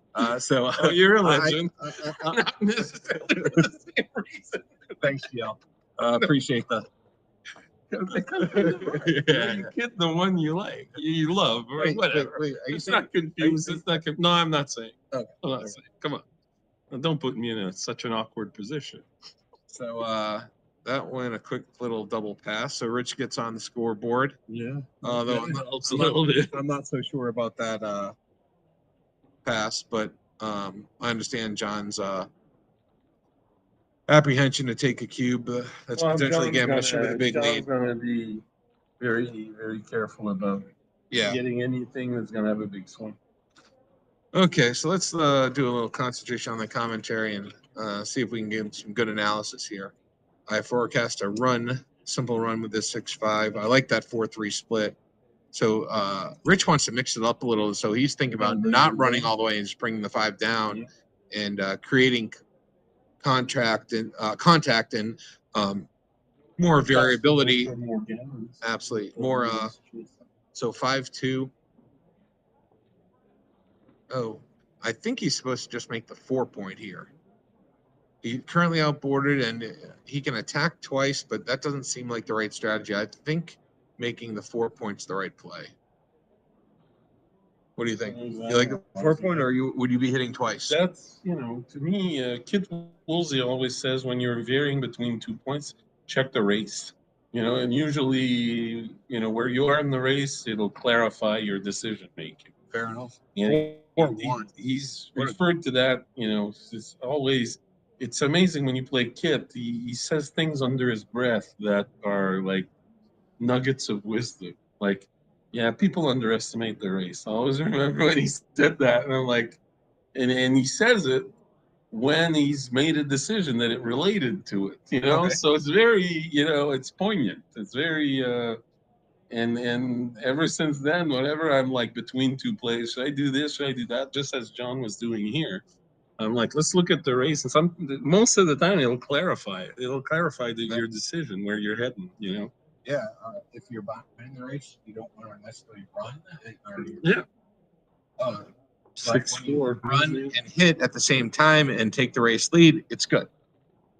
Yeah, that's basically just what happened there. So now Rich is in a great position. He probably is a little short of a cube still, especially with that singular blot. But he actually might have a cube here, depending on how far he's up. Let's get a quick race count. That's 66, 96, 96, 123. 123 to, that would be Rich 66, 86, 96, 06, 16, 26, 27, 28, 38, 44, 49. Wow, he's up. Yeah, that's enough to, why did John reach for the cube?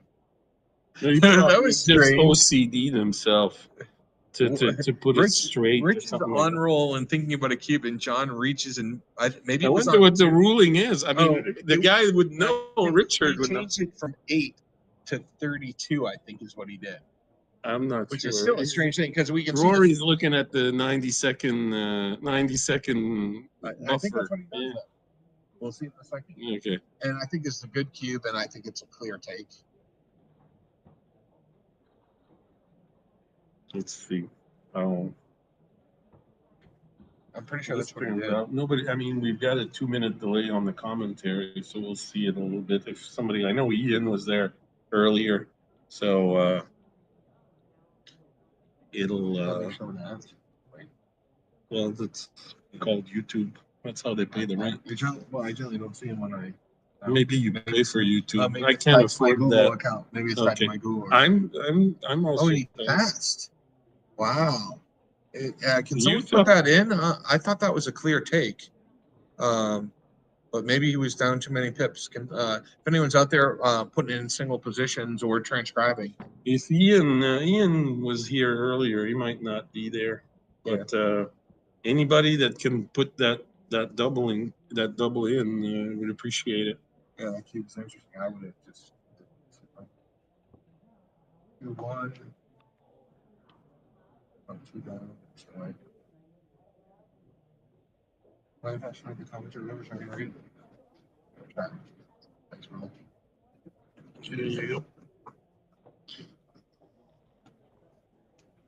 Just yeah, but he doesn't say if it's a take or not. That he already did the whatever he did on the. Yeah, that he did exactly what you said.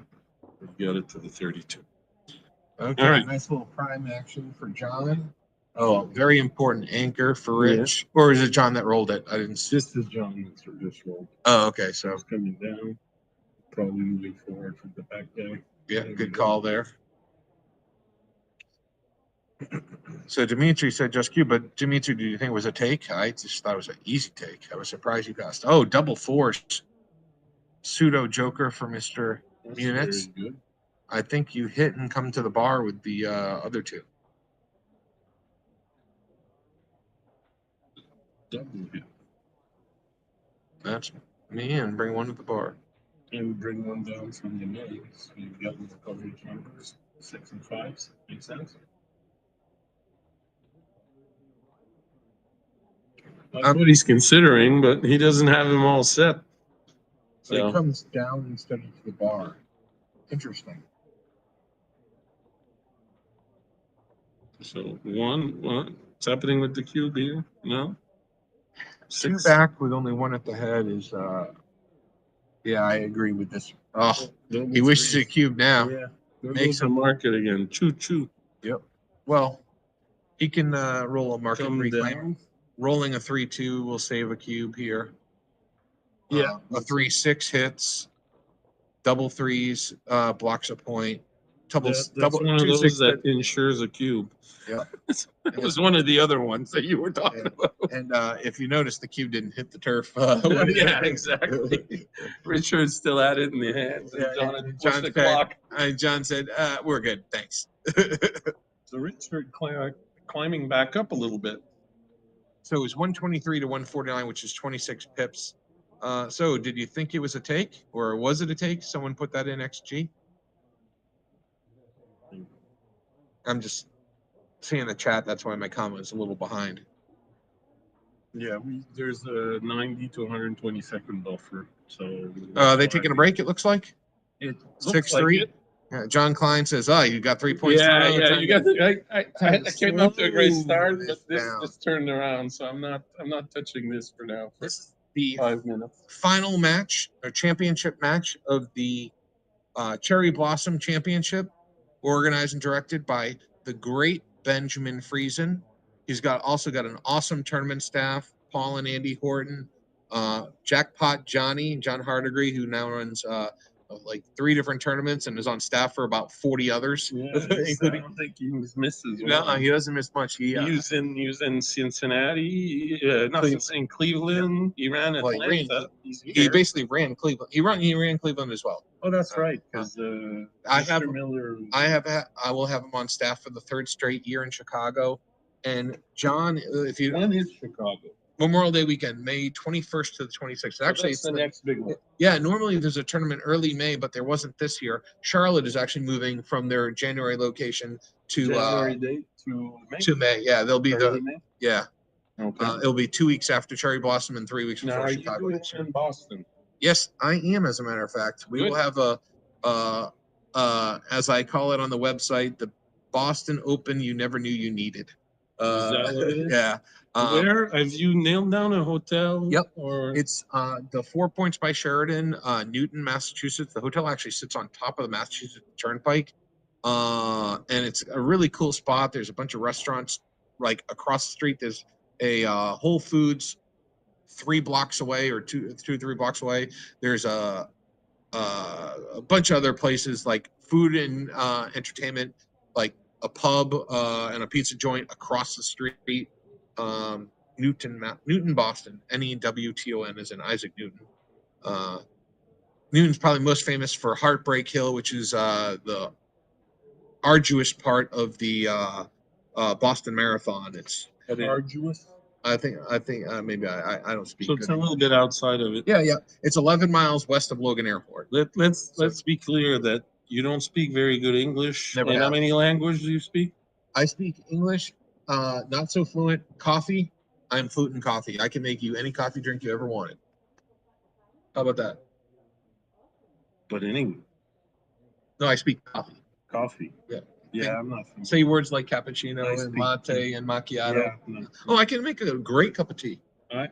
Okay. You prefer them caffeinated or non-caffeinated? Honey, no honey? Look at me. Do I look like a decaffeinated kind of a guy? Fair I'll enough. take any form of chemical motivation known to me. Gotcha. Mostly legal too. Not big on illegal, but who am I to judge? You can't, how's it go? No, the pot calling the kettle black. I got you. So yeah, the Boston tournament's coming up. What's the date? It's October 30, 31, and November 1, 2. The day before, which is Wednesday, the 29th, we will have this awesome excursion to Salem, Massachusetts. You gotta go see the witches? We're going to go see some witches. There's a witch museum, a couple haunted houses, and for dinner, we are going to get some, people can wear what they want, but I'm getting a lobster roll, baby. Lobster roll. Where are you going for that? It's right in Salem. There's a couple of restaurants there, and it's going to be an awesome time.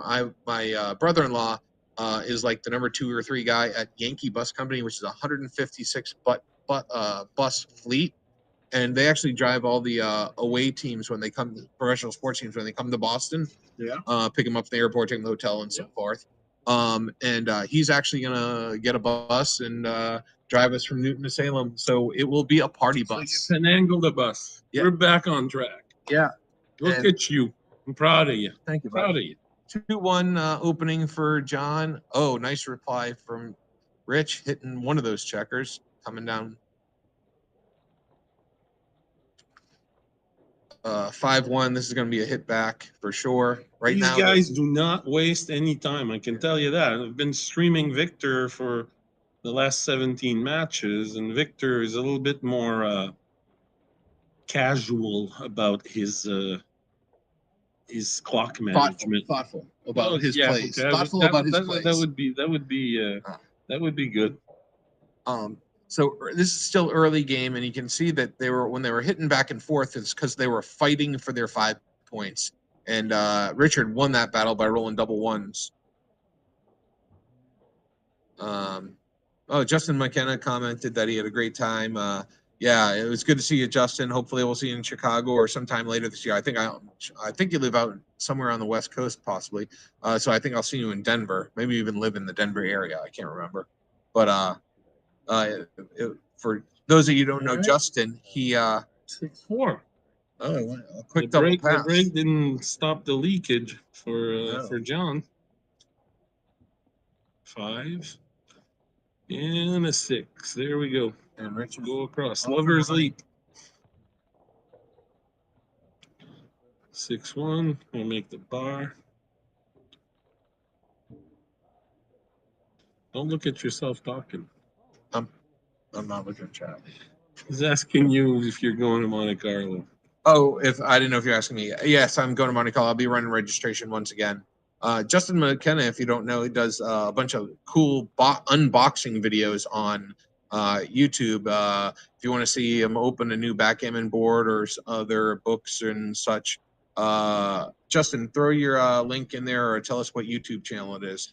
But I remember I haven't seen any recently, but I used to watch a ton of your great videos. They were really entertaining. He really takes his time talking about the who he bought it from, and really presents the material nicely. I always enjoyed them. 4-3.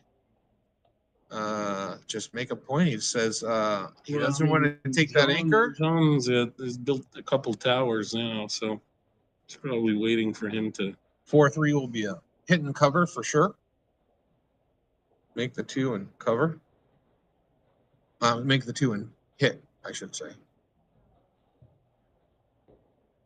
I guess Eric's moving out of moving. He was in Dubai for a while, and somebody told me he's at his house in LA and trying to sell it. Looks like it worked. Oh, congrats, Mr. Peterson. Good news. Yeah, I didn't think he was asking me about Monte Carlo. He was asking Eric. Oh, somebody asked. Yeah. So, well, why would we bother? Why would we care? Richard is contemplating how to play his 4-3 here. To me, this is an automatic play, but like I said, I'm a field player, whereas Rich is a little more analytical and will generally use a little more clock time than I will. Oh, what a monster joker. Double 5s. Makes the 3-point. Yep. Yeah. So he still has coverage if anything awkward happens. 3-6. Like that. Oh, no, That's not awkward. I thought 2-6 or 1-6, something that 1-6 would be double. John believes he is too good in this position, so he does not double. Oh, McKenna's in Sacramento.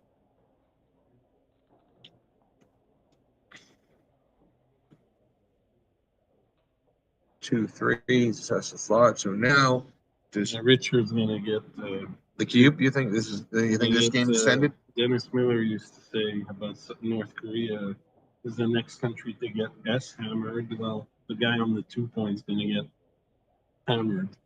I don't know. I don't necessarily think he's gonna. I think this might be a double pass. Oh, that's interesting. 6 and then hit there. Yeah, I thought it might have been a double there and possibly a pass, but John was a little gun shy, and now he's definitely too good. And that makes the prime. Perfection. Yep. And you can go shopping for the other one. Or 2, perfectly. 1-5 covers, but still, there's plenty of groceries out there. Yeah. Let's be patient and pick your aisle. Some rabbit will come across the snag. Just gotta avoid rolling double 4s. Ooh. Oh. Interesting. Okay. Yeah. Well, double 4 still doesn't play well. Rearranging the deck chairs on the Titanic here.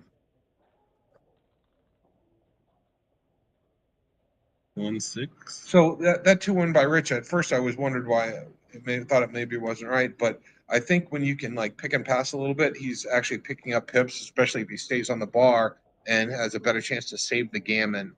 And the last thing you want to do is get hit.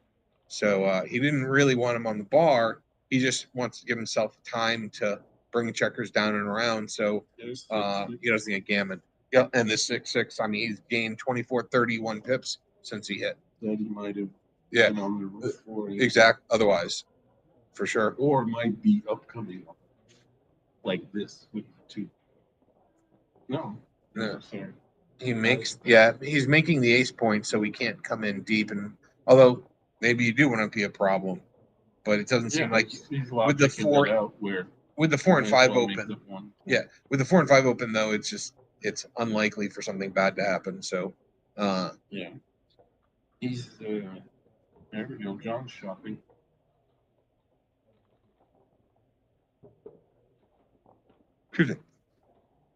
Okay, so we closed them out. Just needs to hop a 3 prime. There you go. All right. He's got, what, 3, 4, 5, 6, 7, 8 crossovers to get into once he's off the bar. So. Yeah, he's a favorite to save. Probably 60%. Probably a little less. I think nothing to write mom about. Yeah, no. Well, if you have 2 on the bar, you get 40% gammon about 40% of the time. And I think this is better than having 2 on the bar. But it's 2 on the bar. No. Okay. No, I'm saying I'm comparing this to the known position of having 2 on the bar. it's only 1 on the bar and 5 outside. Yeah. I think he saves this more often than someone with just 2 on the bar. right. So I think it's less than 40% gammons, but I'm not sure how much less. I'd probably put in the 30, low 30% range. Right. But obviously, if he stays out, John's got a pretty good position. To Yep. get some more guys nice off. clean bear off. That's a 5-1. It looks like. Yeah. Yep. Yeah, See big doubles. how quickly he 5-1. Another good roll. Absolutely. Having 2 off before you have to open your board is very good. Those guys do not waste time. And he should not clear from the back. I think this is a mistake. He's going for a gammon. The risk is slim. I would have cleared the 4-point and taken a checker off. I could be wrong, but that's definitely I would have been at least I would have thought about it. They're double 4s. Actually, basically reversed with the fact that he rolled the double 4s and. So what are we looking at? He's even? No, he's not. Odd checks, yeah. He's a good favorite to save because all the small numbers come in and his big numbers make it good. Yeah.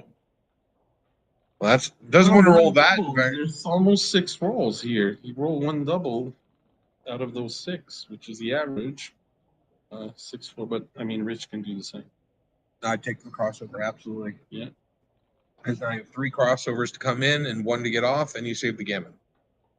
That 1 checker is going to make the difference. Nope, nothing that game difference. One of those doubles he was talking about. So this game is extended, and now the score is 7-4. 2 away, 5 away. Exactly. I was going to say that the way we like to talk about it is the away score, which is 2 away from John Klein winning and 5 away from Rich winning. Do you know that happened under the match equity of this score? This is a match equity question, I know. Why are you asking me that? I thought you might know. I know the 5 That's what I 5-point matches on it. Yeah. When you see me at the place with all the bottles with the colors there, that's when I said those match equity things. So the match equity at this score for 2 away, 5 away is John is 75% at the start of the game, of course. Now we have a 4-2. Oh, I was going to say, what was it looked like he was taking his time. Like, what is he taking his time? He did make it. It just jumped on our. At that score, you can be aggressive with cube, as Rich was. He sent it pretty quickly, and John took. It was a little too early for him to be passing. To be able to pass. Yeah. Well, he could have. He was able to pass. No, but I mean, right. to make it a right decision. Correct. That's what I meant. All right. Vessel box. Malfunction. 3. You make 18. I actually think hitting is right. 6-3 for red. Oh, it's for red. I'm sorry. You can run a checker, which also might be right. But I would come down to the 4-point. Hit. Red's roll. Oh, it's red roll. Okay. Yeah. I'm sorry. That's twice I missed The same. Yeah. I said it's red roll. You're like, oh, and then said another play for white. In French Canadian, it's a different color. I understand. Yeah. It's like when you miss a putt in golf. The course I play is usually 4-inch lower. So yeah, no. I'm not sure here. My instinct is that it used to be to run, but now I'm a little more aggressive. I know you don't want to get gammon. Richard's got a better board, but he needs to try and make something happen. Well, you got away with it. He did. He just needs to cover, and then he has a position he can fight with, rather than just being scared the whole time and trying to run around the board with these single blocks. That's a 2-1. So I would not anchor. I would play to the 23. Yeah.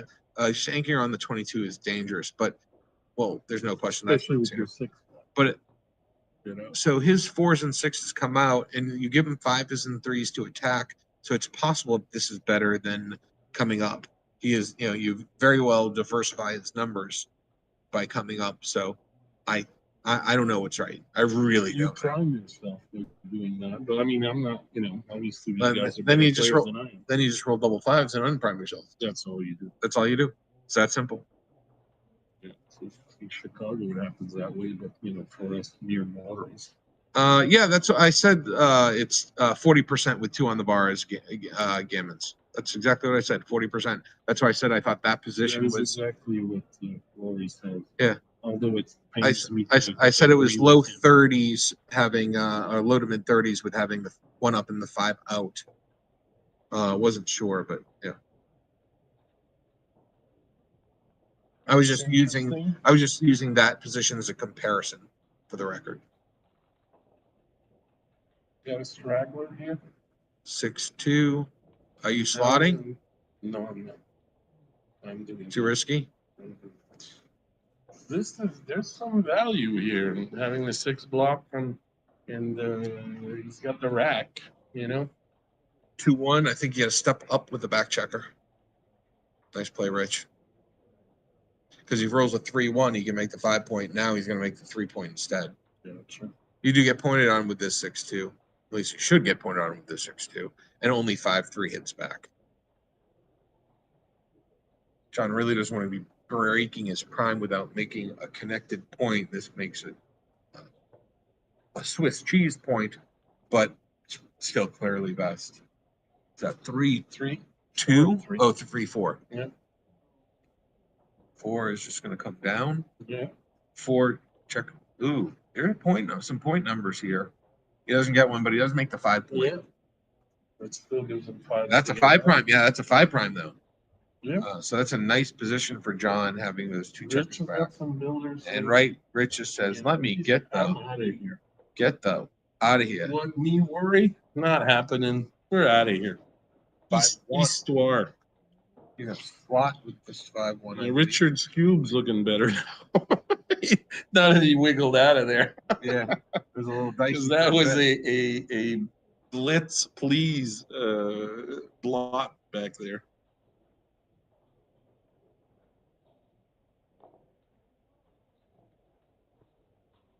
Vegas BJ's on. Air Henry, T-Von, Henry. 4-1. I like the 4 down, and then think about the 1. I guess you just bring it down as well. 4 to 5. I don't. I think that for some reason you'd rather keep the spare on the higher point, but what is Rich seeing? 5-6. Oh, you know, to get hit. Well, and the other one's 5-5. That yeah. Actually, but the other one's 5-5 that already wins, so he should have come down. Yeah, good point. Unless there's another reason that I'm not seeing. 5-3, no blots.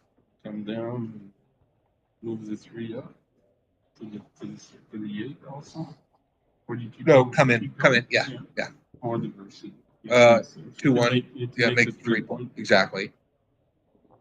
6-1.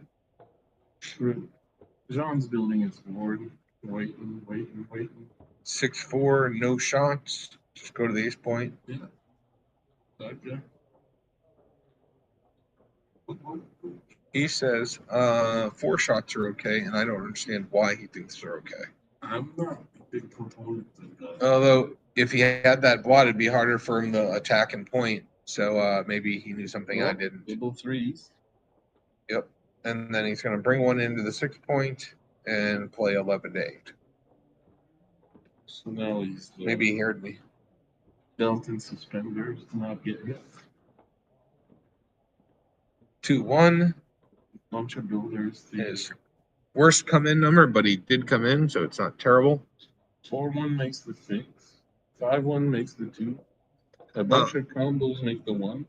Do you know if we're streaming any more matches after this, or this is the last stream I of the night? do not think there's other matches after this. Okay. Someone else. There might be other people playing other events, but this is the final. I saw Victor on his way back home, leaving. He had a heck of a run. But, Yeah, he won the Super Jackpot and was the last undefeated player in this main event. Who's Vegas BJ? Do you know? Vegas Says hi BG. to both of us. BG. I do know, and I just can't recall. Oh, is that could that be Could it be Ray Fogerman? That's what I was thinking, but Okay. I'm not sure. I don't think it is. I think it's someone else. Vegas BG, who are you? Is it Georges Luc? Not at all. I'm almost sure it's not. It's Ghislain Luc. Nobody can say it. That's why I use GL. All right. Where are we at here? John was considering doubling. I think his clock's still running, so unless he's got to play 4-3. He was not considering. No, He was oh, not. no, he was considering his Yeah. Yeah. Cool. Double 4. Looks like we're gonna have a 7-6 game at the end of this one. That was There are other the nail in the possibilities. coffin. There are other possibilities, but that's the most likely Are you scenario. being extremely careful here? Yeah, you don't get enough Why? gammons to do Yeah. anything silly. That's right. I'd actually go. I wouldn't leave a spare on the 4. I would go 6 to 2 and 5 to 3. But I could be wrong. Maybe I would do. I would I would- definitely not. Oh, Rich. I wouldn't do that. Rich took a checker off, but now I clear the 6 point because it only leaves 6-5, and he'll keep his 5 point board even longer. Yeah, as opposed to having to deal with a 5 or 6. Or you just play you just play complete.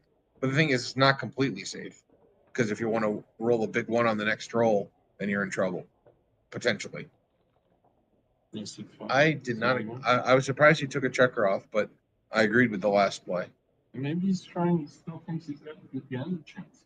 He has some gammon Not chances. anymore. Yep, gammon chances one away. As I said, 7-6. So 2 away, 3. Okay. Oh, it is right. It is right. Okay. Well, we miss you, Ray. You had told me. I thought You were had gonna told be me here. you weren't coming in Cleveland, so I didn't expect to see you. But you know, it's always nice to see you. It's another way to say that it's you there. That's another way. Well done, sir. Yeah.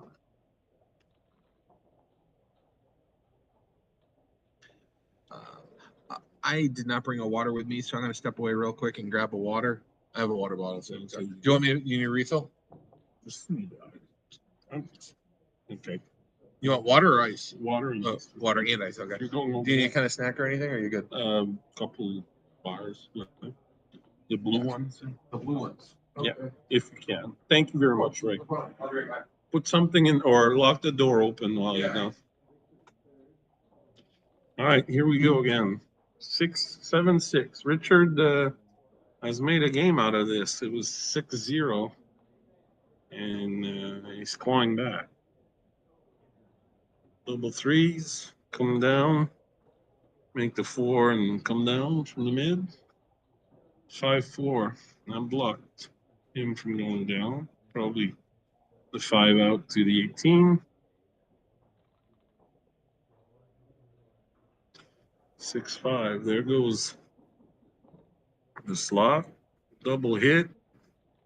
Got on the 1. Got 11 guys in the zone. 2-6. At this score, he's going to try to do everything to get a gammon, I imagine. This either covers on the 1 or makes a 3 point, makes a 5 point. Which making them in order is usually the way.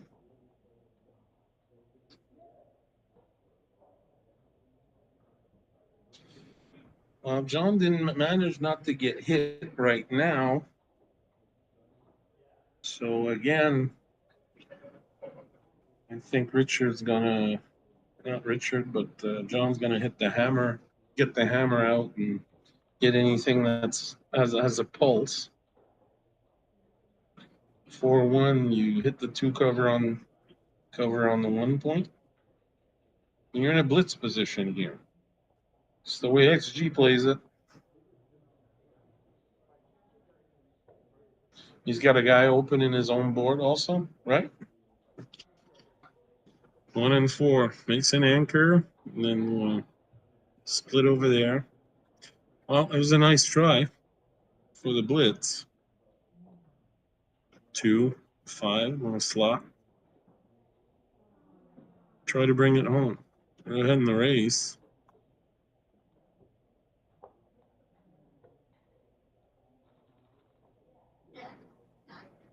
Look at that, Eric and Ray setting up a game.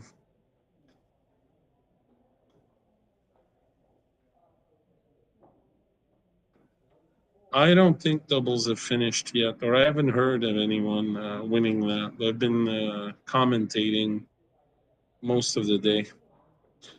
I will ask. I will ask them if they could stream the finals for the doubles.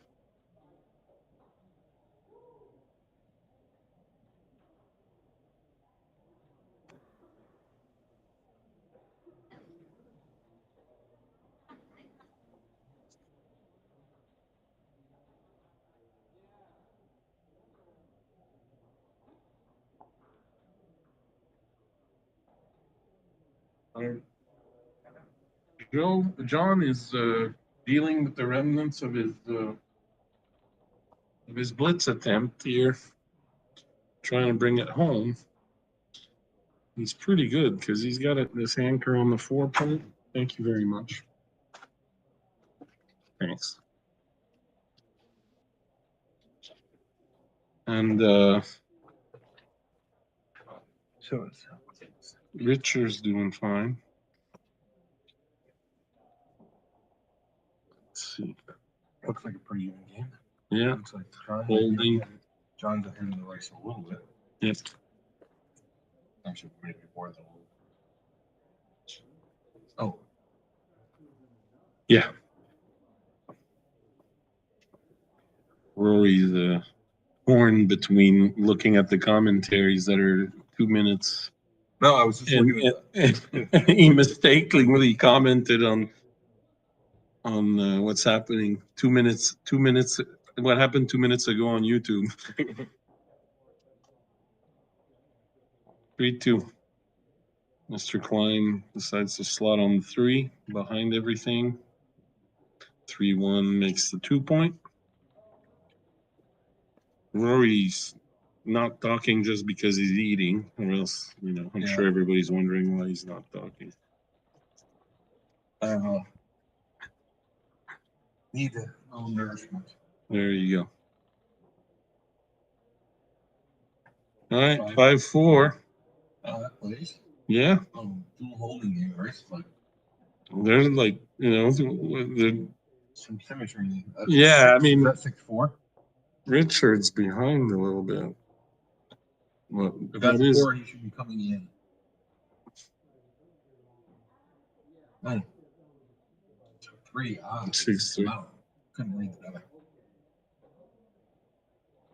If John rolls a 1, it's gonna be good day, my friend. Yeah, but it's unlikely to be a gammon because I think it's got to be a double because of the trouble of coming out. But then again, Rich can just come in. I think Rich is right to run here. He can not expose in a blot and let John expose the blot. Because gammons are more valuable right now for John, but you really want to clear that point, that blocking point. This is a tough play. I would make Rich's plan come out.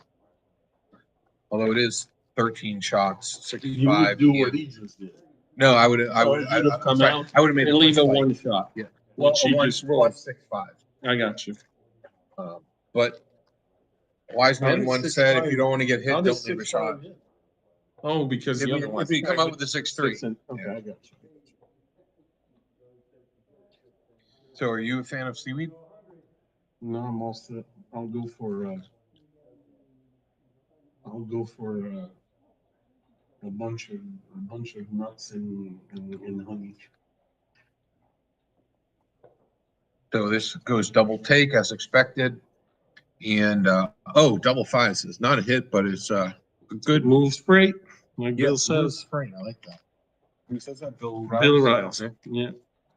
Usually he goes with his Texas twang and says, it doesn't do much, but it moves freight. So that's where we're at. And where does that put us in the race? So, well, obviously, it helps Richard tremendously. It clears his biggest trouble. We were asked if someone was asking if the doubles final is done. Yeah. It is? It just ended. I saw them taking pictures. It was won by Dan and Sean, I believe. Yeah, congratulations. They actually knocked me out in the third round. But who did you play with? I played with Lulu, a young lady from originally from Mexico, but she lives in Dallas. Take a picture. Yeah, with yeah, her. Okay. yeah. We had an absolutely great rapport. I had never met her. This is her first ever tournament. She's only been playing the game 4 months, and it was just a great experience for both of us. I don't think I've ever played with someone playing their first ever tournament, other than maybe Amelia, my daughter. But really smart young lady. Actually, she's a graduate of Yale University. So she's a smart person. I think she can improve in the game a lot. She actually did the novice workshop with Julius and Tom. And she basically got a 6-hour lesson for free because we got the entry fees back. And for edging? Yeah. Okay. We lost in the hedge round, but we hedged the entry fee. Yeah. And she said she had a marvelous time, which makes me very happy. You know, at this point in time, one more fan in the club. Right. One of my absolute priorities when I play and go to tournaments and so on, or direct, is to make sure the new players are having a good time and come back. And she's looking at going to a couple more tournaments this year. That's perfect. Yeah. That's very important. Some people get intimidated and so forth because you're not, it's your first experience as a tournament, but there's nothing better than playing backgammon, tournament backgammon. Yeah. Jeez, So much fun. Oh, I like John's first play. I don't like this one. No? No, I like to play 6-4 there. You want to minimize your chances of missing more than once. I mean, if you bring it in, you can miss once and not. But I don't see how this is right. I think 6-4 had to be right there. In another word, it doesn't matter. Richard rolled it out. Yeah. It might be lost equity, but it wasn't lost for long. Now it's lost forever. Yeah. Now it's lost forever.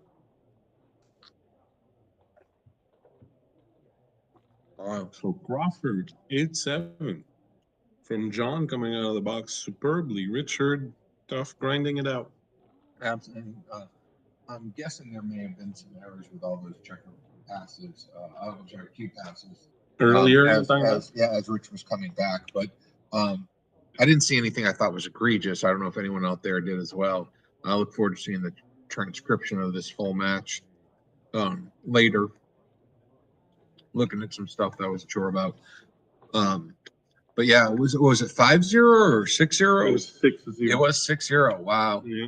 And ever since then, he's storming back. 8-1. And for those of you who don't know, Rich is one of the all-time greats. He's, I think, top 5 or top 10 or maybe even top 5 on the all-time ABT list.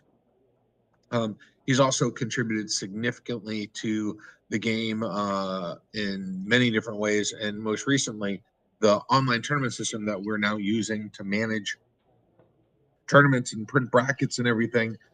He built that system. He designed the whole thing. He's had help from a few others, including his son, doing the programming and development. Nice. And so Rich has been a very significant contributing. 5-4. Wow, that's a great role for Rich. He's down in the race, but has Art and I had talked to it about Richard when he played Victor. Saying that they were considering him for the Hall of Fame and so forth. I think he recently got the Lifetime Achievement Award as well. So okay, you guys are more involved with the USBGF now. Yeah. 5-2. Yes. No, that's But all of it to play. He's thinking about possibly coming up. I'm not sure what's right here. That's sort of. I mean, he's got his golden point made, so that covers the outfield. 6-4. Jesus, like you're wondering, and the gods. Oh, there's a double there we go. And a reply hit, but I guess the reply hit. I mean, he's got the golden point that covers out here, but what's he going to do? Playing game and save. He is playing game and save, Richard, yeah.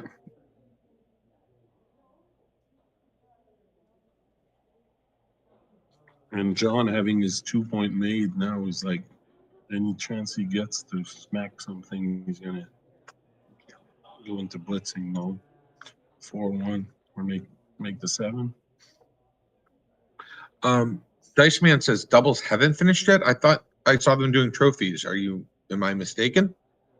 No. The chat was back. Never mind. Henry says John's going to Gammon Rich here. Well, I'm not so convinced of that yet, but he has more chance than I think Rich would like him to have. 2. Wow. Dang. And that increases the Gammon chances for sure.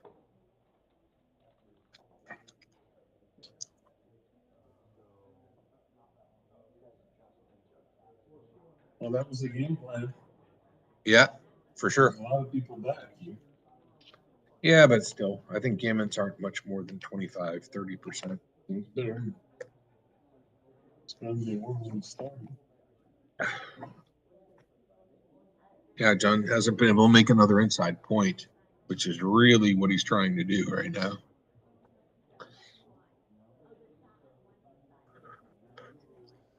Five, 3, he'd like to come out. Is it right? He says, as a matter of fact, it is. Going to Richard, huh? 4-2, there's an inside point. Yep. Yeah, third point. 5-4, he's not leaving that blood out there now, for sure. He's just trying to figure out how he's moving it. Oh, he can make it. I did not see that. Kind of slow him down from coming in, but He keeps his goalkeeper back there too. Yeah, but a solo goalkeeper instead of a. Yeah. This is a little dangerous having that blot on the ace point. If he rolls a 4, he'll be bringing the next one up, and he does not. And now, unfortunately, he'd like put checkers on the. Brings a couple checkers in, but put them on the high points and make that 5 point.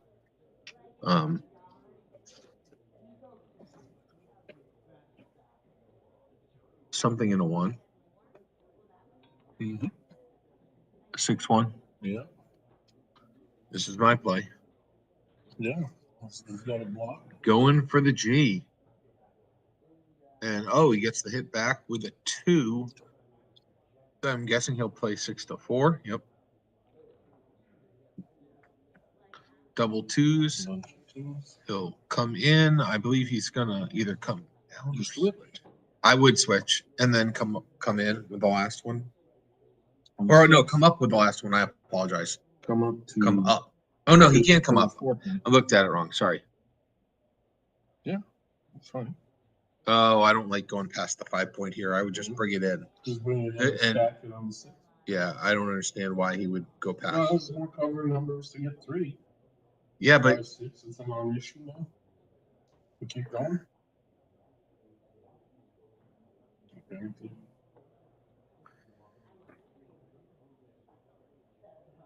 Melissa, you're going to Paris tomorrow. Yes. And today is actually her birthday. I know. Happy birthday I was to with you. her yesterday when she was still in her 30s. She's making a bunch of wrong decisions, but apparently now she is, mature and advanced and just. Wait a second. Are you saying she's no longer in her 30s? I don't believe that. She's no longer in her 30s. No way. Melissa Shin there's no way in the world that girl is 40. There's no way. Melissa, say it in so. Tell GL he's high. Maybe it's 40 Canadian. 27. Like 30 bucks. There's like 27 US, right? There's no way that girl is 40. She looks like much younger. Look at Ray. The goalkeeper might become the funeral director. I like that. I want to use that. But notice how Melissa's not answering you.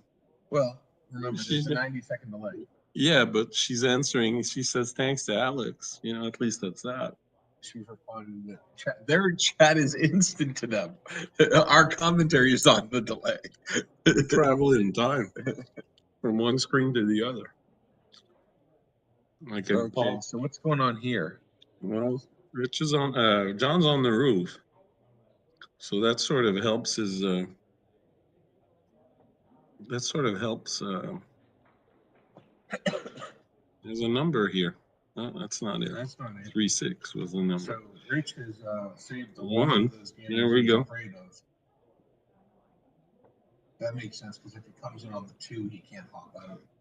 Well, if he comes in on the 3, he can't jump out with his Well, he could have 6. made with the 1. He Yeah. could have just made the 9. But That's what I was thinking, was to make the 9 and then bring it over here. But then he would still have an out. Whereas if he comes on the 2, then he doesn't have an out with a 1 first. the same logic apply if he comes in 3 and 6. No, then he still has a 3, direct 5. out. with Yeah, a there's 5. 2 more. Yeah, I guess there's 2 more numbers. I never said it was right, dude. Oh, big 3-6. Oh my God. Wow, that's a super joker. 4-2. But with all that's oh wow. I was gonna say with all that's transpired, it looks like he's easily saved the gammon, but that double 6 has put him back in jeopardy. This 5-6 helps greatly. Yeah, that's big number.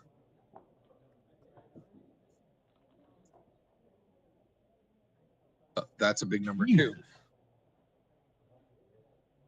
He's not running. Just bring 2 in. I guess he's bringing 3 to the 2 point, or maybe you just leave 1 there, but then you can get gammon with double 1s. So I would just bring. No, Justin, I was referring to. Oh, actually, these Costco granola bars. Wait, Melissa, you put a comment in there and then deleted it. Did she now? What was that comment? I was just starting to read it and then it disappeared. He's thinking about just running. I would not just run. I would bring 2, make the 2 point, come down and go to the ace. That's right, Rory. You were beat by 39.99-year-old. Get it? She really is 40? That's crazy. Have you seen her? She looks like she should be 12. I seen her yesterday. She had a few pops with us since it was her birthday. Yeah. Well, her birthday's today, not yesterday. I started at midnight there. Well, you said yesterday. After midnight last night was not yesterday. We started. That's when she made that decision in her 30s. Now I see what you're saying. Well, she's got Another wisdom. double 6. Oh my What God. Well, is that like not getting is that, gammon? Is that, 3 in a row? Keep going, Richard. That seems a way to win. advance. It's a way to win.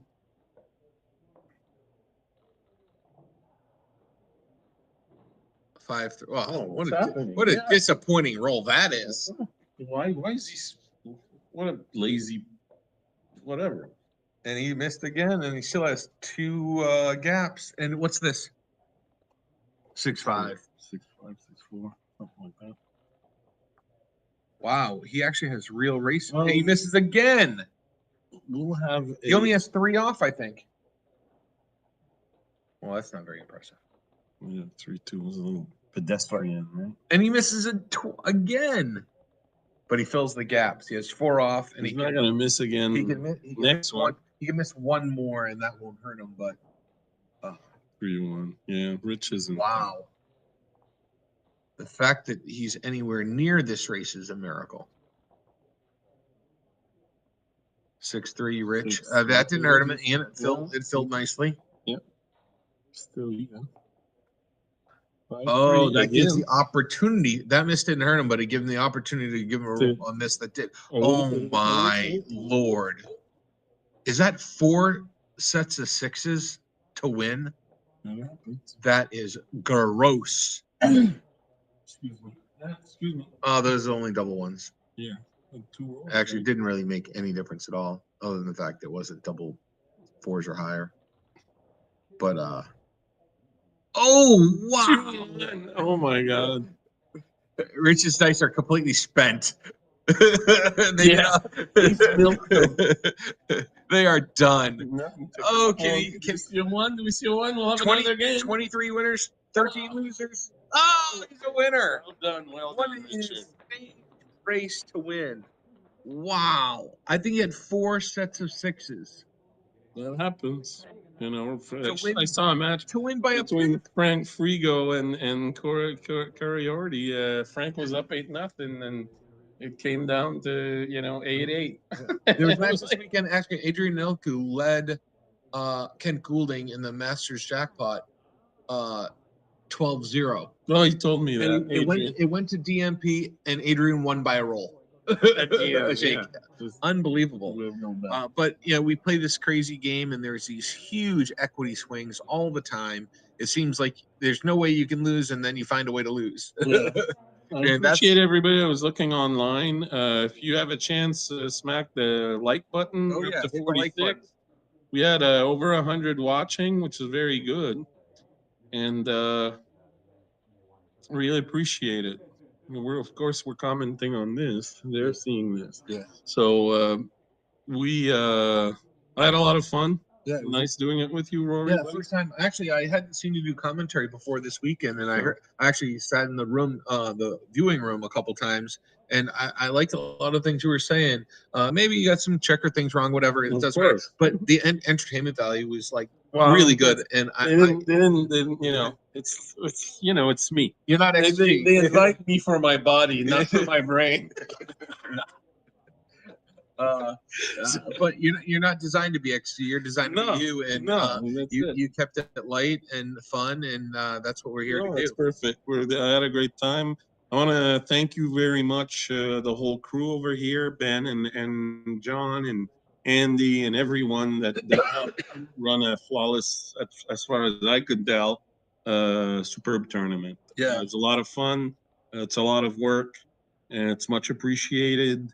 Can't wait to see you on the next one, and hopefully that'll be the Chicago Open in 6 weeks. We'll be streaming on. Apparently, Ray sort of takes offense to the end of this game. how many doubles Richard got? So that's a bit understandable there. But as I was saying, Chicago Open is the end of May. We'll be streaming on Galaxy's YouTube channel, youtube.com/Backgammon Galaxy. Bill Riles and Bill and Tara. Nice. Will be running the show as always. I'll have John Hardigree on staff, my cousin Caitlin, my daughter Amelia, Paulette. Carol will have her backgammon hotel as last year, right? No, it's different. It's the Embassy Suites, just a little bit down the street. Okay. There's actually a brick oven fire roasted pizza place in the hotel. Their restaurant is called Slice. It's fantastic. Nice. We actually had a meal at Sweet 16 there, and love the food. Yeah.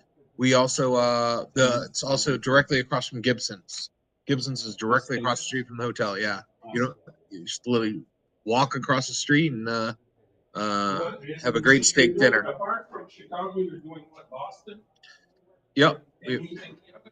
Yep. No, just Chicago and Boston for me. Excuse me. We'll be shutting them down the stream momentarily. Just want to thank everyone for a great tournament. I had a fabulous weekend. Not necessarily financially, but saw a lot of good friends and enjoyed doing commentary the couple times I did it. Happy for my friend Rich to see him win the championship. And Yim Baum won the advanced division. This is Rich's trophy. It's a gorgeous first place trophy. Everybody got to see the kind of trophies we give out here at the Cherry Blossom. That's Ben speaking, talking about his. Why don't you come around first? Yeah, that's good. Sit down for a second. Let me stand up and let Ben sit down for a minute. Great turnout this week. We ended up with 145 ABT players, just 7 less than last year, which is pretty impressive knowing that we conflicted with Greece and with Passover, just as importantly. And yeah, we had, tons of backgammon. We're getting done actually at 3:45, which is pretty cool. I don't know though. What else? If you liked what you saw this weekend, streaming, as well as just everything, let us know. We are going to be sending out lots of pictures and videos. Definitely share, tell your friends. Want to see all of you here at Cherry Blossom for 2026. We don't have dates yet, but we will. I'll get brochures out to all the tournaments, and you can always find it at cherryblossom.backgammon.com. I think that's it. Yeah, see you in 6 weeks in Chicago. Awesome. Thank you so much, guys. That was great.